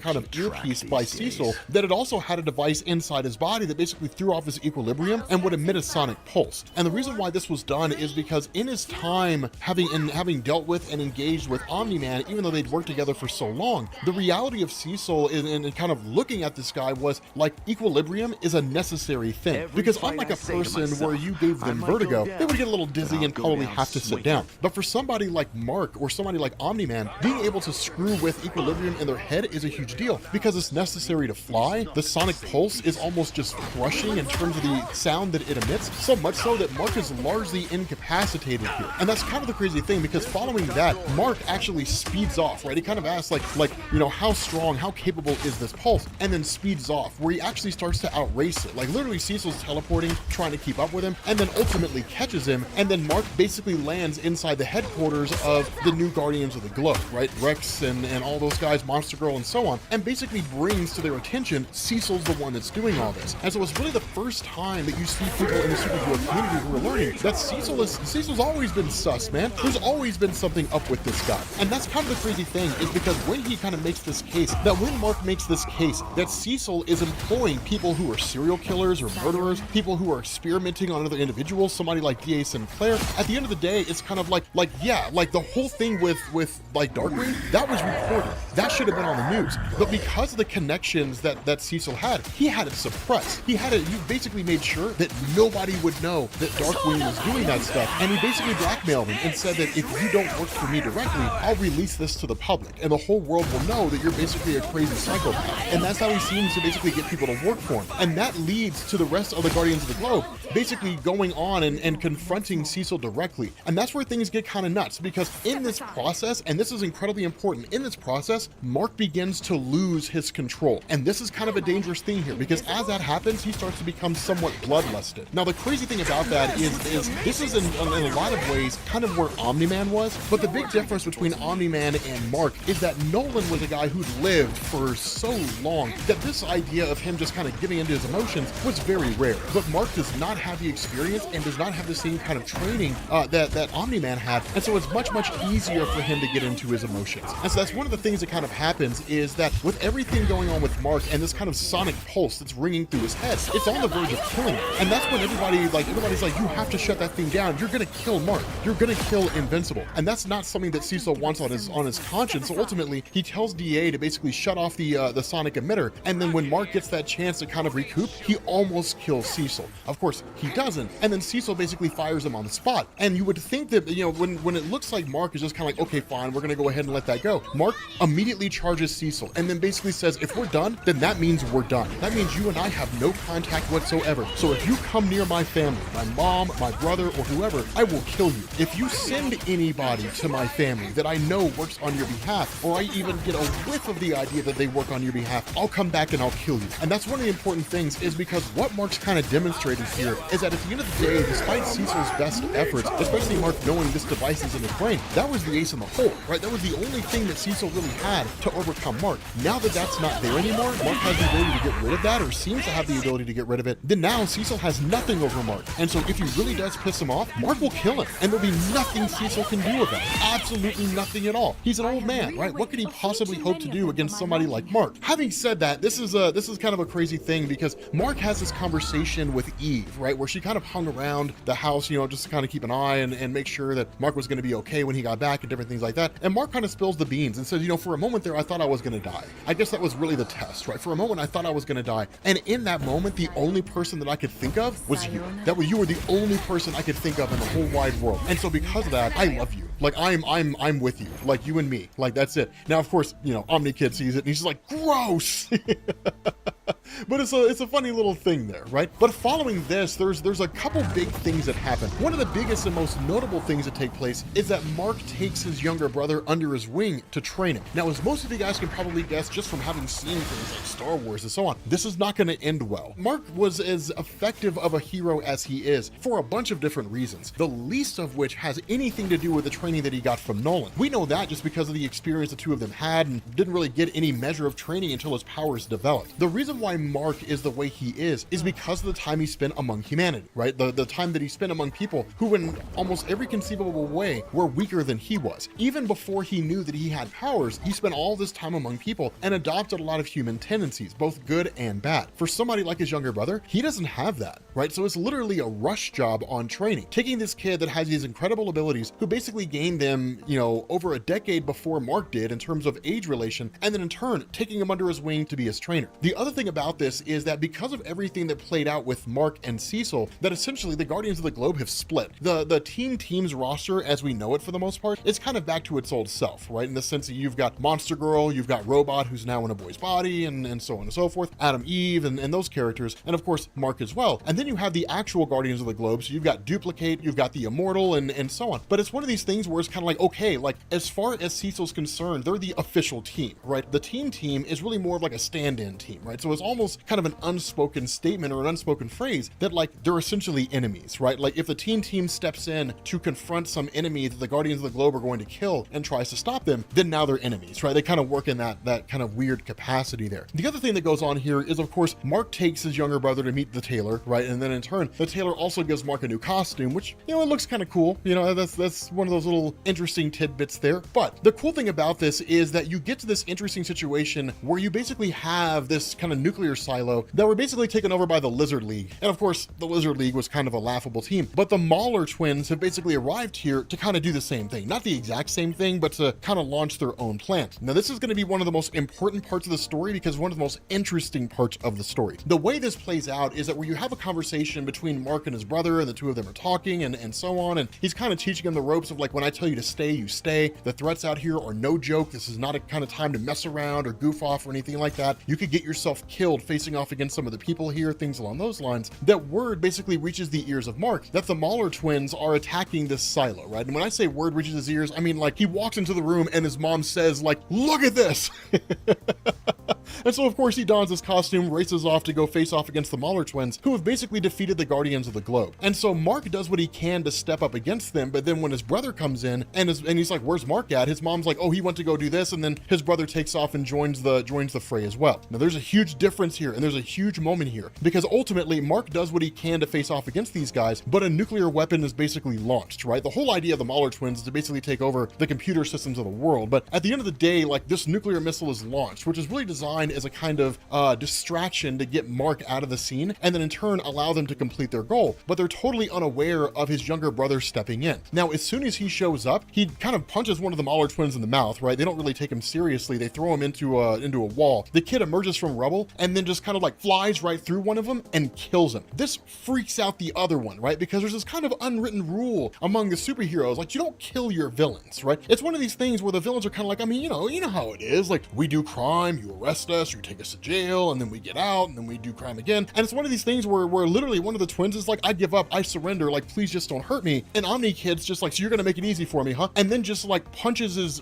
brains out through the top of his head. Now Immortal emerges and sees all this happening, and then Omni Kid is like, it was an accident, right? It was an accident. And this leads to Mark returning and then Cecil arriving at the same time. And as soon as Mark sees Cecil, he immediately goes in for the hit, right? It's just like, I told you to stay away from my family. And that's when Cecil's like, no, we were here to clean up your brother's mess. And realizing what it is that his younger brother had done, the two of them fly into space. This is one of the coolest conversations that we see, because ultimately he tells his younger brother, he's like, you killed those guys. And his younger brother's like, yeah, they were bad guys. Like they killed people down there. I killed them. Now they can't kill anybody else. You should be happy. Now this is sound logic, right? Like they've killed people. They've demonstrated incorrigibility. They will always kill innocent people as long as it allows them to achieve their goal. And so the only logical way to save lives is to kill those guys, right? Because the important thing about this and the big takeaway from that is Mark is sacrificing innocent lives to maintain his own personal morality. Other people's lives are not as important to him as he is to himself. And that's the crazy thing. It's one of the things about superheroes. Nobody ever considers that. The kind of almost narcissistic and psychopathic nature of what it means to be a hero. I and my morality are what are most important to me. And therefore I will sacrifice innocent lives in order to maintain that. The stance of his son is that doesn't make any sense, right? Like if our job is to save people and to keep people protected, then we should kill the bad guys, especially if we know the bad guys are going to routinely kill people.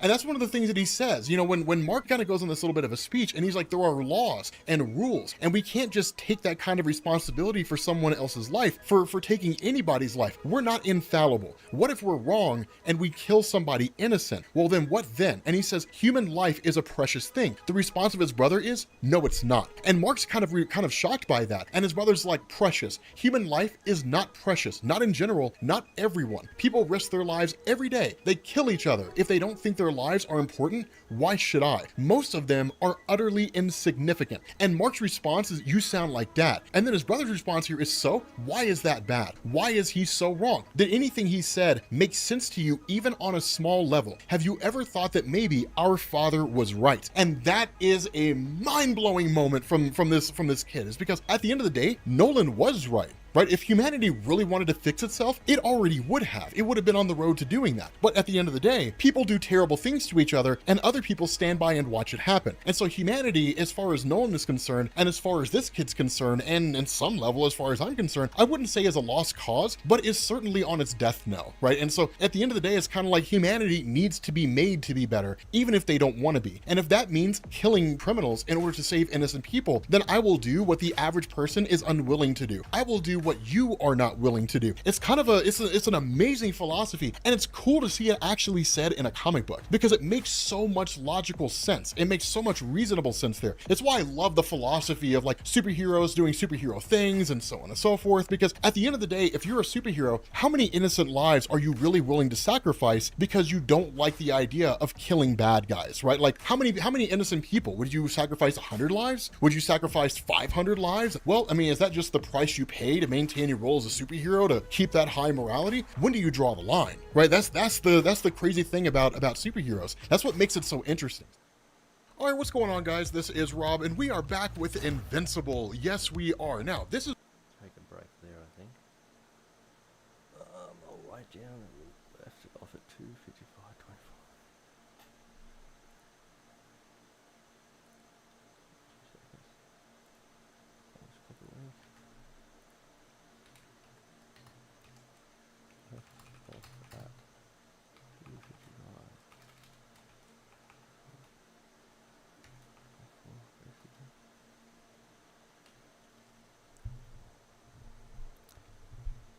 Alright, there's likely no one here, and was just talking to the void, but good night, I guess. Thank you. Bye.